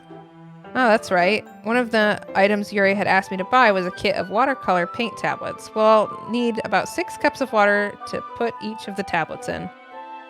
Do you mind fetching those for us? Of course not. 6 cups of water. I'll be right back in a minute. Thank you very much. Oh, and just a little bit of water is okay. If you fill the cups too much, it'll be too diluted. Okay, I know how watercolor works. Taking Yuri's advice, I decide to use small plastic bathroom cups rather than full-sized glass. Fucking bathroom cups. I put them on a... How many people in chat have bathroom cups? Just curious. I put them on a plate to catch any paint that drips, then bring it back into my room. Yuri? Yes? I come in to see Yuri quickly unrolling her sleeve, pulling it back over her arm. Ma'am. Nothing. Your face is a little red. Is it too hot in here or anything? You've never had a bathroom cup? You do in hotels. You get bathroom cups in hotels. Let's see. Excuse me, something real sus is about to happen. No, not at all. There's nothing wrong, so let's mix the paint. Yuri hurriedly dismisses me and takes it upon herself to unwrap the tablets, dropping them into the cups. So, I thought we would do something simple that would look very nice. Look, Max got bathroom cups. I'm not saying it's weird. I'm saying I don't have a bathroom cup. I've never had a bathroom cup, but I know that that's like a thing that exists, and I was just curious on how many people did that, or if it was like, that's like not a common like American thing to do is to have bathroom cups. I also want to point out that I typically stream for 2 hours at a time. I'm at like 4 hours and 19 minutes right now. I've been talking this whole damn time because I want to know what's going to happen so bad. I'm on the edge of my seat. Okay. Just pointing that out. It's not normal. I thought we would, my mom used to get those Dixie cups. 4.5 hours of just constant talking. Dude, I'm not gonna have a voice. It's fine. I mean, some people may fucking prefer that. You know? Can't be mouthy if I can't talk. Take another drink. Funky's gonna have to make me some tea. Does it make my voice more sultry sounding when I'm like, it's fine. I just sound like I'm going through puberty again or something. Alright, I thought we would do something simple that would look very nice. I'd like to paint a gradient across the banner. Yeah, that's very simple. Okay. Starting with the colors for a sunrise, then daytime, then sunset, and nighttime. Once it dries, I'll write an inspirational quote across the banner. Those are Max Slayer _'s favorite things. Or inspirational quotes over images. She loves those. So I post them every day on Twitter just for her. We can hang it on the wall behind the podium at the front of the classroom. Ah, neat. That's so quirky. What are you going to write? Well, it'll be more fun to surprise you. I hope it's, I don't know. I don't have anything funny. I could just, no. Yeah, I already showed you the professional raw dogger. We're good. I don't have anything funny. I'm American, just a weird one. That's fine. Yuri smiles at me. If you say so. After rolling out the banner, Yuri and I kneel on opposite sides so we don't get in the way of each other. Yuri uses a brush and adds a few dots of different colors across the banner to serve as a color guide when we paint. This kind of reminds me of elementary school. Painting on a banner with watercolors feels a lot like the art class projects we had back then. It's relaxing. Ah! How is it a surprise you're standing right there? I'm sorry if this feels too childish. No, I didn't mean that at all. It's kind of fun, you know? Yeah. It's fun. Why do you have to be so weird about everything? I'm glad you feel that way too. Yuri stops painting for a moment, thinking to herself. For me, I don't need to go out and do crazy things to have fun. In fact, I usually don't even want to. Same, girl. I didn't spend all this money on this computer to go out. Why would I go out when all the stuff I like is here, man? It's cheaper. Don't have to deal with getting sick or something. Why would I go outside when I got a beanbag right here, man? That doesn't make any sense at all. I also don't want to go outside. I just like when I could spend time with one other person. Again, same. I prefer one-on-one interactions or even one or two, like, group things. Not for me. Not for me. Yeah, and I have to wear pants. Like, it's so hard. I don't want to do none of that. I just like when I could spend time with one other person. Even if it's something simple like reading, it doesn't even matter if we don't talk much. Girl, same. We don't even need to fucking interact. We just sit in silence. And that's totally fine. I'm gonna take another drink.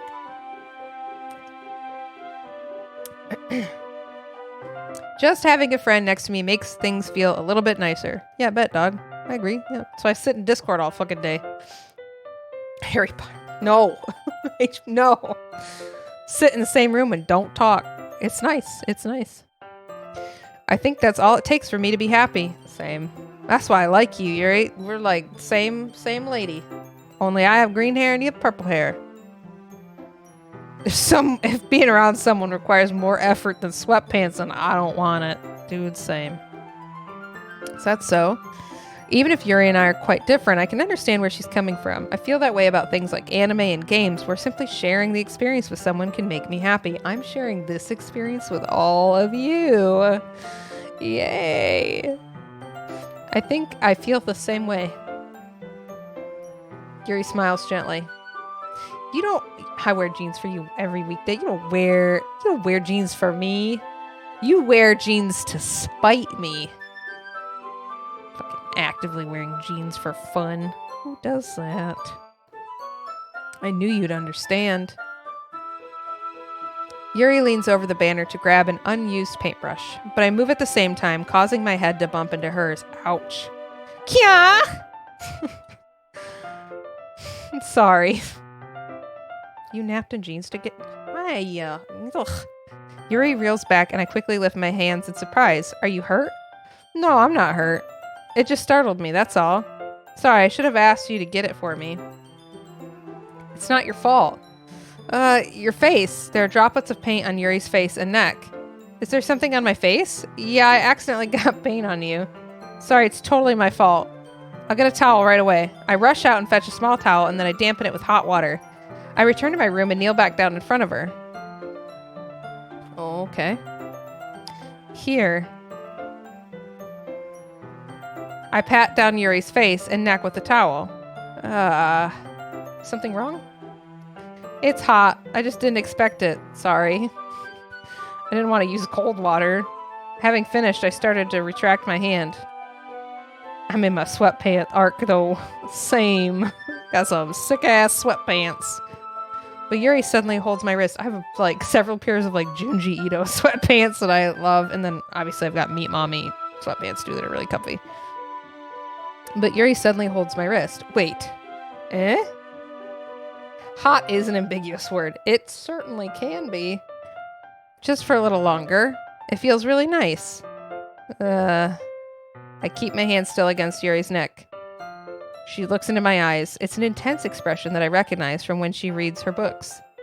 Almost as if she's lost in a daze and enveloped by her own thoughts. She breathes gently, half through slightly parted lips. What is happening?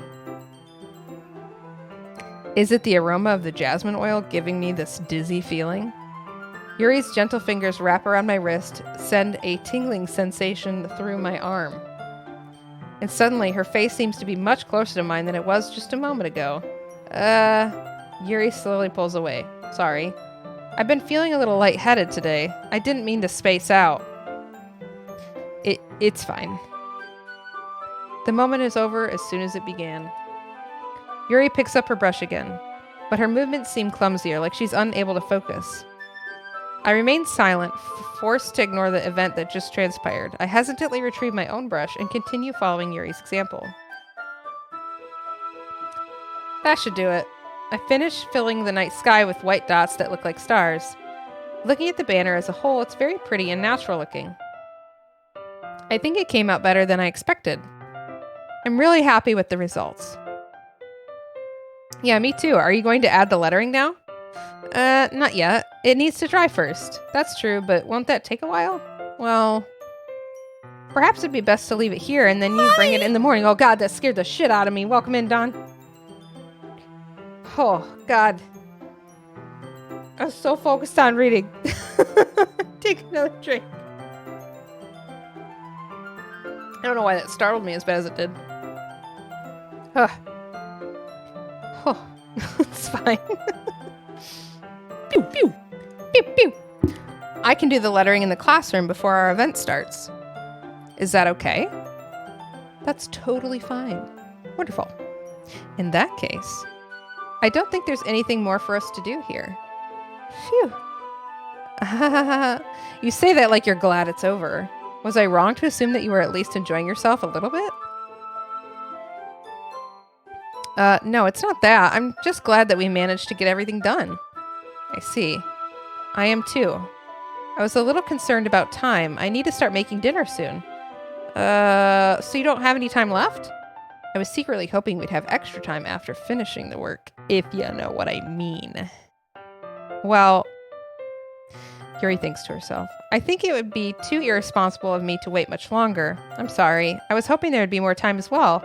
It's probably my fault. Sorry for being such a slow worker. No, it's not your fault at all. And the important thing is that we got everything done, right? Yeah. So I shouldn't be disappointed or anything. Gathering all her things, Yuri seems to look a little downcast. I understand why. It sounded like she rarely gets the opportunity to spend time with friends in a relaxed environment. That's what this is? Okay. But that doesn't mean this is the last time it can happen. True. A boner alert! Once Yuri packs up, I walk her out the front door. Thank you very much for having me today. No problem, I'm glad I was able to help. Just let me know if there's anything else you need me to bring tomorrow. I will. Well then, Yuri fidgets. I guess I'll see you tomorrow. Wait, I kind of say that without thinking. About today. It's fine that we didn't have as much as time as we wanted because we can do this again. Whenever you want, you can come over or we can go out somewhere. I forgot that you don't like going out so much. As I stumble over my words, Yuri simply smiles bashfully. Anyway, you know what I'm trying to say, so you're very thoughtful, Meat Mommy. Why, thank you. I am very thoughtful. Yuri takes a step closer to me, then briefly squeezes my hand. Oh, Jesus. God damn. I kind of like that about you. Well, how am I supposed to respond to that? And now you're like up in my business. But I don't even get a chance to as Yuri suddenly pulls back. Sayori? Ah!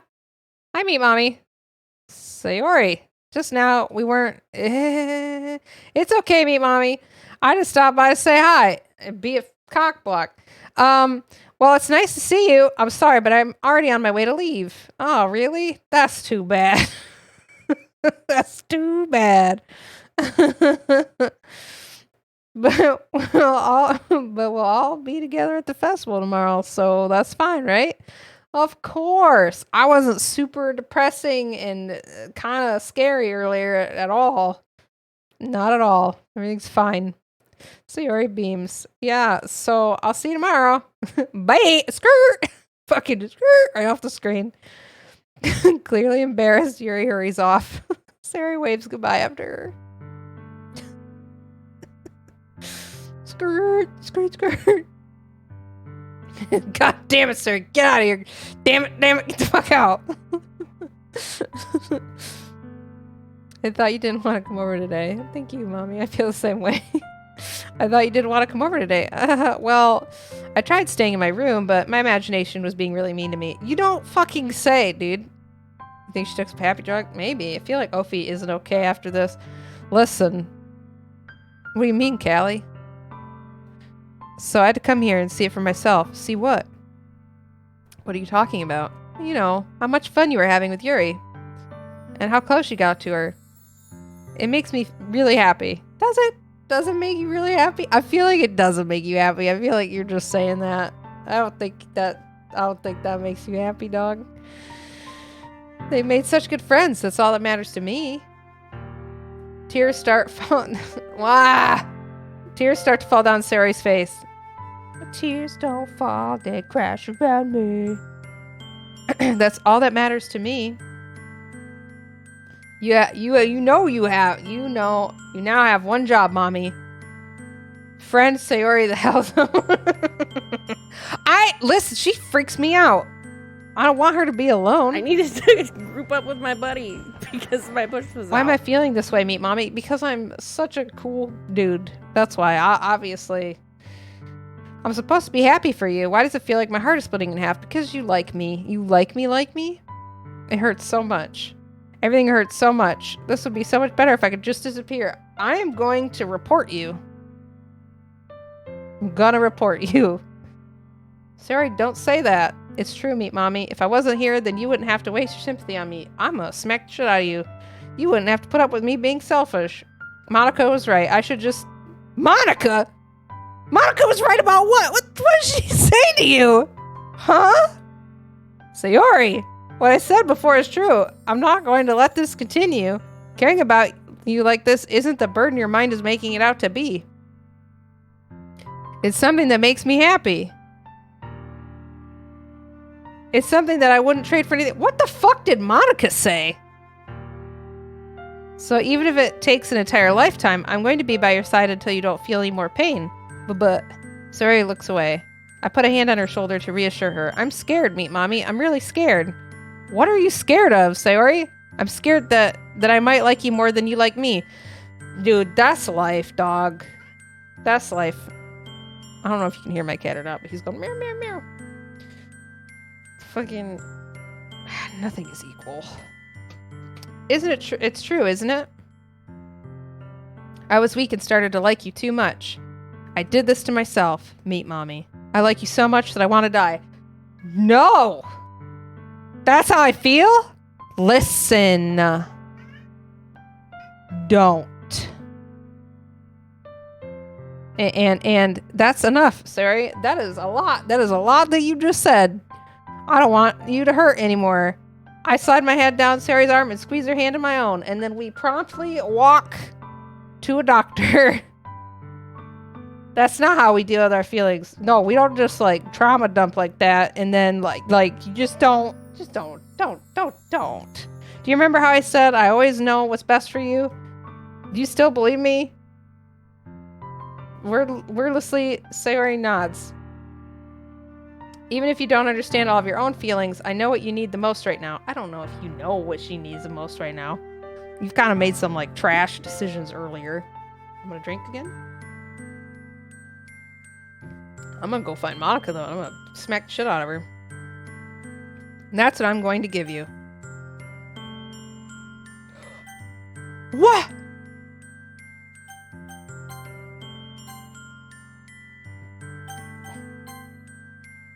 What the fuck am I supposed to do with this? What am I supposed to do with this? That's... Dude. I don't... What do I do with this? What do I do? Alright. I don't want to take accountability.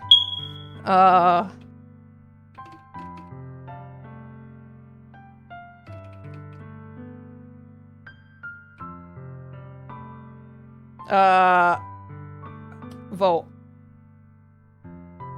I'm not taking responsibility. Vote. So that if it fucks up, it's your fault. It's not mine. Vote. Vote her up. It's anonymous.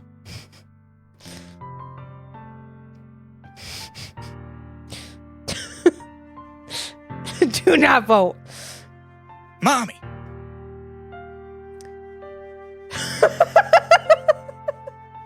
Oh, chat be vote. Don't you threaten to ban anybody for voting. I asked them to vote. You took away my favorite button. What button did I take away from you? Was it the hydrate? It's because I haven't rebuilt anything yet. I'm hydrating a lot right now. You vetoed this vote. Listen, okay, so here are my thoughts on what I do with this. Here are my thoughts. I know that if I say I love you, then there's a less likelihood that something bad is gonna happen to Sayori. But it's disingenuous because I don't love her, right? So that... Listen, you put all your eggs into the Yuri basket. Listen, so I can't tell her I love her because that's disingenuous. And I would assume she's smart enough to pick that up, but that's not fucking true.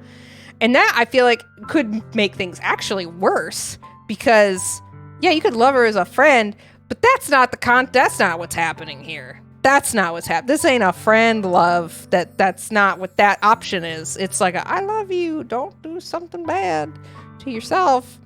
Because, like, listen, I don't want... Oh, God. No, I just...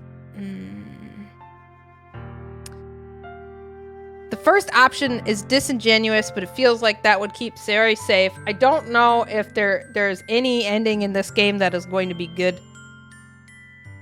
I do know that if it were me in this situation, which I would not get myself in, because I have a lot of integrity and I have emotional intelligence, I would say if I had to be in this position, I would say you will always be my dearest friend versus I love you, because the top one is disingenuous and could actually really backfire and cause a lot more problems. I'm also not a man. It's true. I don't let the mustache and the daddy sticky note confuse you. I'm all lady. So I'm gonna go with you'll always be my dearest friend on the premise that I don't want to be disingenuous and lie.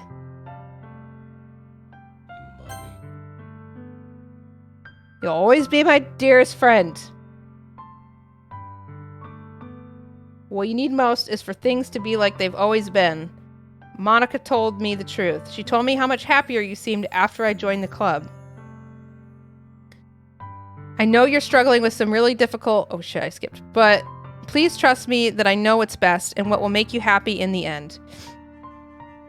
Please trust me that I know what's best and what will make you happy in the end. Yeah, I promise I'll help get things back to the way they were. I see. Sayori forces a smile through an incredibly pained expression. Bitch, god damn it, what the fuck? What do you want me to say? You want me to lie to you? You want me to lie to you? I don't want to lie. Is this what it feels like to get stabbed in the chest?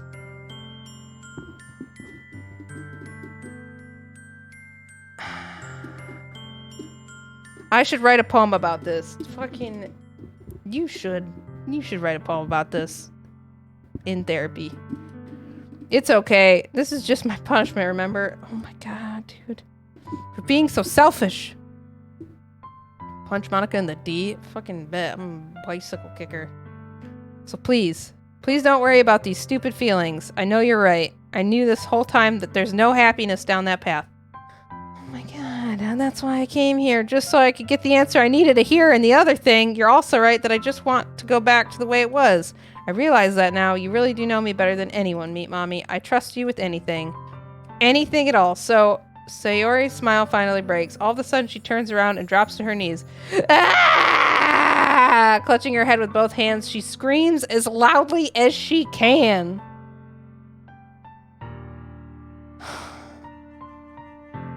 The most drama. Can we just... What did you say? Can we just give her a hot dog and say, you're still my friend? he's a hot dog. She's like a hot dog in these trying times. What the fuck, dude? I'm so shocked that I don't know how to react. I would also be confused. She's just gonna... Sari looks over her shoulder and flashes me one more weak smile before turning around and running off. Skirt! Sayori! I'm left helplessly standing in front of my house. Why am I feeling so horrible about this? There's nothing more I could have done. Realistically, there's nothing more that you could do in this situation. You're not in control of what other people do. At this point, any kind of person that lives in a healthcare-free cost country would drag her to a mental health... Yes! You'd do a wellness check or something. Like, you wouldn't just be like, alright, but, okay. But, like, you can't do that much. You gotta, like, involve somebody else to come do something, like a medical professional. Always talk to a professionally trained person. The most I could do is support Sari through her feelings and help her on the path that's right. But I'm having as much trouble understanding Sari's feelings as she is. Even though I can comfort her, I keep wondering if I should be doing something more, something different. Yeah, fucking... Good job, Sherlock Holmes. God. I know these thoughts will continue to plague me until things are back to the way they were. I'm going to give it everything I've got. Sari will always be my dearest friend. I'll do whatever it takes to put a smile on her face every day. It's the day of the festival. Now, I feel like this is the climax of the game, right? Because this is like a big event that we've been waiting for. How long is this game? If you're playing this game, it actually feels like you're making real choices. That's why I like Mass Effect. Mass Effect is my favorite game of all time. Like the trilogy as a whole, like this Mass Effect 2 is the best one, but like the game as a whole, followed by like Dragon Age, Inquisition. Like I love choice-based games where you have to deal with consequences of your actions, but this is hurting. It's supposed to be 4 hours? Huh? Shut up. No, it's not. This is Act 1. This is Act 1. I'm still on the beginning? Oh my lord. Okay, so we can't fit... Alright, so we finish Act 1 in this stream because I can't play for 12 hours. I would like to, but I cannot do that. I will not have a voice, okay? So we will finish Act 1 today. This is going to have to be broken up into parts. Good lord. Okay. Of all the days, I expected this to be the one where I'd be walking to school with Sari. And you know what? I was gonna play Hitman, and I was like, I'll just play Hitman. I'll just play that tomorrow. But I'm gonna probably have to play this because it's gonna bother me. It's gonna bother me. I'm gonna want to know what happens. I'm gonna have no fucking voice. Oh god. Of all days, I expected this to be one where I'd be walking to school with Sayori. But Sari isn't answering her phone. I considered going to her house to wake her up, but decided that's a little too much. Oh, now it's too much? It's too much now? Meanwhile, the preparations for the event should be nearly complete. The banner Yuri and I painted is dry, and I gently rolled it up to take it with me. She sent me a pleasant text reminding me to not forget anything, and I reassured her. Funnily enough, I probably feel the same way as Natsuki about the event. I'm more excited for it to be over so I can spend time with Sayori and Yuri at the festival. But knowing Monica, I'm sure the event will go great too. That fucking bitch Monica, dude. Where's my audio? Don't get any sound? You're the first one here. Maybe a 12-hour stream won't be so bad. Dude, I can't do that. That ain't me. 12-hour stream, dude, I will have no voice. What do I get out of it? This game's just going to hurt my feelings. You want me to lose my voice, get upset, and stream for 12 hours? Sounds kind of goofy to me. Thanks for being early. That's funny. I thought at least Yuri would be here by now. Do I not get any music in this part of the game? This is unsettling. I don't like that it's being quiet right now. If we beat the sub goal, 12-hour stream, do not, dude. The sub goal is 5. We're at 4. Beating the sub goal doesn't mean lose your voice, lose your sense of ethics and your physical sense. Dude, my ass will be so sore. Listen, I can't do a 12-hour stream, you ding-dongs. Monica is placing little booklets on each of the desks. Calico_16 gifted a tier 1 Callie. sub to Nestralis. I They didn't have agree given to it. 3 gift subs in the channel.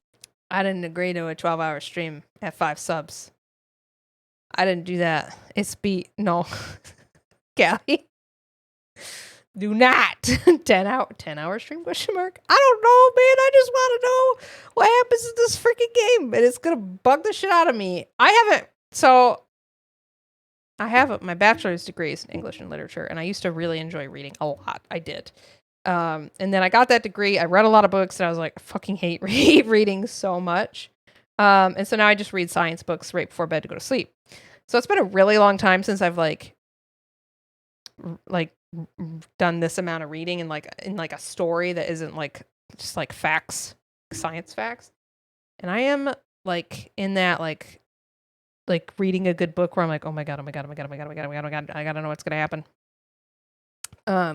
That's what's happening to me right now. The least I could do is 8. Deal or no deal. No people. I speak Portuguese, damn it, Twitch. Game isn't super long, so it might not even take a 10-hour stream to beat it, to be honest. I enjoy the fun fact. Wait, no, you can stream 7 more hours and you'll be good. Okay, all right. We'll see. We'll just see. We'll just see how I'm feeling. Monica is placing little booklets on each of the desks in the classroom. I hate that it's silent. They must be the ones she prepared that have all the poems we're performing. In the end, I found a random poem online that I thought Monica would like and submitted it. Hi, Adrian. How's it going? So that's the one I'll be performing. I'm surprised you didn't bring Sayori with you. Yeah, she overslept again. That dummy. Ooh.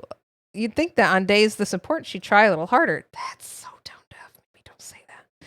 I say that, but I suddenly remember what Sayori told me yesterday. You forgot? You forgot that? Really? I forgot. She's having a fucking crisis, and I just forgot, called her a dummy. God damn it. And I suddenly feel awful knowing it's not nearly that simple for her. No shit. I only said it because it's the way I'm used to thinking. Yeah, okay. But maybe I should have gone to wake her up after all. You should take a little responsibility for her, meat mommy.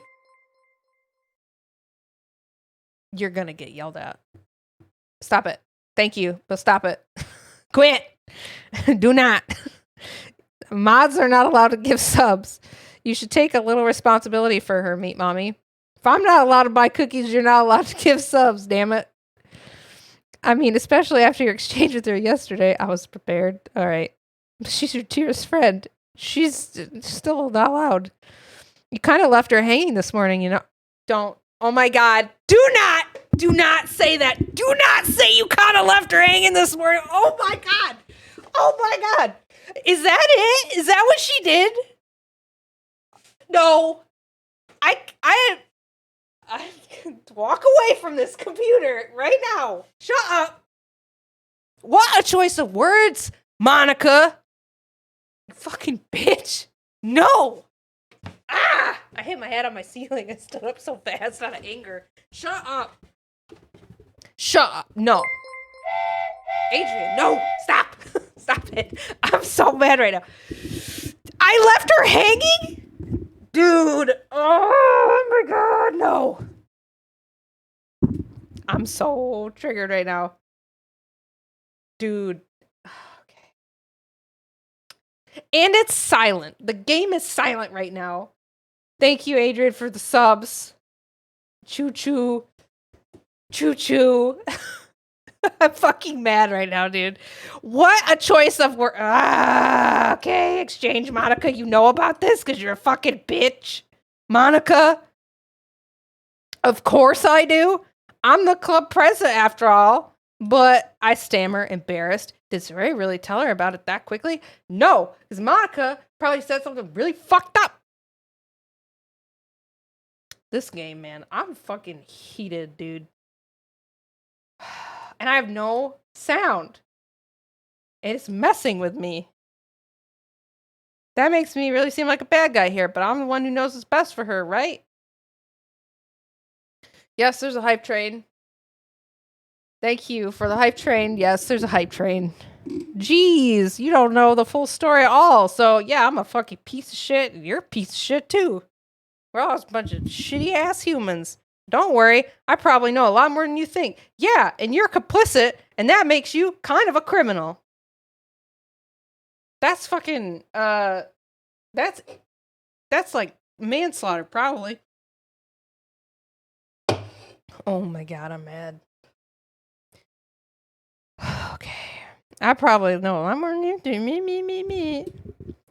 You guys want like a dance break? Oh my god. All-time record shattered.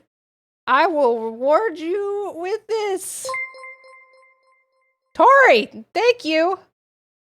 Do I look like I know Enjoy what this. a JPEG is? I just want a picture of a goddamn I don't need to hot keep dog. up the tension. I'm so mad right now. If I look like I know what a JPEG is, I gotta dance out my I just anger. want a picture of a goddamn hot dog.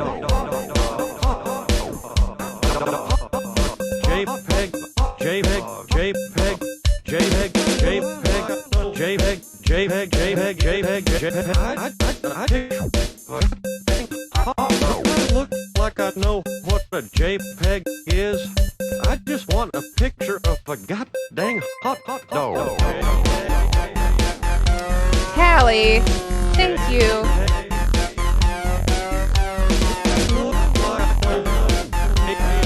You silly girl. I look like I know what a JPEG is. I just want a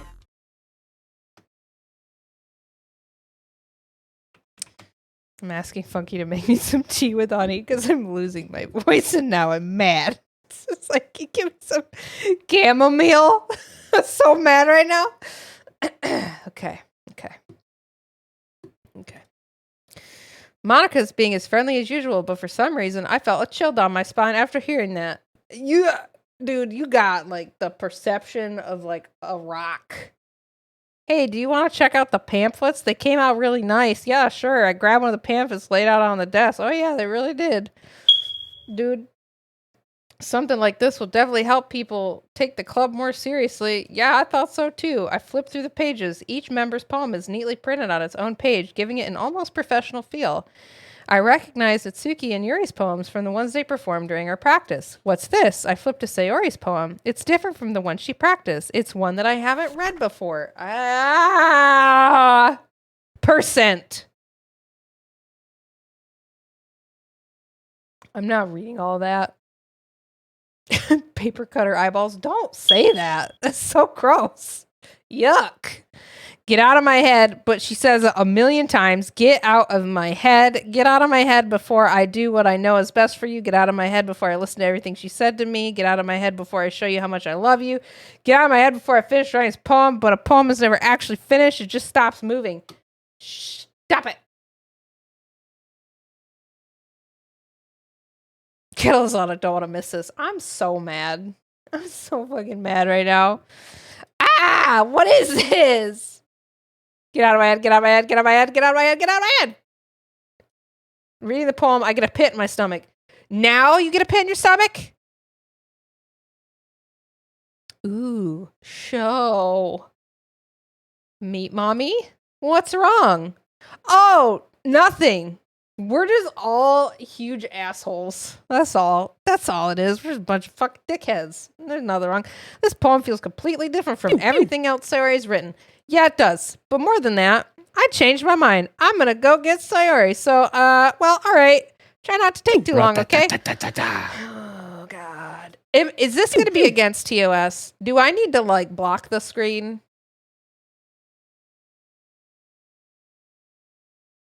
Is there going to be something I need to, like, cover? I quickly leave the classroom. Don't strain yourself, Monica calls out after me. I quicken my pace.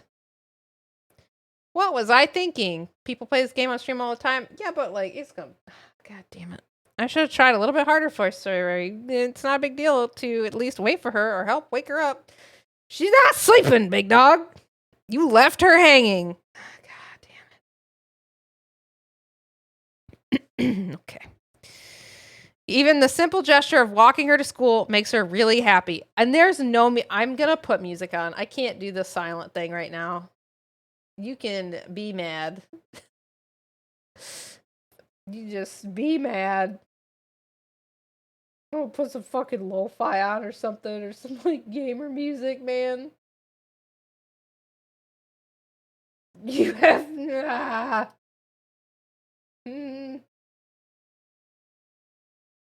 What's this? I can't play this in silence. I have to add noise to this. Sorry. Sorry, not sorry. I really think music will make the scene odd. You really shouldn't. Leave it quiet. I hate this. Fine. Even the simple gesture of walking her to school makes her really happy.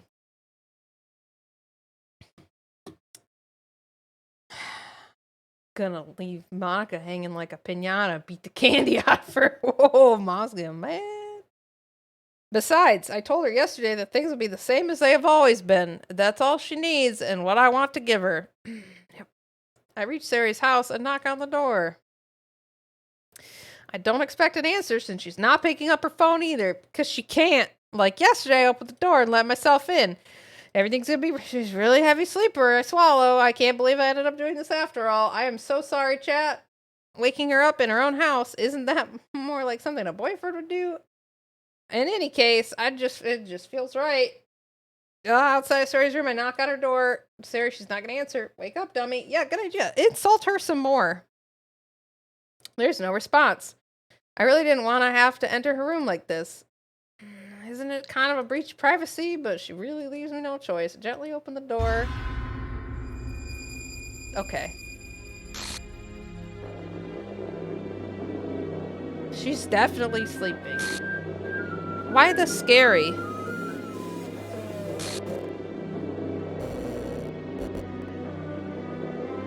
Huh?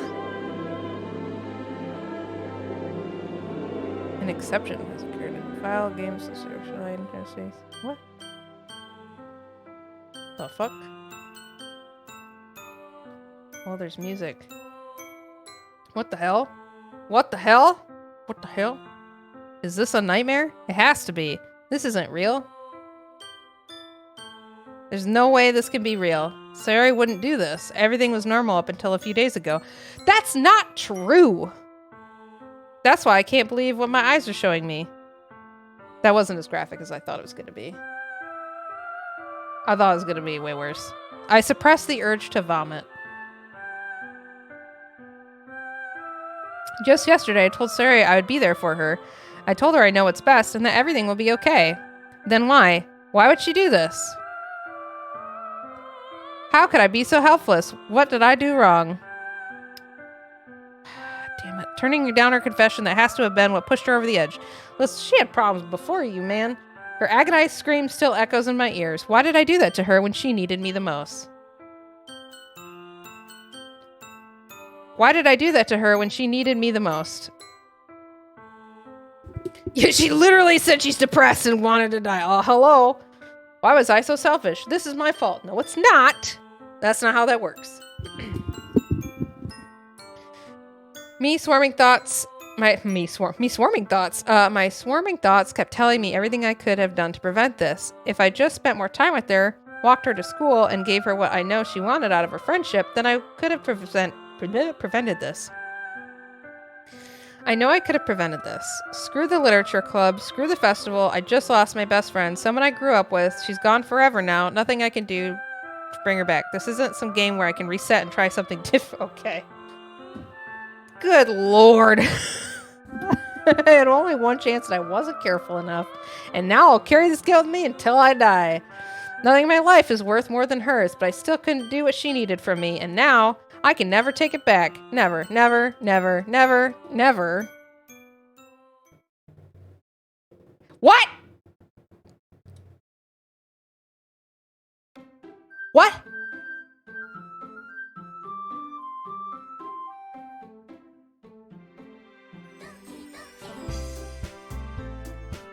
What the fuck? Huh?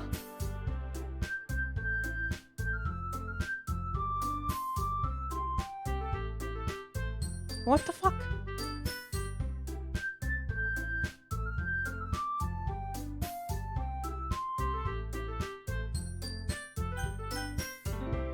Well, okay.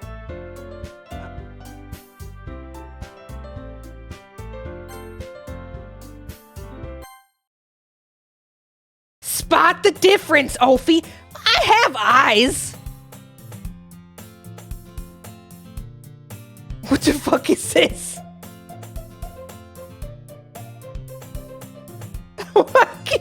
Alright, this is like me trying to read the names of Pokemon. I can't read this. I don't know what this is. Okay, I see an annoying girl running toward me from the distance, waving her arms in the air like she's totally oblivious. Wait. Okay.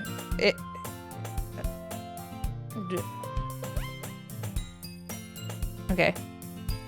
Am I reading? I'm reading this? Okay. I see an annoying girl running toward me from the distance, waving her arms in the air like she's totally oblivious to any attention she might draw to herself. That girl is my neighbor and good friend since we were children. You know, the kind of friend you'd never see yourself making today, but it just kind of works out because you've known each other for so long. We used to walk to school together on days like this, but starting around high school, she would oversleep more and more frequently, and I would get tired of waiting up.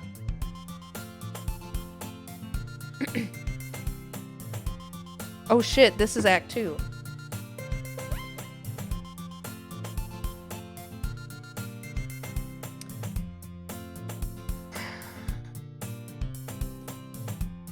Alright, it's gonna be a long night. But if she's going to chase after me like this, I almost feel better off running anyway. However, I just sigh and idle in front of the crosswalk and let fucking... I can't read that. Is that IKEA furniture? Catch up to me.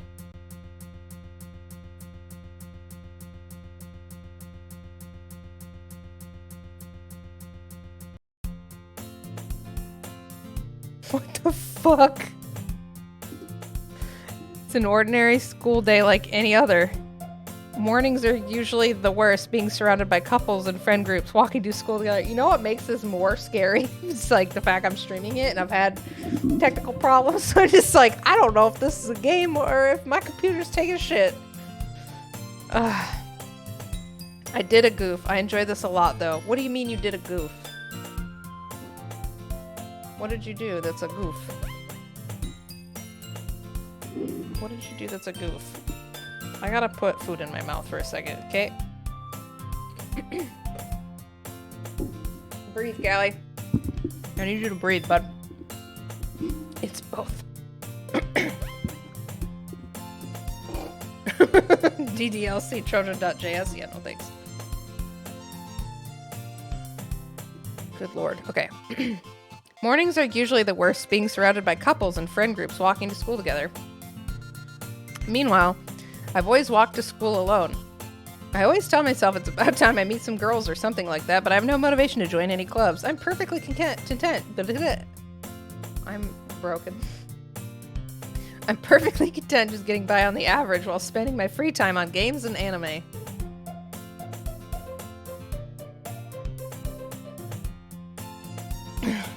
There's always the anime club, but it's not like there'd be any girls in it anyway. I'm glitching in real life, yeah. The school day is as ordinary as ever, and it's over before I know it. After I pack up my things, I stare blankly at the wall, looking for an ounce of motivation. Clubs. Also, get the game files up. Stuff happens in them. Oh. There really aren't any that interest me. Besides, most of them would probably be way too demanding for me to want to deal with. I guess I have no choice but to start with the anime club. Meet mommy. Monica? This bitch. Freaking Monica, dude.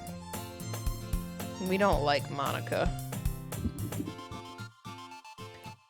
Oh my goodness, I totally didn't expect to see you here. It's been a while, right? Yeah, it has. Monica smiles sweetly. Do we know each other well? We rarely talked, but we're in the same class last year. Monica was probably the most popular girl in class. Smart, beautiful, athletic.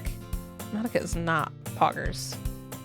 Basically, completely out of my league. So having her smile at me so genuinely feels a little... What did you come in here for anyway? Grab a bat. Oh, I've just been looking for supplies to use for my club. So your scary murder club? Do you know if there's any construction paper in here? Or markers? I guess you could check the closet. Get the fuck away from me. Yeah, you're in the debate club, right? About that. I actually quit the debate club and became a murderer. Really? You quit? Yeah. To be honest, I can't stand all the politics around the major clubs. Plus, they don't let me murder them. It feels like nothing but arguing about the budget and publicity and how to prepare for the events. Doki Doki Manic Murderers Club. I'd much rather take something I personally enjoy and make something special out of it. Like murder? In that case, what club did you decide to join? Actually, I'm starting a new one. Well, actually. Ah, that scared me. No! Is this... I'm gonna scream. You... Oh, damn it. Okay. I didn't sign up for a scary game today. A literature club. I was just gonna play Hitman. Literature? Get the fuck away from me, Monica, you murdering bitch. That sounds kind of dull. How many members do you have so far? It's kind of embarrassing, but there's only 3 of us so far because I murdered one of them. It's really hard to find new members for something that sounds so boring. Oh my god, I pulled your stream up on my phone and forgot my volume was on full volume and about gave myself a heart attack. Listen, that little glitchy glitch also scared me. Literature, more like to read Crime and Punishment, is slowly murdering all the members. Yeah. Well, I could see that, but it's really not boring at all, you know? Literature can be anything. Reading, writing, poetry. I mean, one of my members even keeps her manga collection in the club room. Wait, really? Yeah, it's funny, right? She always insists that manga is literature too. And SpongeBob is anime. I mean, she's not wrong, I guess. And besides, a member is a member, right? Did Monica say she? Hey, meet mommy? By any chance, are you still looking for a club to join? I mean, I guess so, but in that case, is there any chance you could do me a big favor? I won't ask you to join, but Monica's a killer DBD. Oh, good lord. If you could at the very least visit my club and make me really happy. I don't give a shit about what you want or need in any capacity. Monica gives me Jennifer from Jennifer's Body vibes. Bet. Please? Well, I guess I have no reason to refuse. Besides, how could I ever refuse someone like Monica? Easy! You say no! Sure, I guess I could check it out. Ah, awesome! You're really sweet, me- Oh, fuck, I just clicked. I don't care what she has to say, she's a bitch anyways. It's nothing, really. Shall we go, then? I'll look for the materials another time. You're more important. Shut the fuck up. And thus, today marks the day I sold my soul to Monica and her irresistible smile. I dejectedly follow Monica across the school and upstairs, a section of the school I rarely visit. Monica, full of energy, swings open the classroom door. And Funky brought me some tea. Thank you. Alright, chat. She's not allowed to drink this tea for like 5 minutes. It's hot. Because it's hot. Chat, you are responsible for making sure that she doesn't burn her tongue. I also gave her some honey. They Chat? said thank you. Set a timer. Yeah, set a timer for like 10 minutes. gonna burn her tongue. Do not drink the tea. Okay. There you go. It's a tea timer. All right. Didn't put any honey in it. I'm a notorious gremlin that just takes hot beverages and immediately tries to drink them, and I burn the fuck out of my mouth, and then I complain about it. So I'll reset it. I'll reset it. Oh no, 10 minutes is too much. It's very hot. I just have to remember to not touch it, which is difficult for me. Okay, I'm back. And I brought a guest with me. Yeah. A guest? Seriously, you brought a boy? I'm a man. Thank you very much. Way to kill the atmosphere. Don't be mean, Natsuki. But anyway, welcome to the club, Meet Mommy. Oh, great. This is a club I want to be a part of. Not. All words escape me in this situation. This club is full of incredibly cute girls. Just blow on it. That doesn't solve all my problems. It's a great club. So let me guess. You're Monika's boyfriend, right? What? No, I'm not. Natsuki. The girl with the sour attitude, whose name is apparently Natsuki, is one I don't recognize.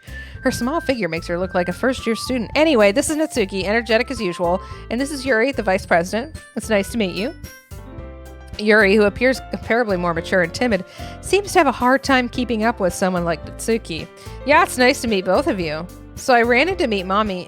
Why did I say it like that? So I ran into Meet Mommy in a classroom, and he decided to come check out the club. I didn't decide. Isn't that great? Wait, Monika. Didn't I tell you to let me know in advance before you brought anyone new? Did she make cupcakes? No, there's been no discussion of cupcakes thus far. There's been no cupcake talk, actually. Which is fine. We already did that. We already did the cupcake thing. I was going to, well, you know. Sorry. I didn't forget that, but I just happened to run into him. He's so spooky.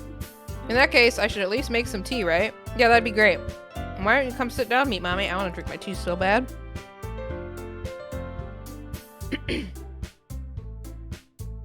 Nah, tea! I can't have my tea right now. I'll get in trouble. They won't let me have my tea right now. So I put on a timer that I have to run twice. The girls have a few desks arranged to form a table. Hey, how are you? Welcome in, Cool Pro. How are you doing? Hope you're having a great day. Make sure to check the trigger warnings pinned in chat in case this game is upsetting. And anyway, I have tea too, but it's too hot. I'm not allowed to drink it, so chat put a timer on my screen so I can't drink it. Okay. Yuri walks to the corner of the room and opens the closet. Meanwhile, Monika and Natsuki sit across from each other. Still feeling awkward, I take a seat next to Monika. So, I know you didn't really plan on coming here, but we'll make sure you feel right at home, okay? As president of the Literature Club, it's my duty to make the club fun and exciting for everyone. I'm surprised there aren't more people in the club yet. It must be hard to start a new club. You could put it that way. Not many people are very interested in putting out all the effort to start something brand new. Natsuki fan, welcome back. Especially when it's something that doesn't grab your attention, like literature. You have to work hard to convince people that you're both fun and worthwhile. I don't convince people in nothing. Yeah, I'm in Act 2. I just started. I don't know if I'll have a voice by the time I get further, but we'll see. But it makes school events like the festival that much more important. What's the difference? It's scary now? I'm confident that we can all really grow this club before we graduate. Right, Natsuki? Well, I guess. Natsuki reluctantly agrees. Such different girls, all interested in the same goal. Monika must have worked really hard just to find these two. Who is missing? Sayori. Sayori's missing. Okay, I'll start the timer over again.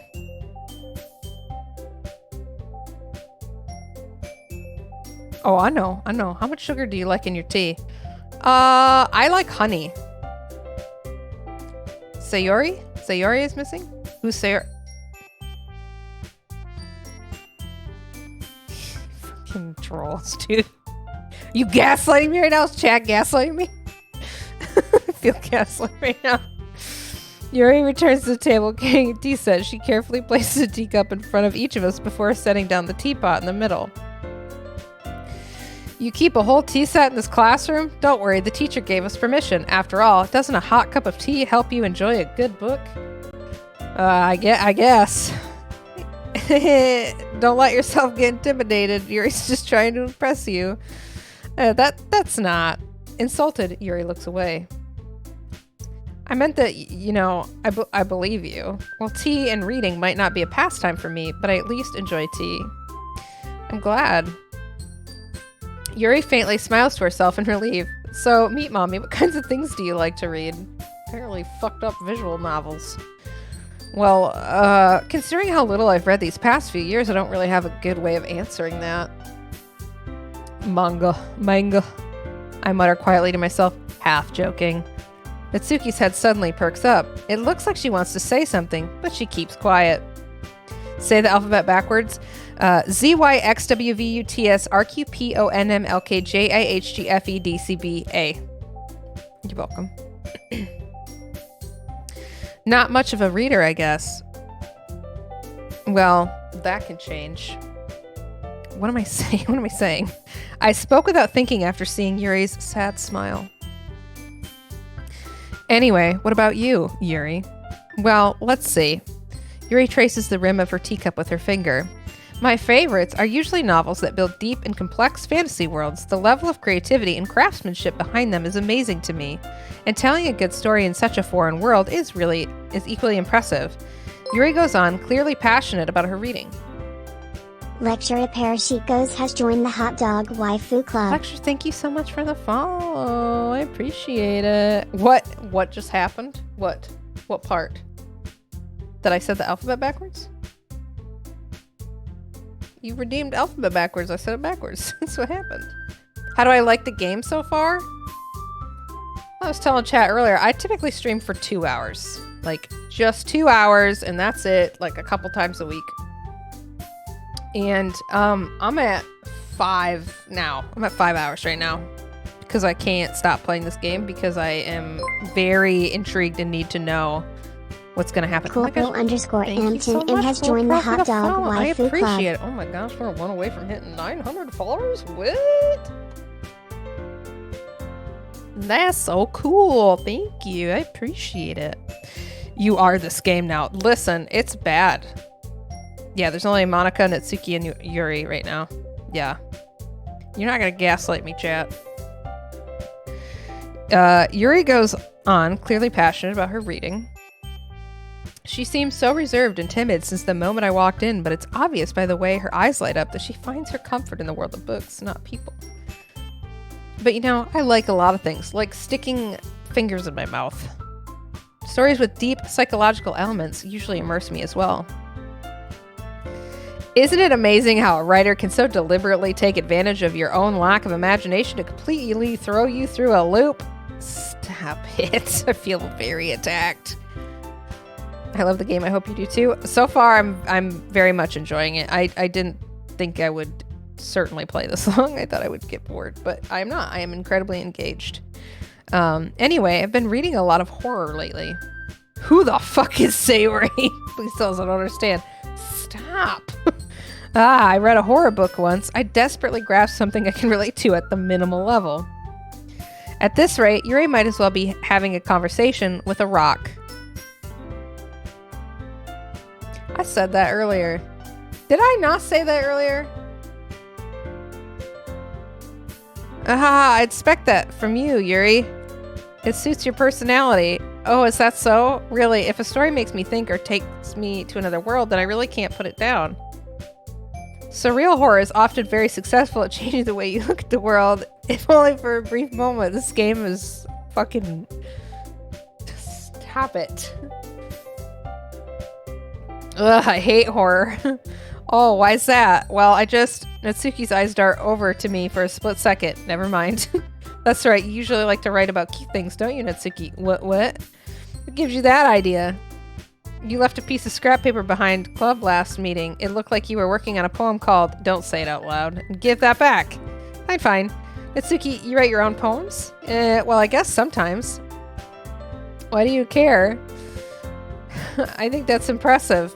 Why don't you share them sometime? No. Natsuki averts her eyes. Ma'am, it's tea time. Oh shit, it is tea time. Hold on. Let me see if it's gonna burn my mouth. Hold on. It's not burning my mouth. Okay, cool. I'm gonna take the timer down. I have some tea sippies. How is chat doing? How's everybody doing? Are you entertained?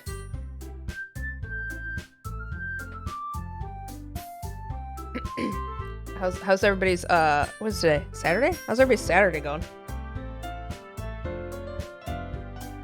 Oh, good lord. This tea is nice though.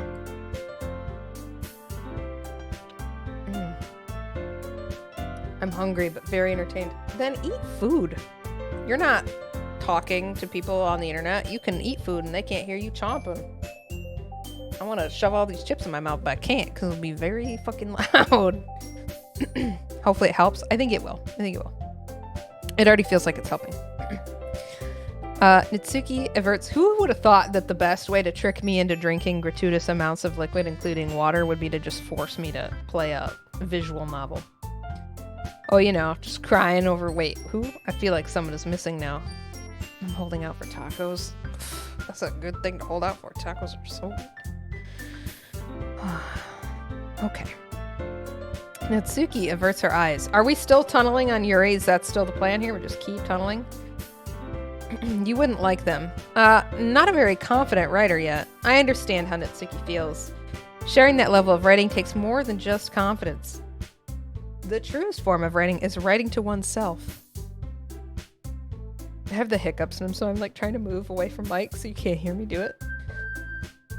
Oh god. A crunch wrap sounds good. Dude, yeah. You must be willing to open up to your readers, exposing your vulnerabilities and showing even the deepest reaches of your heart.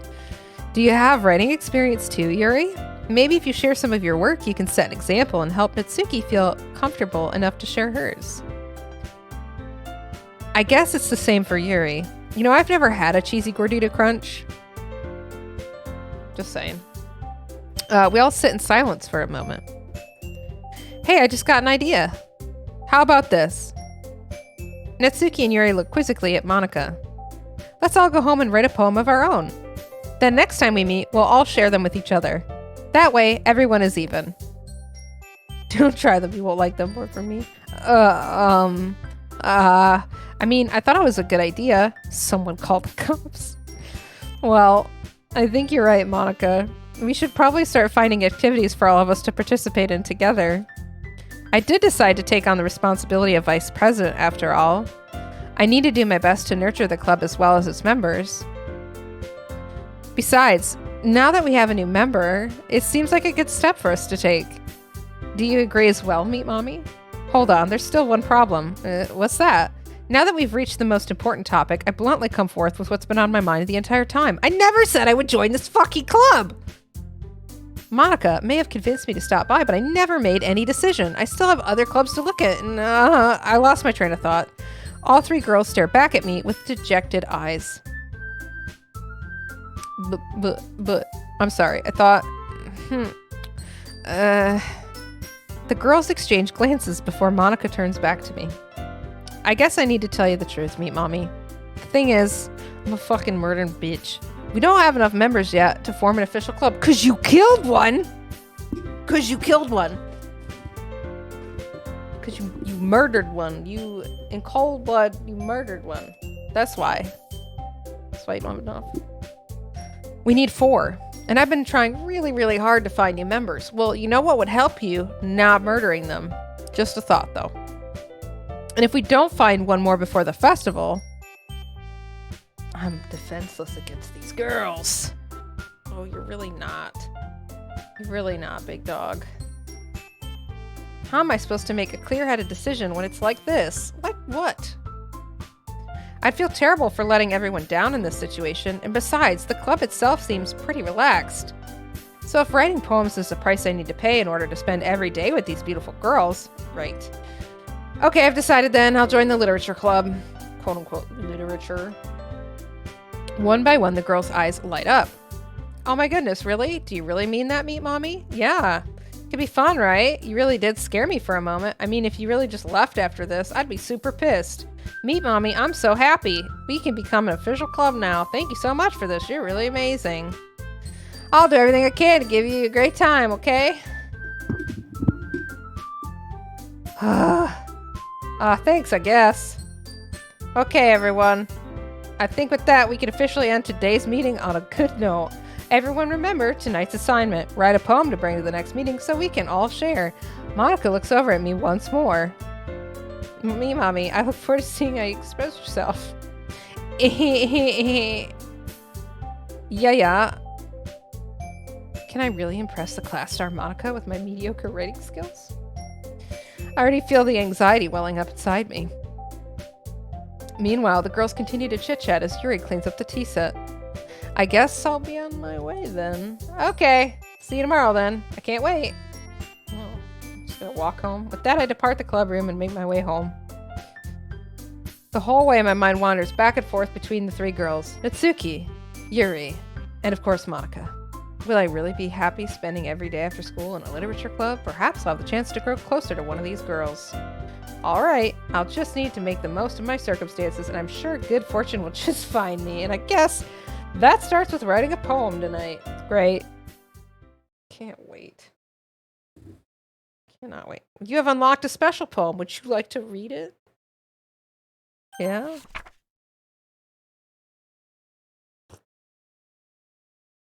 Okay. A dream.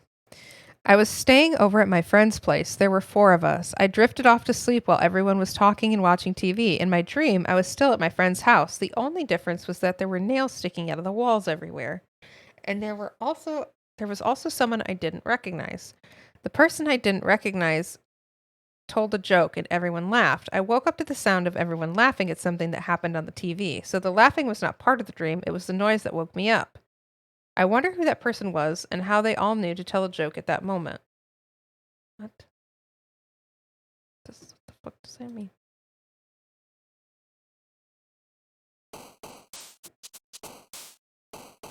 So I'm only writing poems for these 2? Is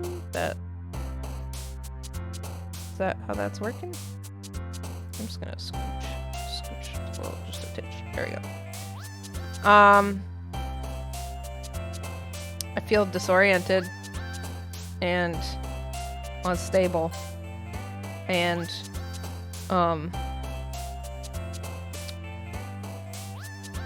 this word and unrequited and depression and disarray. Supposed to feel poem like, yeah, no, milk. Vertigo, horror,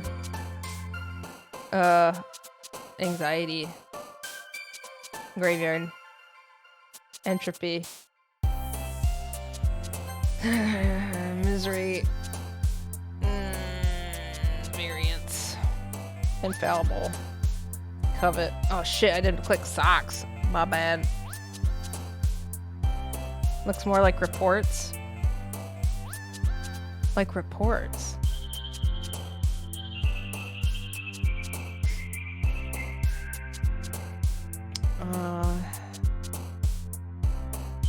Vivacious? Frightening.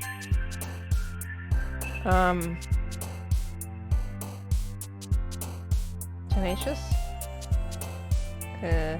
Explode.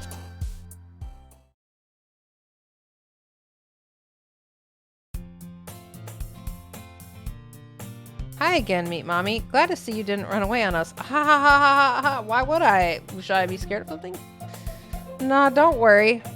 What is my favorite food, if you can ask? A couple of things, actually. I can't decide. I love ice cream a lot. I love tonkatsu ramen a lot, and peanut butter and jelly sandwiches. So, like, those three are probably equal. It's not hot dogs. Like, don't eat hot dogs. Oh, the music's fucked up, isn't it? It's like, it's goofy. Right? The music's kind of goofy sounding. Gotta go. Have much fun hanging out, everyone. Have a good streaming. Thank you so much. Beef stroganoff's very good. It's not my favorite, but I do like beef stroganoff. But I don't eat hot dogs. I think hot dogs are yucky. I don't eat them.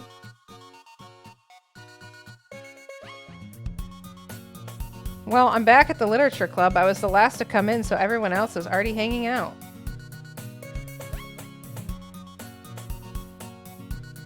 Thanks for keeping... What the fuck, dude?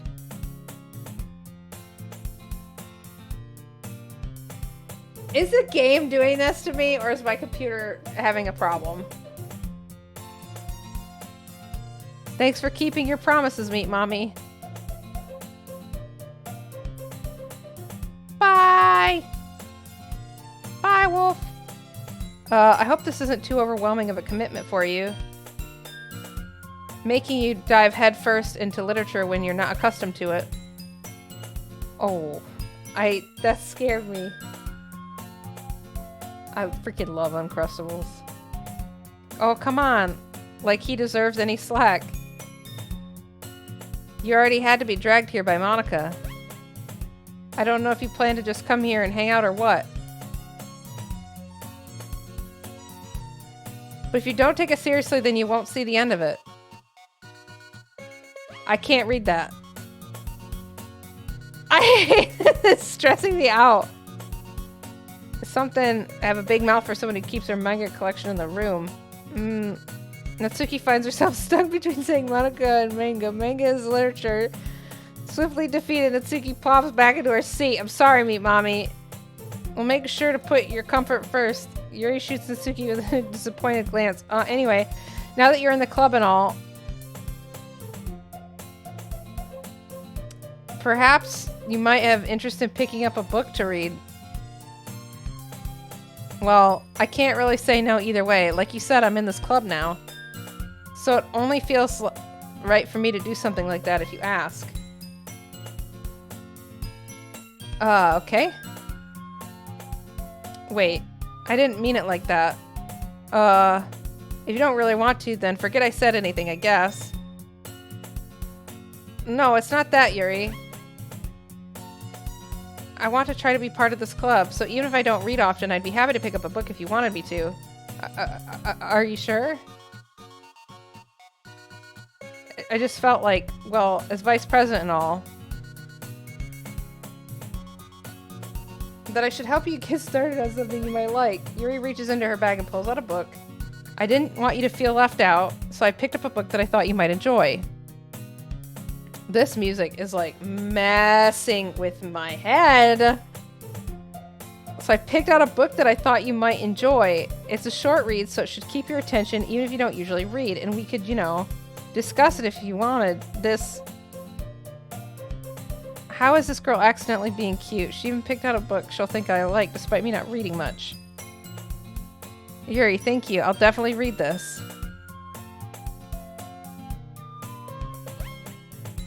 It sounds fine to you? Stop. I enthusiastically take the book. Phew. Well, you can read it at your own pace. I look forward to hearing what you think. Now that everyone's settled in, I expected Monica to kick off some scheduled activities for the club, but that doesn't seem to be the case.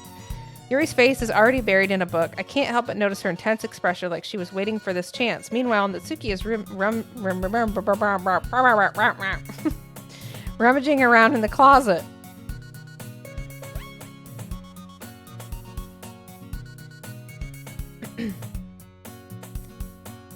Okay. I'm really curious to talk to Yuri a little bit more. Oh, but at the same time, I'd feel bad for distracting her from reading. You're still there. I catch a glimpse of the cover of her book. It looks like the same book that she lent to me. More than that, she seems to be on the first few pages. Crap. I think she noticed me looking at her. She sneaks another glance at me, and our eyes meet for a split second. But that only makes her hide her face deeper in the book. Sorry. I was just spacing out. I mutter this, sensing I made her uncomfortable. Oh, it's fine. If I was focused, I probably wouldn't have noticed it in the first place, but I'm just rereading a bit of this, so that's the book you gave me, right? Mm-hmm. I wanted to reread some of it. Not for any particular reason. Just curious how you have 2 copies of the same book. Well, when I stopped at the bookstore yesterday, that's not what I meant. I mean, I just happened to buy 2 of them. I see. There's something fairly obvious here that Yuri isn't telling me, but I decided to let it go. Mom, you're okay? Listen, I'm so confused right now. My head hurts. I'm so confused. I'll definitely start reading it soon. I'm glad to hear. Once it starts to pick up, you might have a hard time putting it down. It's a very engaging and relatable story. Shut the fuck up. Stop! Is that so? What's the story about anyway? Well, I look at the cover of the book. The book is titled Portrait of Markov. There's an ominous-looking eye symbol on the front cover. Basically, it's about this religious camp that was turned into a human experiment prison, and the people trapped there have this trait that turns them into killing machines that lust for blood. But the facility gets even worse, and they start selectively breeding people by cutting off their limbs and affixing them to... Oh, that might be a little bit of a spoiler. What the frick? But anyway, I'm really into it. The book, I mean. Not the thing about the limbs. I would assume that was the case. That's kind of dark, isn't it? I hope he's only been streaming for about 45 minutes. That's not true. This is such a long stream. It's so long, dude. Yuri made it sound like it was going to be a nice story, so the dark turd came from nowhere. No, it didn't.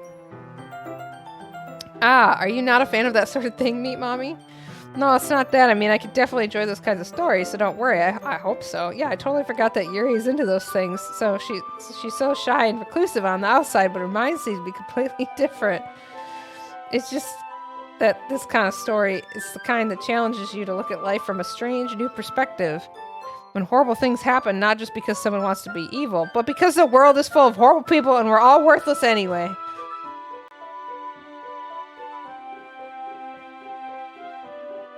Just a game. Then suddenly... what the fuck? I'm rambling, aren't I? Not again. I'm sorry. Hey, don't apologize. I haven't lost interest or anything. Well, I guess it's alright then, but I feel like I should let you know that I have this problem. When I let things like books and writing fill my thoughts, what the fuck? I kind of forget to pay attention to other people. So I'm sorry if I end up saying something strange, and please stop me if I start talking too much. I don't really think you need to worry. That just means you're passionate about reading. The least I could do is listen. It's a literature club after all. That's true. In fact, might as well get started reading, right? Oh god, Jesus Christ!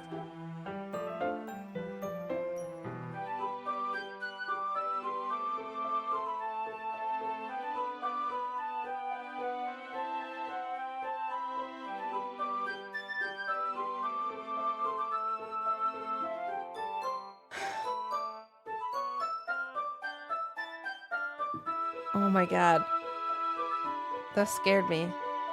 And my avatar is freezing, so... I'm gonna give you a hot dog dance. I need to reset my program here. Oh my god. That just scared me so bad. Oh.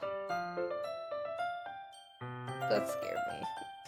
It scared me more than I would like to admit. I'm gonna give you this for a minute. Do I look like I know what a JPEG is? I just want a picture of a goddamn hot dog. If I look like I know what a JPEG is, I just want a picture of a goddamn hot dog. JPEG, JPEG, JPEG, JPEG, JPEG, JPEG, JPEG, JPEG, JPEG, JPEG.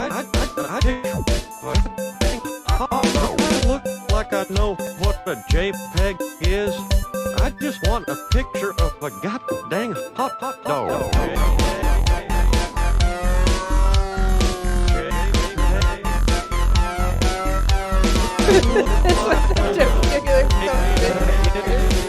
Dude!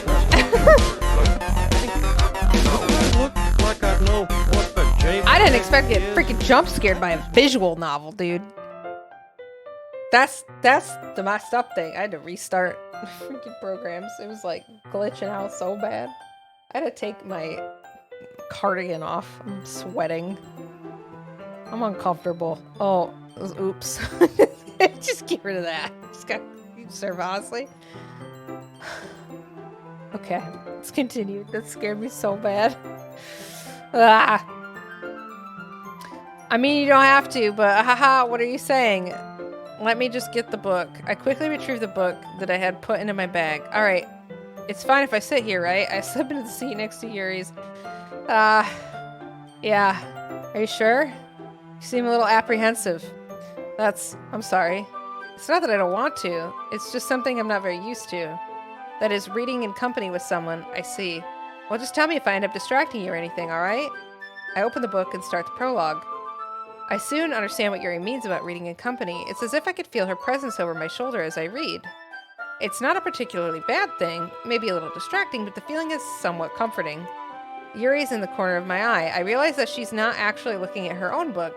I glance over. It looks like she's reading from my book instead. Sorry. Welcome in, All Luck Base 2. I hope you're having a wonderful day and night. Wonderful Saturday. Sorry. I was just bathing the what the fuck was that? Hot dog. You really apologize a lot, don't you? I do? I don't really mean to. Sorry. Sorry. There. Here. This should work, right? I slide my desk until it's up against Yuri's, then hold my book between the two of them. Ah, I suppose so. Yuri timidly closes her own copy. Once we each lean in a little bit, our shoulders are almost touching. It feels like my left arm is in the way, so instead I use my right hand to hold the book open. I guess that makes it kind of difficult to turn the page. Here. Yuri takes her left arm and holds the side of the book between her thumb and her forefinger. Ah. I do the same with my right arm on the right side of the book. That way, I turn the page and Yuri slides it under the thumb after it flips to her side, but in holding it like this, we're huddled even closer together than before. It's actually kind of distracting me. It's as if I can feel the warmth of Yuri's face and she's in the corner of my vision. Are you ready? To turn the page? Sorry. Ah, yes. Oh, reach around. I think I got a bit distracted for a second. I glance over at Yuri's face again, and our eyes meet. Oh my gosh, I cannot speak. I don't know how I'll be able to keep up with her. That's okay. You're not as used to reading, right? I don't mind being patient if it takes you a bit longer. It's probably the least I can do, since you've been so patient with me. Yeah, thanks. Distracted by what, though? It's just an anime girl. Listen, anime girls can be incredibly distracting. They can be very distracting. Especially if gravity's involved. D learning how to speak and read. Dude, you're not wrong. You're not wrong. We continue reading. Yuri no longer asks me if I'm ready to turn the page. Instead, I just assume that she finishes the page before me, so I turn it by my own volition. Who is gravity? We continue the first chapter in silence. Even so, turning each page almost feels like an intimate exchange. If you want to see something more distracting, go to meetmommy.com and go look in the, is it the Waifu collection? Yeah, go do that. You want to get distracted? Go there. Go look at that. I got a really distracting desk mat. Even so, turning each page almost feels like an intimate exchange. Or go to my Patreon for also very distracting things. My thumb gently letting go of the page, letting it flutter over to her side as she catches it under her own thumb. Oh, God. I'm waiting to get scared. it's now happening. Now that it's gotten me twice, I'm actually like clenching my cheeks. My tongue, you can't. Too bad. Blah, blah, blah. Hey, Yuri, this might be a silly thought, but the main character kind of reminds me of you a little bit. No, I don't relate to this character at all. Definitely not. Really? I was just thinking of the way she second guesses things she says and all that. Uh-huh. That's what you were talking about. Sorry. I thought you meant something else about her. Something else? Never mind. Scared. I thought this was a romance. No, we didn't even get that far yet, so I don't know why that came into my head. Yuri, are you feeling all right? Yuri's been a little fidgety ever since we started reading. You can rest if you're feeling sick or something. Your breathing is a little... My breathing? Yuri puts her hands on her chest, as if to feel her heartbeat. I didn't even notice. Anyway, I'm fine. I just need some water. Alright, don't push yourself. Yuri stands up and practically rushes out of the classroom. What on earth was that about? Meet Mommy. Did something happen just now? I have no idea. I have no idea. I don't have any ideas. All my brain juices have been sucked out like 3 hours ago. Yuri was acting a little strange, I guess. So, you don't know anything? Sorry, I can't say I do. Are you worried about her?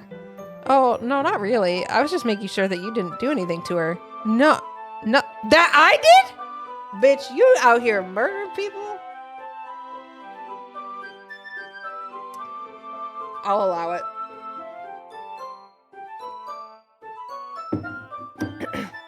Sword carriers. Nothing.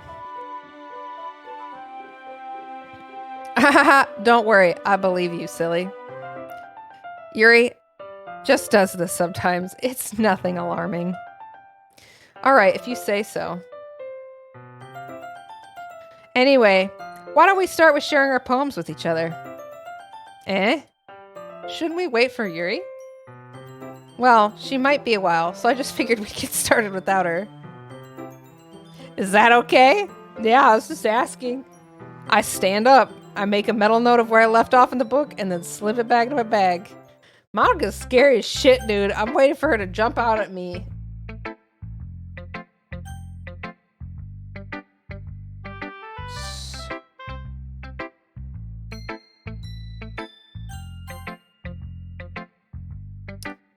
I told Natsuki I was interested in her poems yesterday. It's probably only fair if I shared mine with her first. Okay. Meet Mommy. If you're not going to take this club seriously, then go home. What?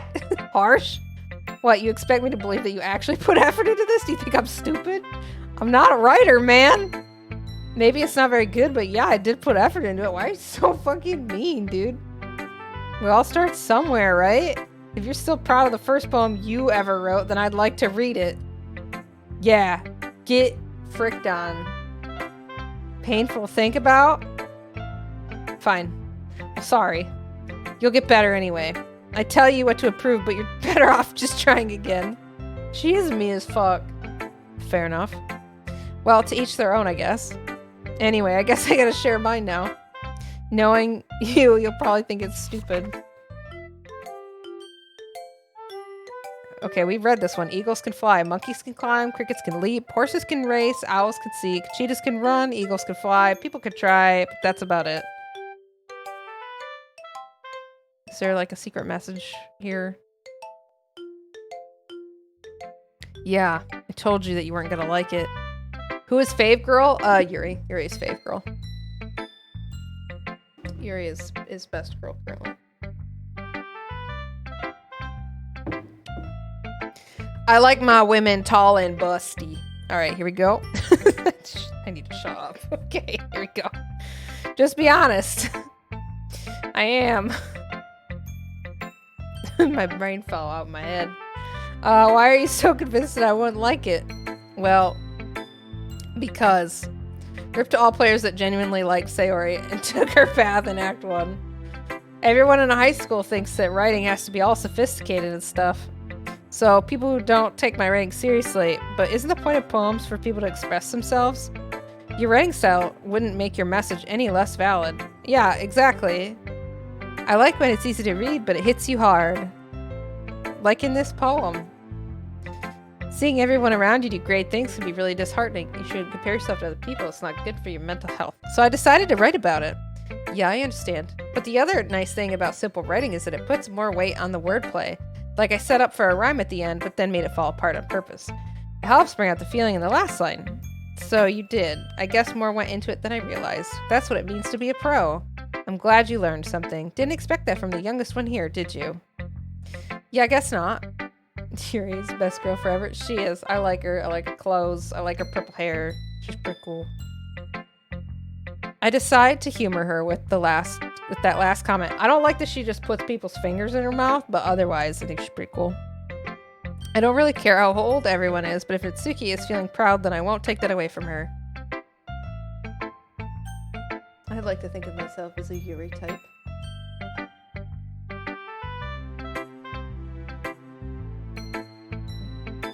Tall, busty, and smart. Now time to talk to the devil. Hi, murderer. Hi, meat mommy. Having a good time so far? Yeah. Good, glad to hear it. And by the way, since you're new and everything, if you ever have any suggestions for the club, like new activities or things we could do better, maybe not kill your members. That's just a fucking thought. Wild thought, but it's a thought. I'm always listening. Don't be afraid to bring things up, okay? Alright, I'll keep that in mind. Of course, I'll be afraid to bring things up. 'Cause you murder people! I'm much better off going with the flow until I'm more settled in. I can't wait to watch the VOD back later and listen as my voice slowly declines. Oh my gosh, I gotta take another drink of my tea.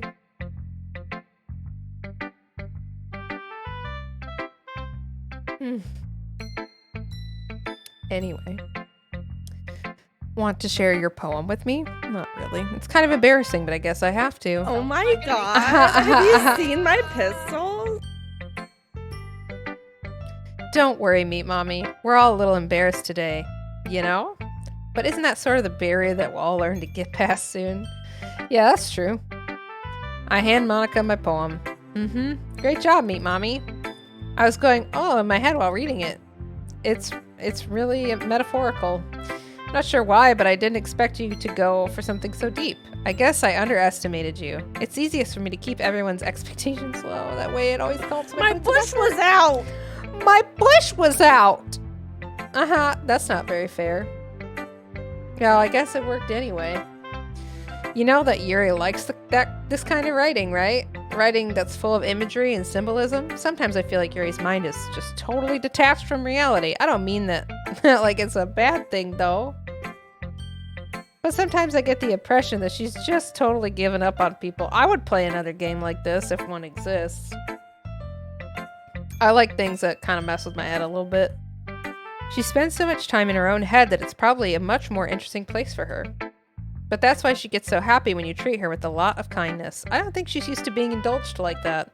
She must be really starved for social interactions, so don't blame her for coming on a little strongly, like earlier. I think if she gets too stimulated, she ends up withdrawing and looking for alone time. Suddenly, the door opens. Yuri! I'm back. Did I miss anything? Not really. Well, we all started sharing our poems with each other. Already? I'm sorry for being late. No need to apologize. We still have plenty of time, so I'm more glad that you took all the time you needed. Alright. Thanks, Monica. I suppose I should go get my poem now. Anyway, do you want to read my poem now? Don't worry, I'm not very good. You sound pretty confident for someone who claims to not be very good. Well, that's because I have to sound confident. That doesn't mean I always feel that way, you know? I see. Well, let's read it then.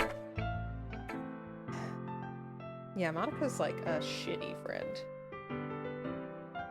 The worst. Oh my gosh. Oh, don't mind me. I'm just a sleepy old lady. Nas hiccups. Oh god. Okay. Hole in wall.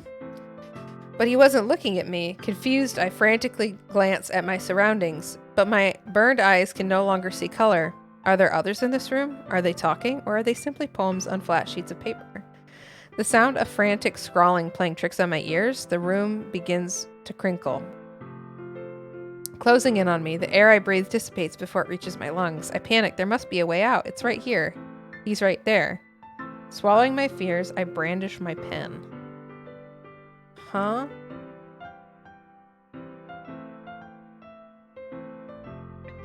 So what do you think? It's very freeform, if that's what you call it. Sorry, I'm not really the right person to ask for feedback. Same. It's okay. Yeah, that kind of style has gotten pretty popular nowadays. That is, a lot of poems have been putting emphasis on the timing between words and lines. When performed out loud, it can be really powerful. What was the inspiration behind this one? Well, I'm not sure if I know how to put it. I guess you could say that I had some kind of epiphany recently. It's been influencing my poems a bit. An epiphany? Yeah, something like that. I'm kind of nervous to talk about deep stuff like that because it's kind of coming on strongly. Maybe after everyone is better friends with each other. Anyway, here's Monica's writing tip of the day. Sometimes when you're writing a poem or a story, your brain gets too fixated on a specific point. If you try so hard to make it perfect, then you'll never make any progress. Just force yourself to get something down on the paper and tidy it up later. Another way to think about it is, if you keep your pen in the same spot for too long, you'll just get a big, dark puddle of ink. So, just move your hand and go with the flow. That's my advice for today. Thanks for listening. Who should I show my poem to next? Yuri, obviously. Duh. My ass. I've been sitting for so long, you guys. Last choice, Murderer of Hearts. As Yuri reads the poem, I notice her eyes lighten up. Exceptional. Exceptional. What was that? Did I say that out loud? Yuri covers her... Oh, shit. I didn't do that. Even the cushion can't save you now, right? I have an ass cushion. My butt still hurts. Ooh, woo. He's going to hate me. You really didn't do anything wrong, Yuri. That's... I guess you're right. What am I getting so nervous for? Yuri takes a breath. So, what kind of writing experience do you have? Your use of imagery and metaphors indicates you've written a lot of poetry before. Really? Wow, that's a huge compliment coming from you. This is actually my first time, really. Suck on his fingers, it'll fix it? No. Huh?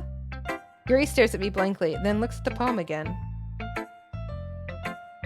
I like how after you drink the tea, you're acting like a serene British lady. Listen. It is what it is. Yuri stares at me blankly and then looks at my poem again.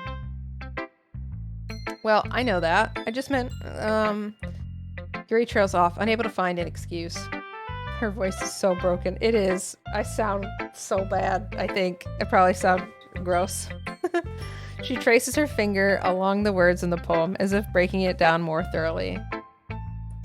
Yeah, okay. This is the reason I was able to tell. It's just that there are specific writing habits that are usually typical of new writers, and having been through that myself, I kind of learned to pick up on them.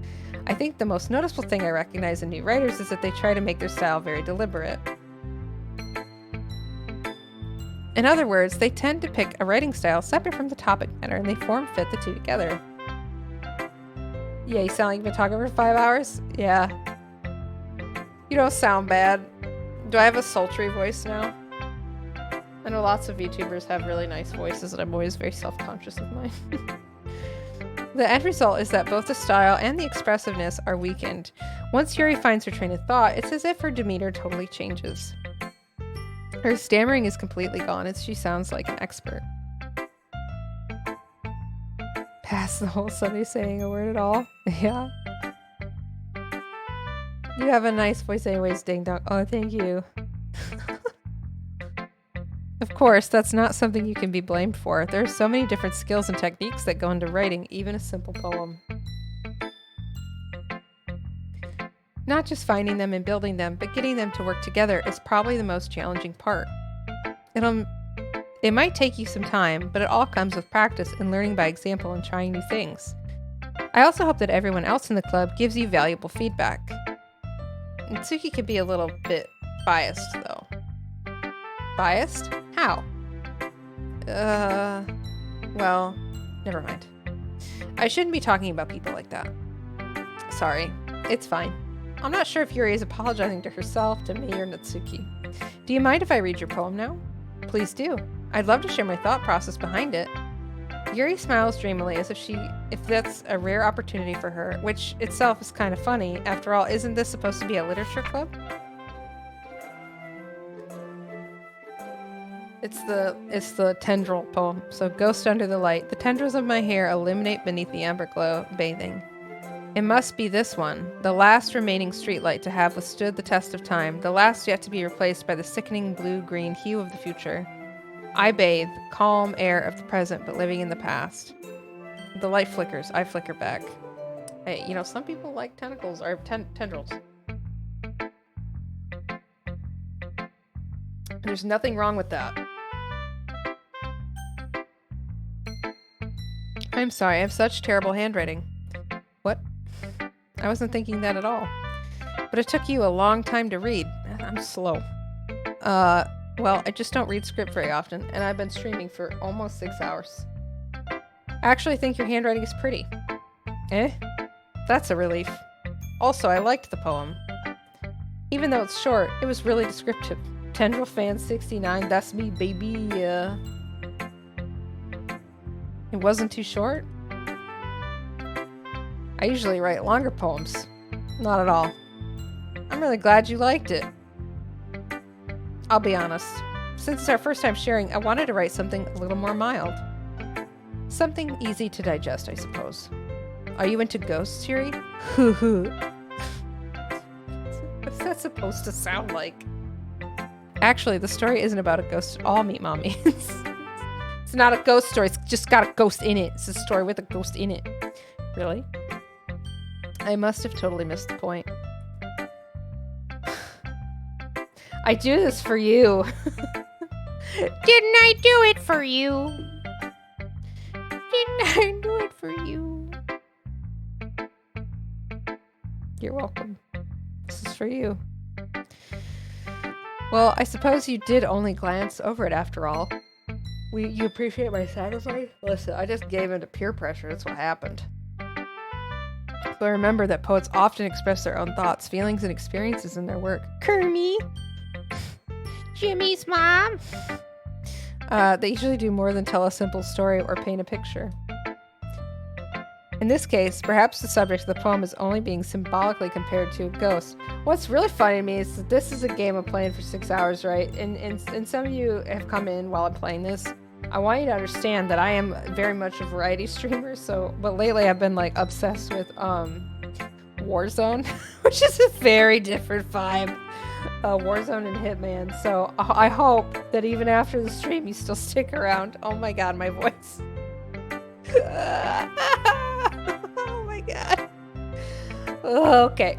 In this case, perhaps the subject of the poem is only being symbolically compared to a ghost. Lingering in her last remaining place of comfort, unable to let go of the past, and soon to be left with nothing. That's a lot more solemn putting it that way. I hadn't even thought of that. That's impressive. It's nothing really. Yours was impressive too, so nah. If anything, I could probably learn a thing or two from you. You think so? Yeah, of course. You know, I was really nervous about doing all this. Me too, dude. But in the end, I enjoyed it. Same. I'm gonna keep doing my best for you, Meat Mommy. Just a chill Saturday. Me too. Phew. I guess that's everyone. I glanced around the room. That was a little more stressful than I anticipated. It's as if everyone is judging me for my mediocre writing abilities, even if they're just being nice. There's no way my poems can stand up to theirs. Oh, music's fucked up again. Oh, I hate it. This is a literature club after all. I sigh. I guess that's what I ended up getting myself into. Across the room, Monika's writing something in her notebook. My eyes land on Yuri and Natsuki. They gingerly exchange sheets of paper, sharing their respective poems. As they read in tandem, I watch each of their expressions change. Natsuki's eyes furrow in frustration. Meanwhile, Yuri smiles sadly. What's with this language? Did you say something? Well, it's nothing. Natsuki dismissively returns the poem to the desk with one hand. I guess you could say it's fancy. Oh, thanks. Yours is cute. Cute? Did you completely miss the symbolism or something? It's clearly about the feeling of giving up. How can that be cute? I know that. I just meant the language, I guess. I was just trying to say something nice. You mean you have to try that hard to come up with something nice to say? Thanks, but it really didn't come out nice at all. Well, I do have a couple of suggestions. If I was looking for suggestions, I would have asked someone who actually liked it. Which people did, by the way. Monica liked it, and Meat Mommy did too. So based on that, I'll gladly give you some suggestions of my own. First of all, excuse me, I appreciate the offering, but I've spent a long time establishing my writing style. I don't expect it to change anytime soon, unless, of course, I come across something particularly inspiring. Which I haven't yet. And Meat Mommy liked my poem too, you know? He even told me he was impressed by it. Suddenly, Natsuki suddenly stands up. Oh? I didn't realize you were so invested in trying to impress our new member, Yuri. Eh? That's not what Yuri stands up as well. Maybe you're just jealous that Meat Mommy appreciates my advice more than you appreciated yours. Huh? How do you know you didn't appreciate my advice more? Are you that full of yourself? Eh? No. If I was full of myself, I would deliberately go out of my way to make everything I do overly cutesy. Well, you know what? I wasn't the one whose boobs magically grew a size bigger as soon as Meat Mommy started showing up. Suki. Suki, that's a little... Also, that's... Sayori. His boobs got bigger, not Yuri's boobs. By the way.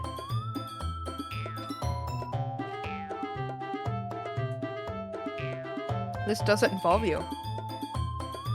Taking out your own insecurities on others like that. Ah! You really act as young as you look, Natsuki? Me? Look who's talking, you be edgy bitch. Edgy! Sorry that my lifestyle is too much for someone of your mental age to comprehend. See? Just saying that proves my point. Most people learn to get over themselves as they graduate middle school, you know? If you want to prove anything, just stop harassing others with your sickening attitude. You think you can counterbalance your toxic personality just by dressing and acting cute? The only cute thing about you is how hard you try. Well, be careful, you might cut yourself on that edge, Yuri. Oh my bad, you really do, don't you? Did you just accuse me of cutting myself? What the fuck is wrong with your head? Yeah, go on. Let Meat Mommy hear everything you really think. I'm sure he'll be head over heels for you after this. Ah! Suddenly, Yuri turns toward me as if she just noticed I was standing there. Meat Mommy. She's just trying to make me look bad. That's not true. She started it. How did I get there? Oh god, I can't read that.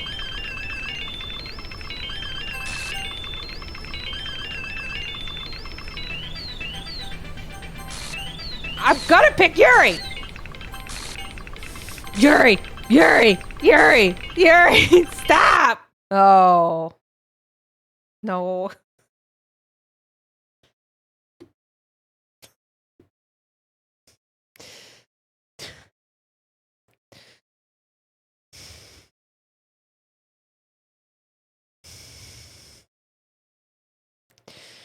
I hate this. Yes, Monica? Hey, Meat Mommy. Why don't we have step aside for a little bit? Okay? Sorry about that. I thought I was gonna get jump scared so bad. I was like, I'm gonna pee my pants. They really shouldn't have tried to get you involved. It's probably better for us to stay out of this. We'll go back inside once they're done yelling. Ah, some president I am, right? I can't even confront my own club members properly. I just wish I was able to be a little bit more assertive sometimes. You murder people. You murder people. I think that's pretty assertive. Just saying. Like, you murder people. I've seen you do it. But I never have it in me to put my foot down against others. We don't need to talk about feet. You understand, right? Anyway, if this makes you want to spend less time with others, then that's fine. I'd be happy to spend time with you instead. Suddenly, Natsuki runs out of the classroom. She quickly runs away. Oh dear. Well, it looks like they're done. I didn't mean it. I didn't mean it. I didn't mean it. Yuri is rocking back and forth in her desk with her palms on her forehead. Yuri? I didn't mean it. I believe you. I have no idea what Yuri might have said to Natsuki, or did. Meat Mommy, please don't hate me. Please. I'm not like this. There's something wrong with me today. It's fine, Yuri. We know you didn't mean it. Besides, I'm sure Natsuki will forget all about it by tomorrow. You know who is assertive? Who's assertive? Me? Completely. Anyway, the meeting is over. You can go home now if you want. Yuri looks at me like she wants to say something, but she keeps glancing at Monica.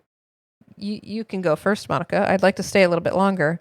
I'm the president, so I should be the last one out. I'll wait for you to be done. Well, I'm vice president, so please let me take that responsibility today. Kind of sounds like you don't want me to be around for something, Yuri. It's not that. It's not that. I didn't get much of a chance to discuss my book with Meat Mommy. It would just be embarrassing. Oh, just be embarrassing with you listening.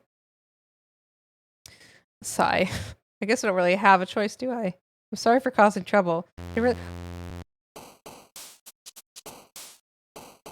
Literally doing my literal best.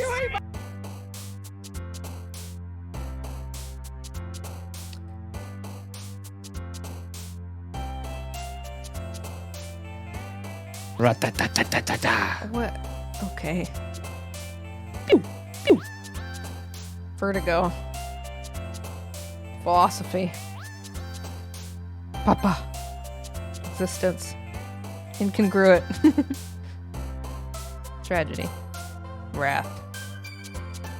Socks. Massacre. Incapable. Unrequited. Despise. Unrestrained. Disoriented.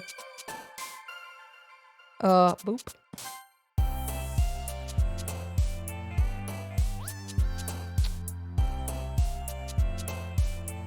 Death. Milk. Agonizing. Pew, pew. Misfortune. It's fine. Ra-ta-ta-ta-ta-ta-ta. Funky says it's fine. Another day passes. It's time for a club meeting already. I've gotten a little more comfortable here over the past few days. Say uwu in my normal voice?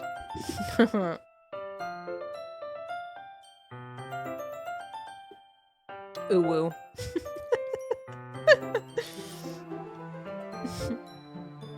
Are you wanting like sussy oohs or not pretty? Nailed it. Uwu. R. Clap. Entering the club room, the usual scene greets me. Oh, okay. Hi, Yuri. I'm not sure if it's me or if it's Yuri's expression, but the weight of yesterday's quarrel still hangs a little in the air. Yuri glances over her shoulder looking around the room. Mitsuki is reading manga at a desk, and surprisingly, Monica isn't here yet. Suddenly, Yuri takes my arm and pulls me to the corner of the room. About yesterday, I really need to apologize. Nothing like that has ever happened before. And something just came over me, I guess. I wasn't acting mentally sound. Please don't think we're usually like this. I don't know what to think. I don't think anymore. Not just me, but Natsuki as well. Yuri, I'm happy that you were fuck, I clicked too fast, sorry. You don't have to worry too much. Even though I've only been here a couple of days, I could tell something was off yesterday. Maybe we're just a little extra sensitive because it was our first time sharing poems, but whatever it was. And you've only heard uwu and cutesy voices? Well, I'm what they call a bruh girl. I don't have a cute... I mean, I could do it a cutesy voice, but it would sound so wrong, so deeply wrong for me to do.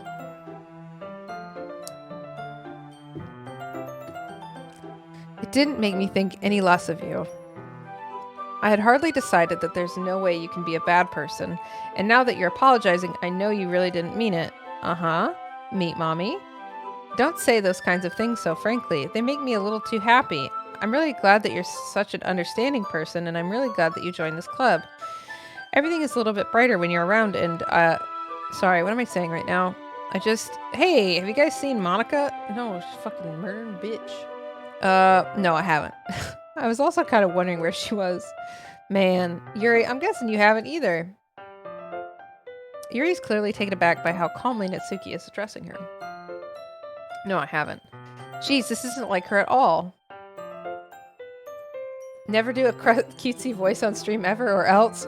I wouldn't do that just randomly. It's not something I would just do. I know it's stupid, but I can't help but worry a little bit. What? Why are you looking at me like that? Natsuki, about yesterday, I just wanted to apologize. I promise I didn't mean any of the things I said. And I'll do my best to stay under control from now on. So, Yuri, what the heck are you talking about? Did you do something yesterday? Name my price? No. Not naming a price. Jeez. Whatever's on your mind, I'm sure it was nothing. I don't even remember anything bad happening. You're the kind of person who worries too much about the little things, aren't you? Dementsuki. You're a piece. Is that a Patreon thing? Or, yeah, I'll ooh on Patreon, alright? But I'll accept your apology anyway if it helps you feel better about it. Buy a desk now, I'll ooh for you. Don't do that. That was a joke. I'll accept your apology anyway if it helps you feel better about it. Yeah, I can do lots of things on Patreon. Besides, it's kind of nice to hear since I was always afraid you secretly hated me or something like that.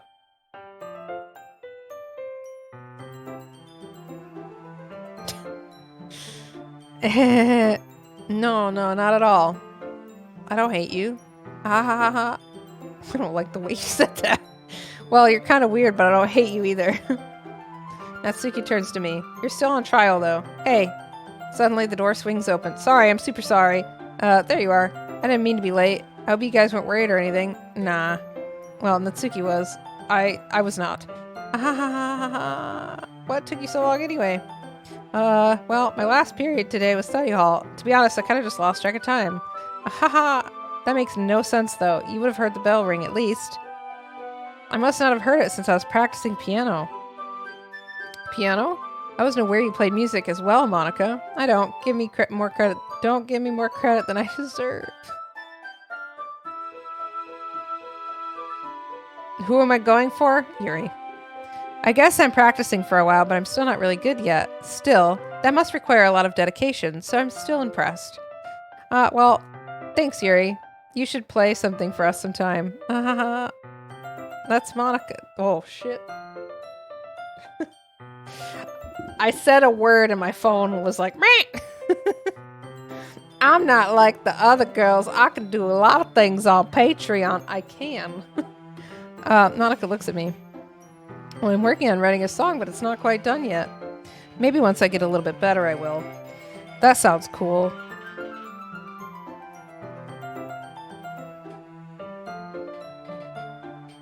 I'm hearing music.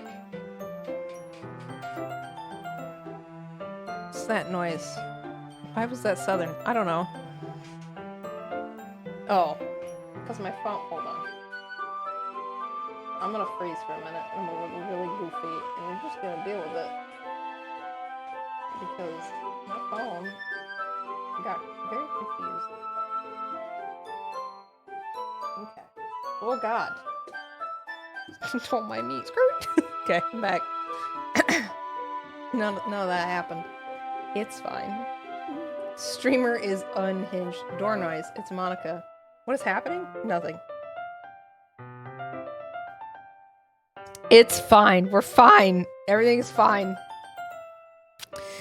I look forward to it. Is that so? In that case, I won't let you down, Meat Mommy. Thank you so much, Ultra Snipe 45. I appreciate it. Monica smiles sweetly. Aha, I didn't mean any pressure or anything like that. Don't worry. I was hoping that I could share it with you anyway. I guess that's why I've been practicing so much recently. I see. I'm not sure if Monica was referring to the whole club or just me. In that case, best of luck. Thanks. So, I didn't miss anything, did I? No, not really. I choose not to bring anything that the three of us talked about. Wow, I couldn't read that sentence. I could not read that sentence. I stumbled on that so hard. Bruh. Oh. Good lord. Besides, Mitsuki has already run off into the closet. Meet Mommy. Since your compliments put me in a good mood, I was wondering if you'd like to spend some time together today. I mean, in the club. Yeah, definitely. I planned on it anyway. Okay. Can we start now? Let's find a place to sit. I'm being a little forceful, aren't I? I'm sorry. My heart just won't stop pounding for some reason. Don't worry about it. If anything, it's nice to see you have so much energy. Okay. Yeah. But I need to try to calm down. I won't be able to focus on reading like this. Take your time. Yuri takes a deep breath and pulls a copy of the book out of her bag. Actually, I have a request. Do you mind if I make some tea first? Not at all. Thanks very much. There's one thing that can make my reading time here any better. It's a nice cup of tea. Not to mention for yourself as well. Yuri stands up and makes her way to the closet. I follow and watch as she retrieves a small water pitcher from the shelf, the kind with a filter inside. Can you hold this for a second? Sure. Yuri hands me the water pitcher and also fetches an electric kettle. I'm going to plug this in at the teacher's desk and then I'll go get some water. She walks past me and sets the kettle down on the teacher's desk. My mods are on point. They are. 17 out of 5. Is that what it says? Is this 17? Is this 17 subs today? That's wild. We do be modding. They are good mods. They're good mods. It looked like it said 11. That's why I got confused. I didn't see that the 7. Don't draw attention to it, frick. Steady modding. Ignore me! I simply watch her movements. To my surprise, the way she moves really contrasts her speaking mannerisms. Especially because of her long legs. Yuri appears elegant and methodical. Okay, may I have the water pitcher? Thanks, I'll be right back. I might as well walk with you. That's okay. You stay here. It won't take long. Pitcher in hand, Yuri hurries out of the classroom. Did Yuri leave you again? No, it's not like that this time. She's just filling up the water pitcher to make tea. Oh, okay. Sorry for misunderstanding. Don't perceive us. 17th of May, the day that without the mods here, I could get out of hand. And nobody wants that. Yeah, we don't need that. We don't need crazy in full force. Sorry for misunderstanding. It's not like you're gonna give more subs. My mods better not. That's against the rules. 10 minutes pass. Yuri said it wouldn't take long. Is something holding up Mac? I'll kick your butt. I do make the rules! I'm bored just waiting here, so I decide to go look for her. You keep it up and I get a bunch of subs and I'm just gonna have to make a body pillow, and I don't want to have to do that.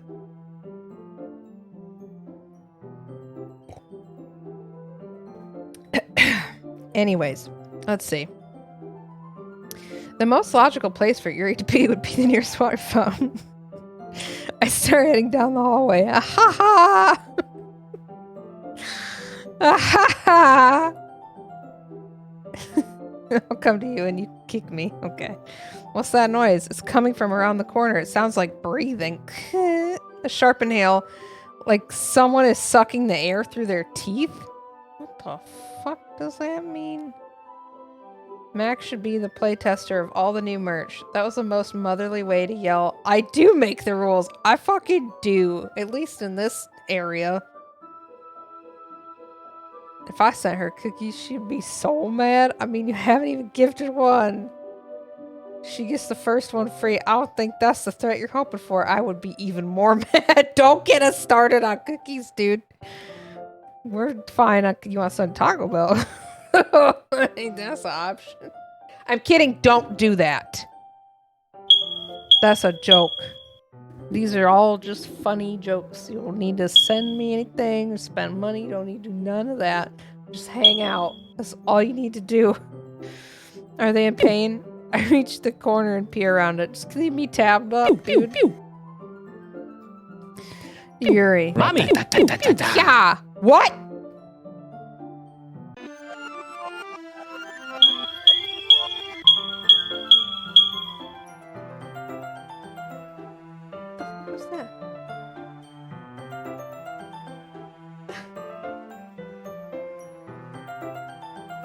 What was that? What was that? I'm back. Thanks for waiting patiently.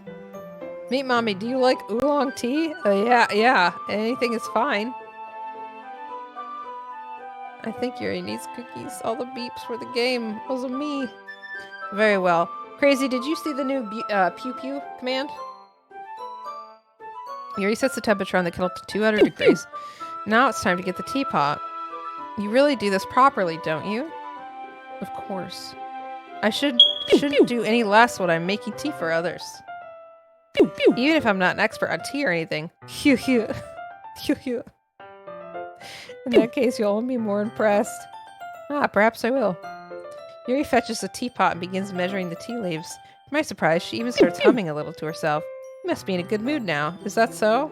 I was letting it show, and you noticed. I was doing a bit of thinking. I decided that I would try expressing myself a little bit more.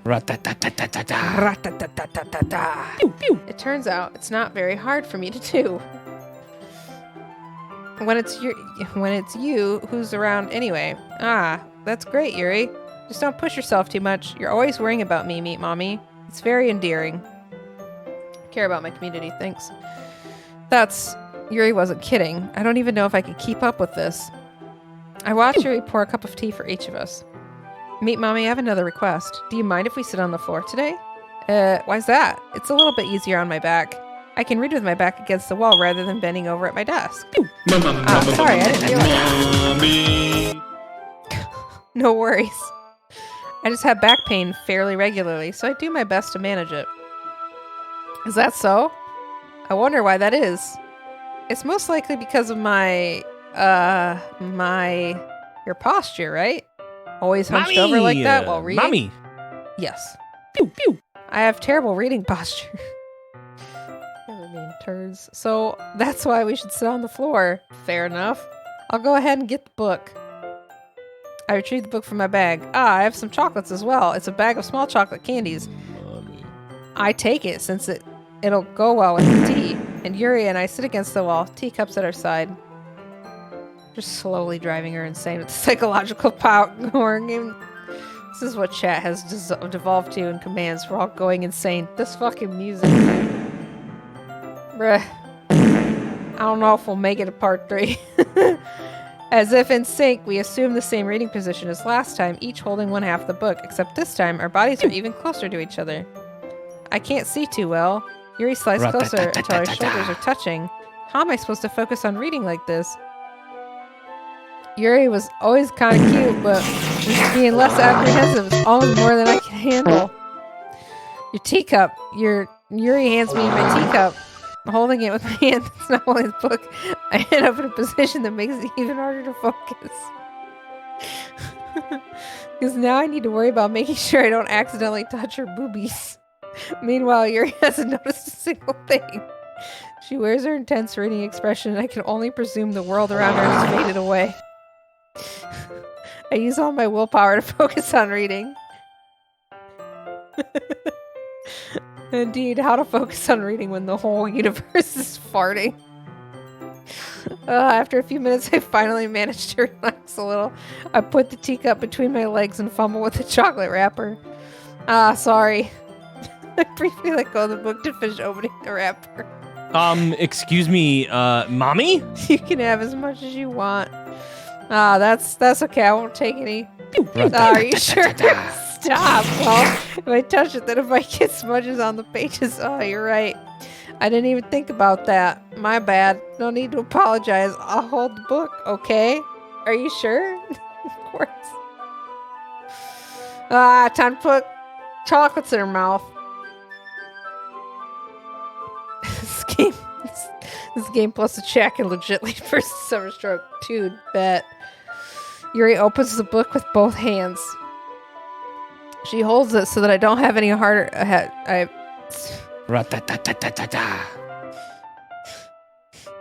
She holds it so I don't have any harder of a time reading from it.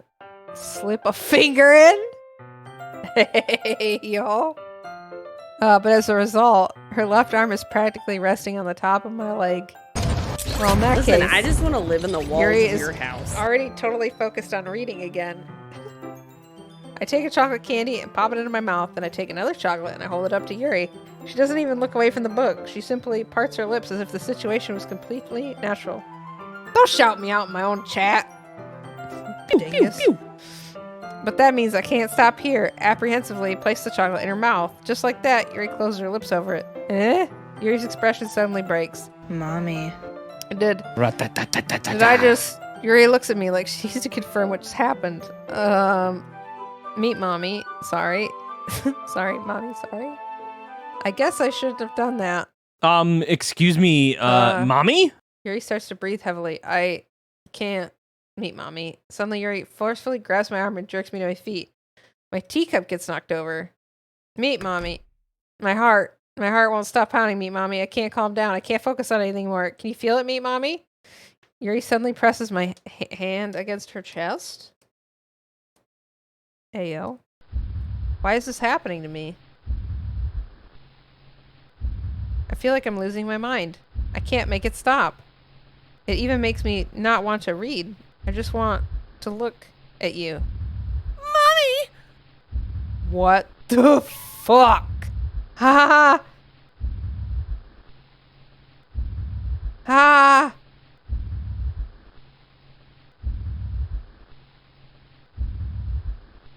Ah!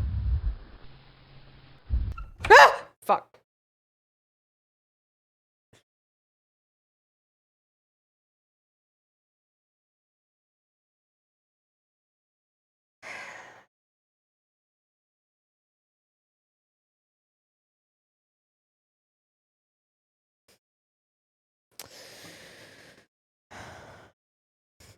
It's time to share poems.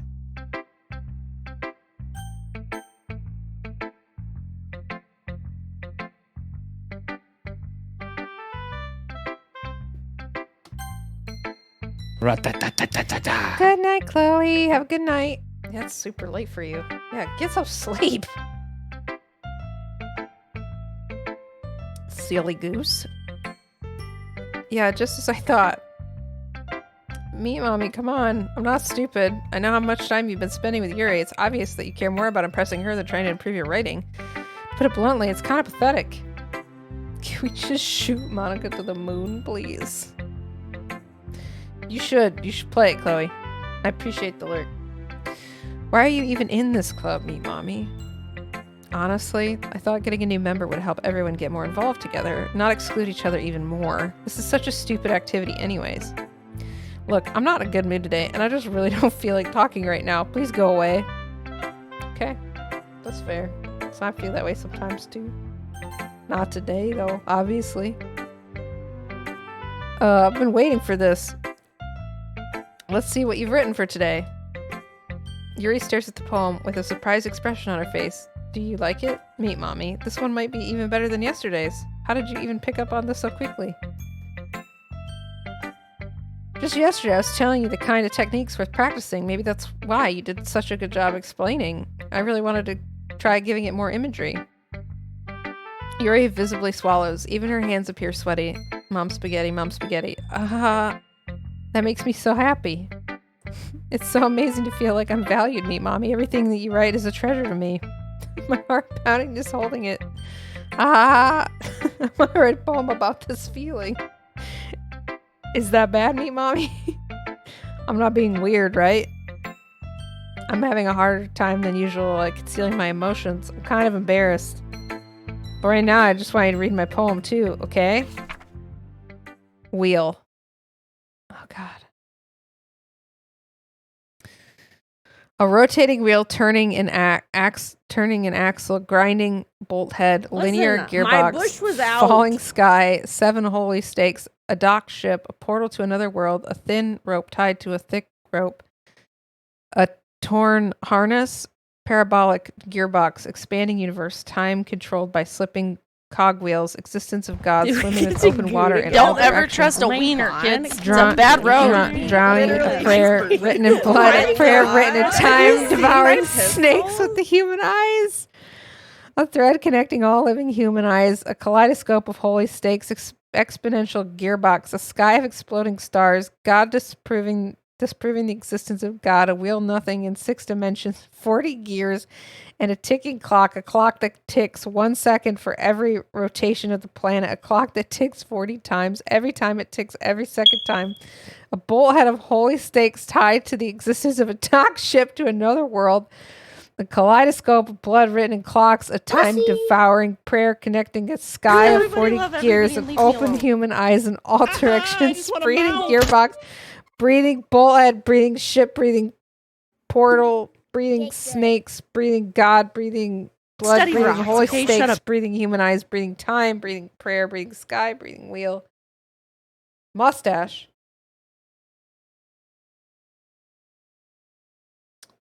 Yeah, I'll give you a mustache. Oh, I forgot I closed my program, so I'll give you a different mustache. There you go. How's that work for you? This game is harmful I to the didn't brain. get married Confirmed. to be celibate. That's where all the warnings are from.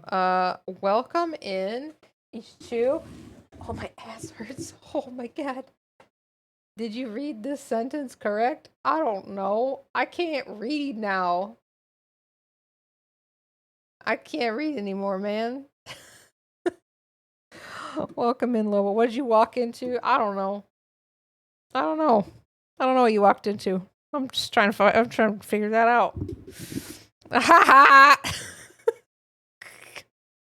Mustache is fucked up. Hold on.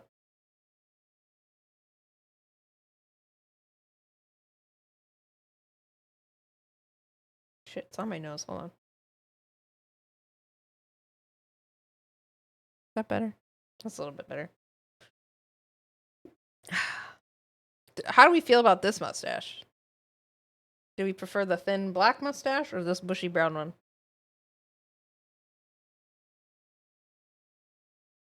This woman is losing her voice. This woman is losing her mind. You ain't wrong.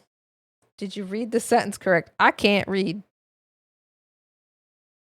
It doesn't really matter what it's about. My mind has been a little hyperactive lately, so I had to take it out on your pen. Huh?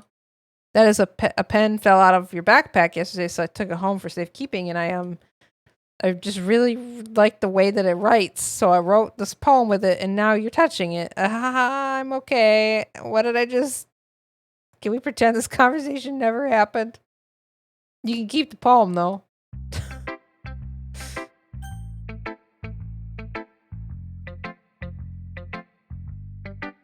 Oh yeah, because I was on Funky's stream. Oh god. And I was on that for almost 3 hours. I was on there for 3 hours. Random fact, there's a Portuguese stereotype of every woman in Portugal has a mustache. Did you read sentence correct? I'm so sorry. Listen. You're just gonna have to take care of me like a little baby when I go to stream. Streaming. Okay, Monica's turn. I'm gonna need to eat ice cream. So we're playing Core Keeper tonight, right? Fuck yeah, dude. I'll play the shit out of some Core Keeper. I'm not gonna talk, but I'll play Core Keeper.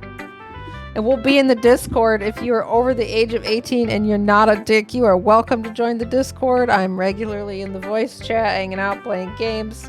Just don't be weird. Don't be a dick. Be respectful. Everybody's really nice and helpful. And there's lots of cool shit in there. We have movie nights and stuff. Must be over 18. That's a big part of it. Be over 18, please. I hate booting people that are under 18. Anyways. Meet Mommy, I think you saw something earlier that you weren't supposed to see. What part? What part of what I saw was I not supposed to see? What's Core Keeper? Oh, Tori, it's so fun. I didn't want to have to tell you this, but I don't think I have a choice. It's getting kind of dangerous for you to spend so much time with Yuri. Shut up! You are a murderer! You're a murderer in peace. I don't know why, but she seems pretty easily excitable when she's around you. Yeah, because I'm fucking cool, dude. Which shouldn't be a problem in itself. But when Yuri gets too excited, she finds a place to hide and starts cutting herself with a pocket knife. Why are you just telling people that? Isn't that kind of messed up? She even brings a different one to school every day. Like, she has a collection or something. I mean, it's definitely not because she's depressed or anything like that. I think she just gets some kind of high from it. It might even be like a sexual thing. What? Hello? Huh? But the point is, you've kind of been enabling her. What? I'm not saying it's your fault, though. But I guess that's why I had to explain it to you all? Huh? So I think you keep your distance. That'd probably be best for her. While you're at it, don't be shy to spend a little more time with me. To put it lightly, I at least have it together in my head and I know how to treat my club members. Bitch! But anyway, you want to read my poem now? Not really. I like the way this one turned out, so I hope you do too. Go away, Monica. Save me. The colors, they won't.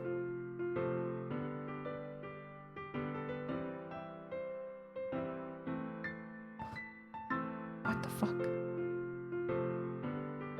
Save me. The colors, they won't.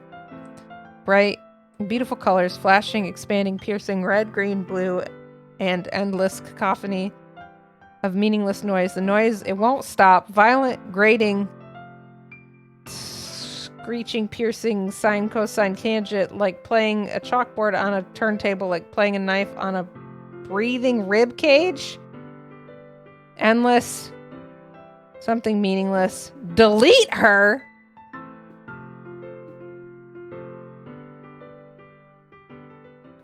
Bruh. Sorry, I know this is kind of abstract. I'm just trying to, well, never mind. There's no point in explaining. Anyway, here's Monica's writing tip of the day.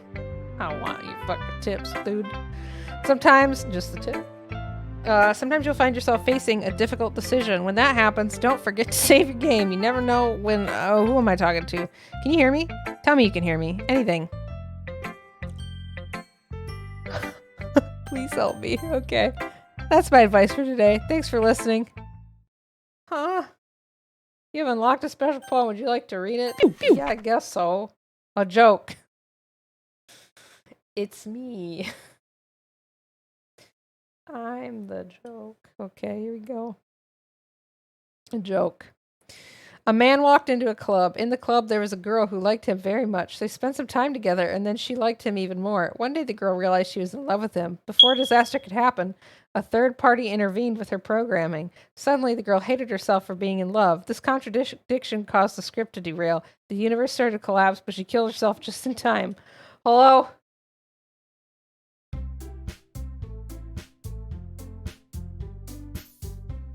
Okay, everyone. Oh, God, my mouse is fucked up. But you can't see it because I'm not sharing my mouse right now, but it's an image. It's flashing. We're all done reading each other's poems, right?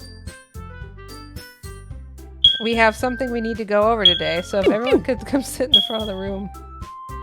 Is this about the festival? Well, sort of. Do we have to do something for the festival?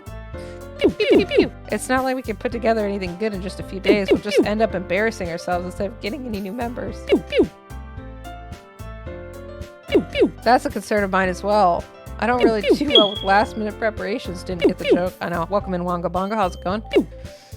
Don't worry so much. We're going to keep it simple, okay?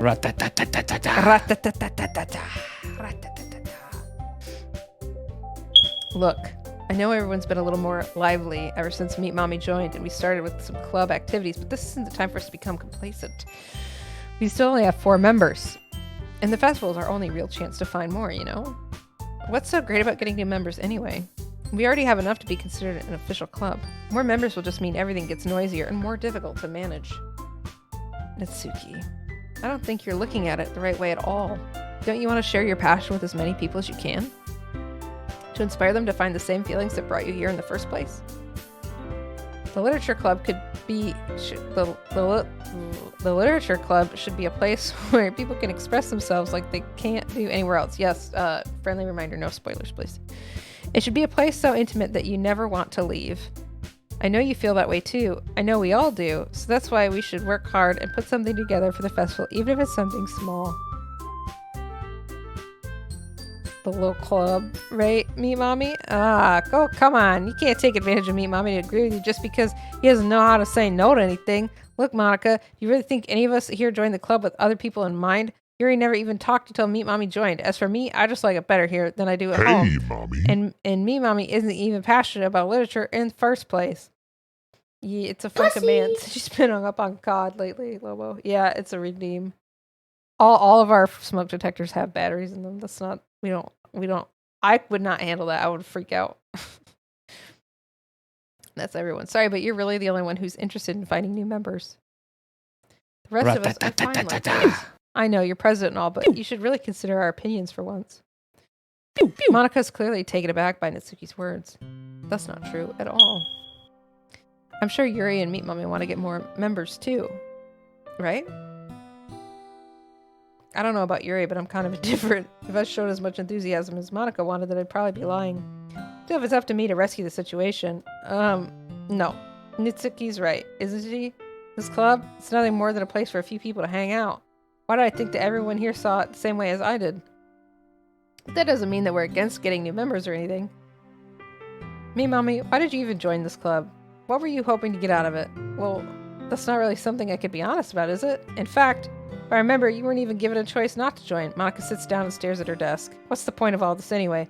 What if starting this club was a mistake? Now you've done it, Natsuki. What, me? I just spoke my mind. Is it a crime to be honest? It's not about being honest. It's about word choice. Besides, you have no right to speak for everyone else in the club like that. You don't understand at all. Good lord.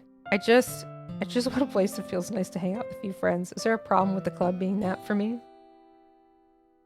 There aren't many other places like that for me, and now Monika wants to take it away from me.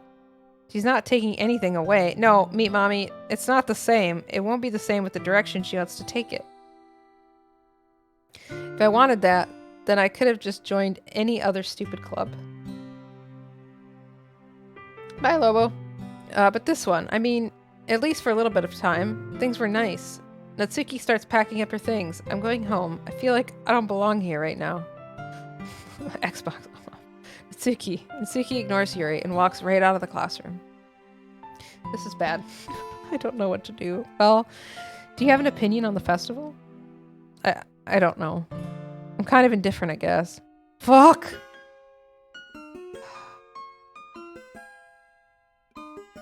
Who cares about the obnoxious brat? I mean, I like how nice and quiet the club is. Would you stop?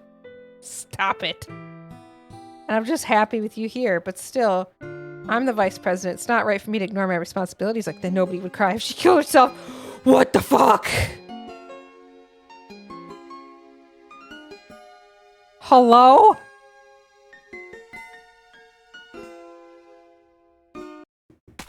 Ah! Huh? I should do my best to consider everyone's perspective and make the decisions right for the club. But what about you, Meat Mommy? What do you want to get out of this club? Yuri repeats the same question as Monika. I decided giving an indirect answer is better than nothing. I think the most important thing is for everyone to get along. And for the club to provide something that you can't get anywhere else. I don't think it's about how many members, but rather the quality of each member. That's what will end up making the literature club a special place. I see. I really agree with you. Each member contributes their own qualities in a special way. With each change in members, the identity of the club as a whole will change too. She's bleeding out of her eyeball. I don't think that's necessarily a bad thing. Stepping out of your comfort zone once in a while. So if you would like to help Monika with the festival, then I'm on your side as well. Alright, well maybe we can talk to Natsuki tomorrow. Yuri nods. Hey Yuri, yeah? I know things were a little awkward yesterday, but I feel like you deserve to know that I still think you're a wonderful vice president. And also a wonderful friend. Yuri has the drip. Monika, I want to do everything I can do to make this the best club ever. Okay. Me too. Yeah. Let's all go home for today. We'll talk about the festival tomorrow. Okay. I look forward to it.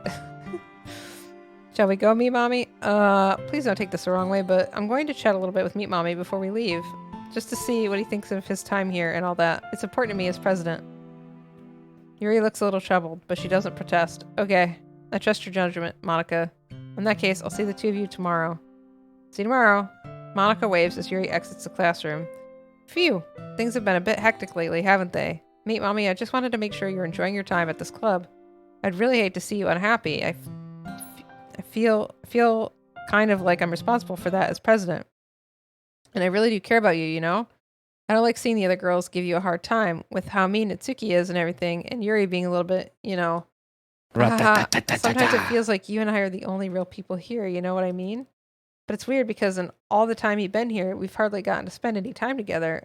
I mean, I guess it's technically only been a couple of days, so sorry I didn't mean to say something weird. There are just some things I've been hoping to talk to you about with you. Things I know only you could understand. So wait, not yet. No, stop it.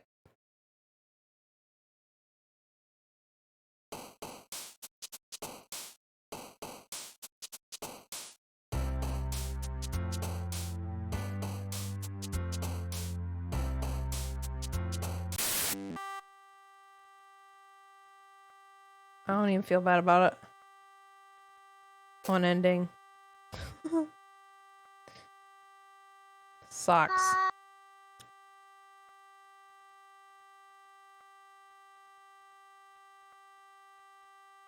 Milk. Empty.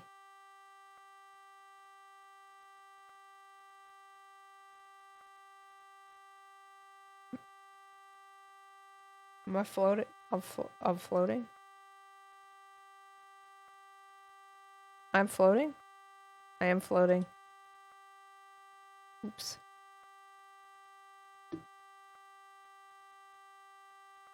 I was floating. Yeah.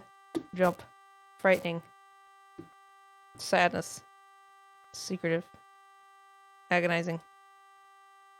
Doki Doki. Explode.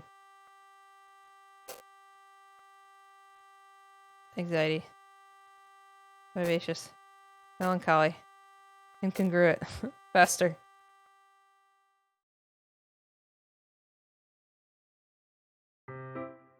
I meet Mommy. I've been waiting for you. Are you ready to continue reading? I brought my best tea today. Monica.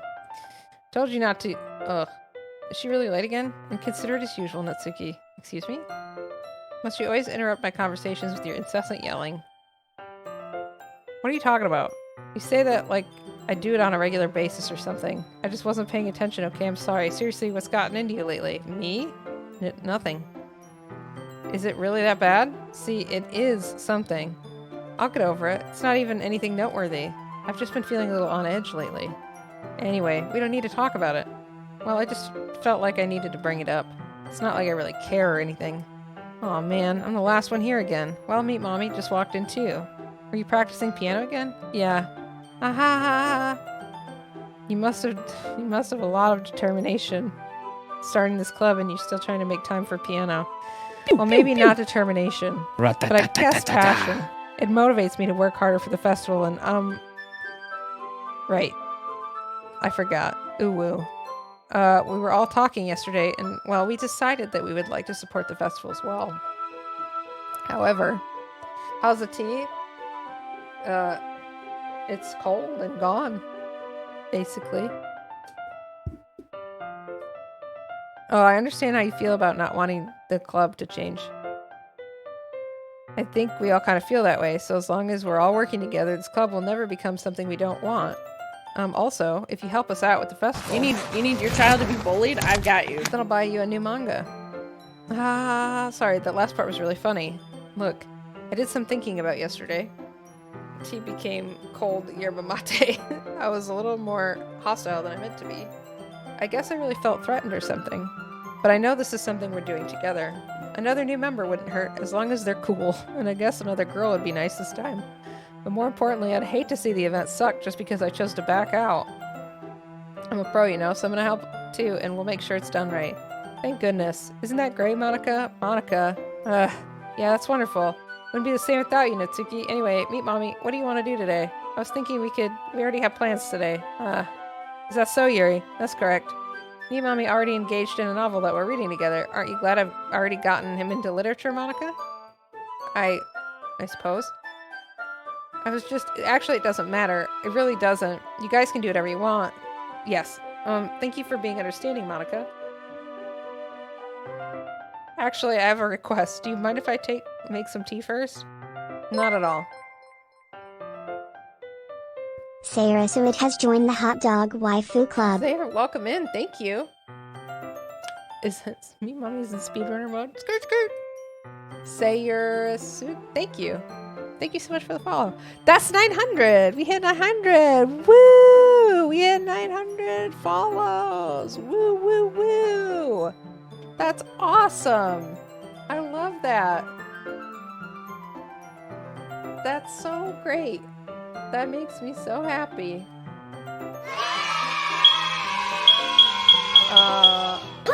That's awesome. You think I'm ready to be done today?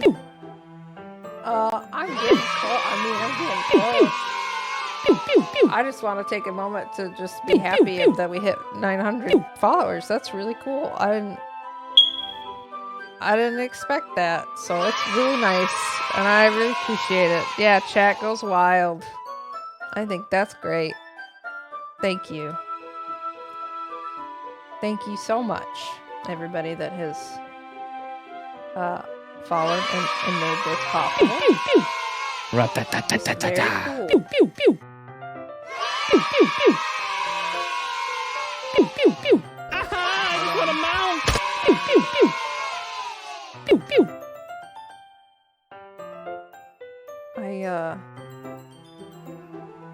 I wanted to give a little gift of thanks for those that have followed and helped me get to where I'm at. Oh, and we dropped to $8.99, baby. Man, I love it here. Go ahead and enter to win a sticker, guys.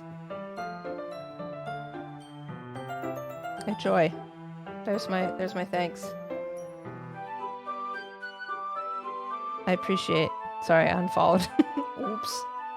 Whoops. It's okay. We'll hit 900 again later today. Probably. I don't know. That's how Twitch works, right?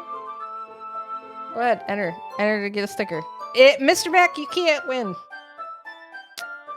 You can't win, man. Other people have got to enter. The Mac household cannot win another of the same sticker, please.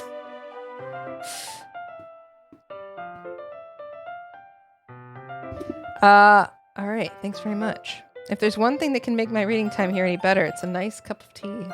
Not to mention for yourself as well. Yuri stands up and makes her way to the closet. Craziest44 has joined the Hot Dog Waifu Club. Crazy. Did you unfollow me and then refollow me? No, it wasn't you.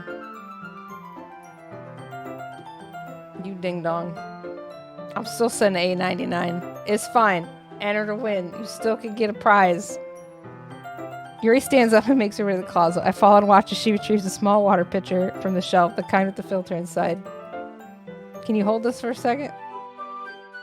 Sure. Yuri hands me the water pitcher and also fetches an electric kettle. I'm gonna plug this in the teacher's desk and then I'll go get some water. With Twitch, you should never mention numbers. Because that happens every time. It's dangerous. She walks past me and sets the kettle down on the teacher's desk. I simply watch her movements.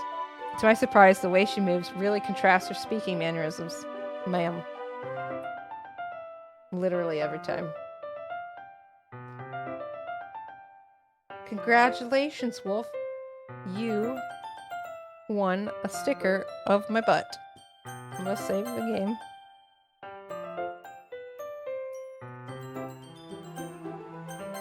Man, you should save. Being a goober is the best. Sure. Especially because of her long legs, Yuri appears elegant and methodical. Okay, may I have the water pitcher? So make sure to click on that link, Wolf, and you will be able to get a free sticker. Thanks. I'll be right back. I might as well walk with you. That's okay. You stay here. It won't take long. Pitcher in hand, Yuri hurries out of the classroom. Ah! Did Yuri leave you again? Wait.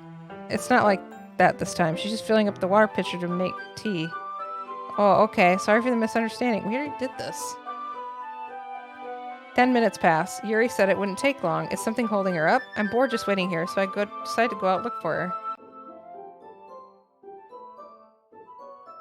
Mods, can one of you DM Wolf that link so that they can redeem later? Please and thank you. Let's see. The most logical place for Yuri to be would be the nearest water fountain. I start heading down the hallway. Ha ha ha ha ha ha ha! What's that noise? It's coming from around the corner. It sounds like breathing. A sharp inhale like someone is sucking the air through their teeth. Are they in pain? I reach the corner and peer around it. Yuri? Kia! Oh god, yep. Here we go. Shh.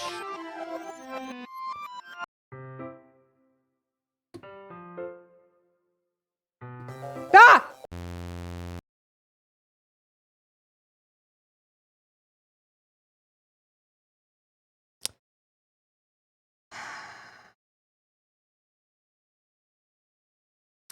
Wait. How did I... Sorry, I just had a really weird deja vu. This hasn't happened before or anything, right? My head has been a little fuzzy lately. I hope it hasn't really been showing or anything. I would hate for you to think I'm weird just after we started spending time together. I mean, everyone has a few unusual things about them, but expressing those things so soon after meeting someone is usually seen as inappropriate or unlikable. At least that's what I've discovered. When I was a bit younger, I think I would come on really strongly and get a little too intense. It made people not want to be around me. It skipped... I didn't do that, Tori. I didn't do that. So I started hating those things about myself, my obsession with certain hobbies. And the way I can't control myself when I get too excited about something, so I eventually stopped trying to talk to people. If nobody could ever like me for the things that matter most to me, then it's just easier if I close myself off.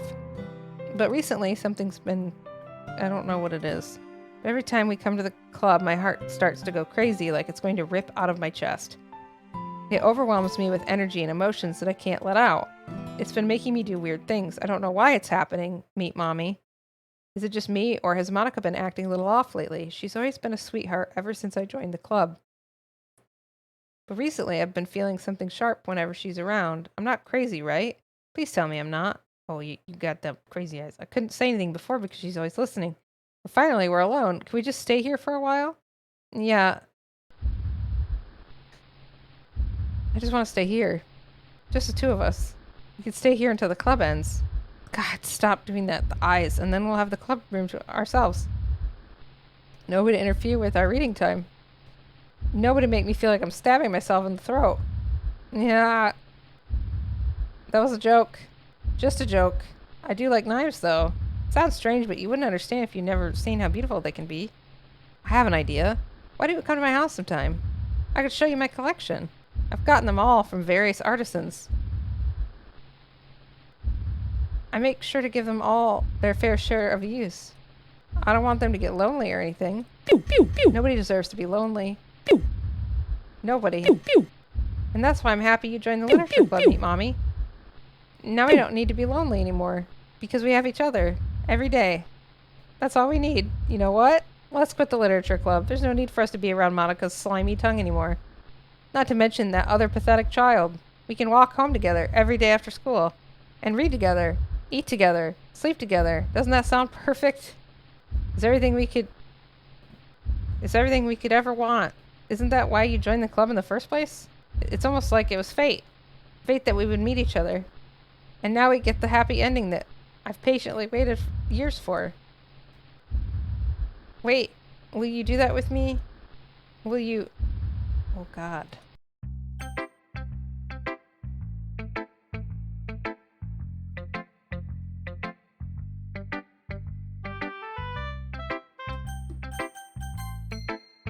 Listen.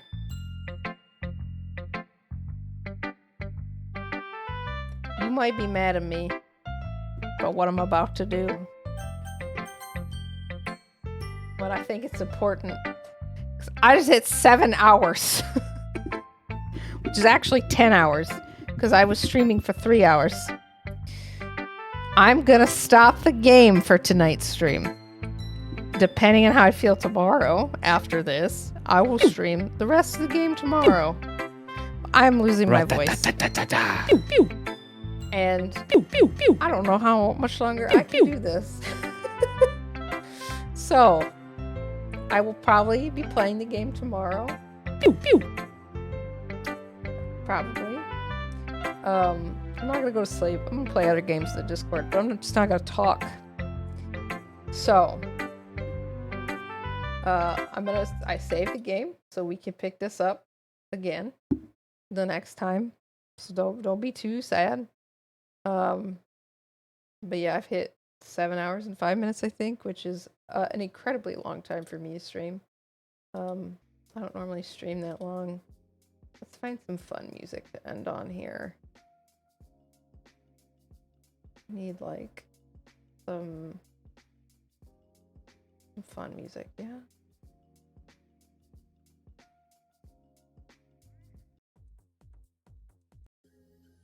Let's do like, oh no, that's like goofy. There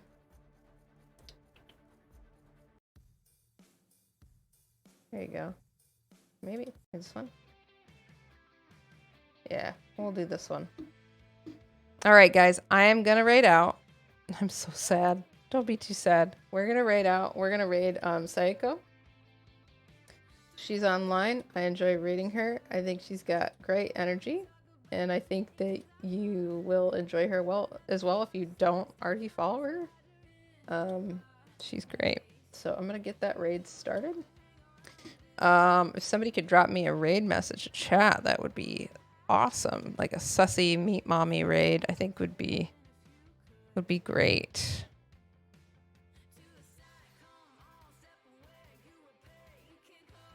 Give me a sussy raid message.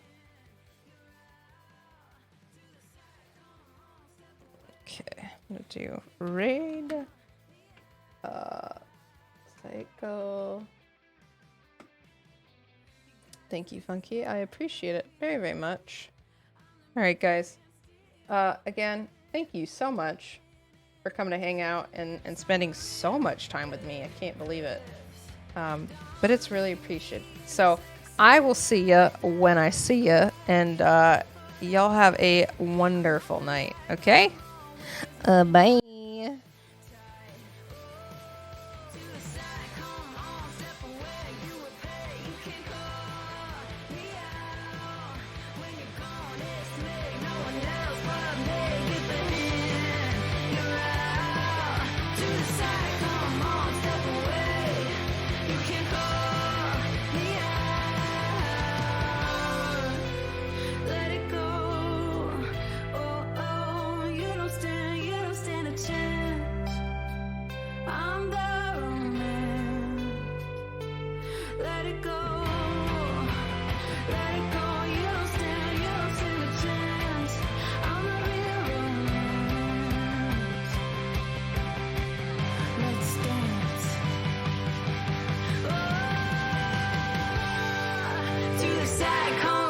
Step away.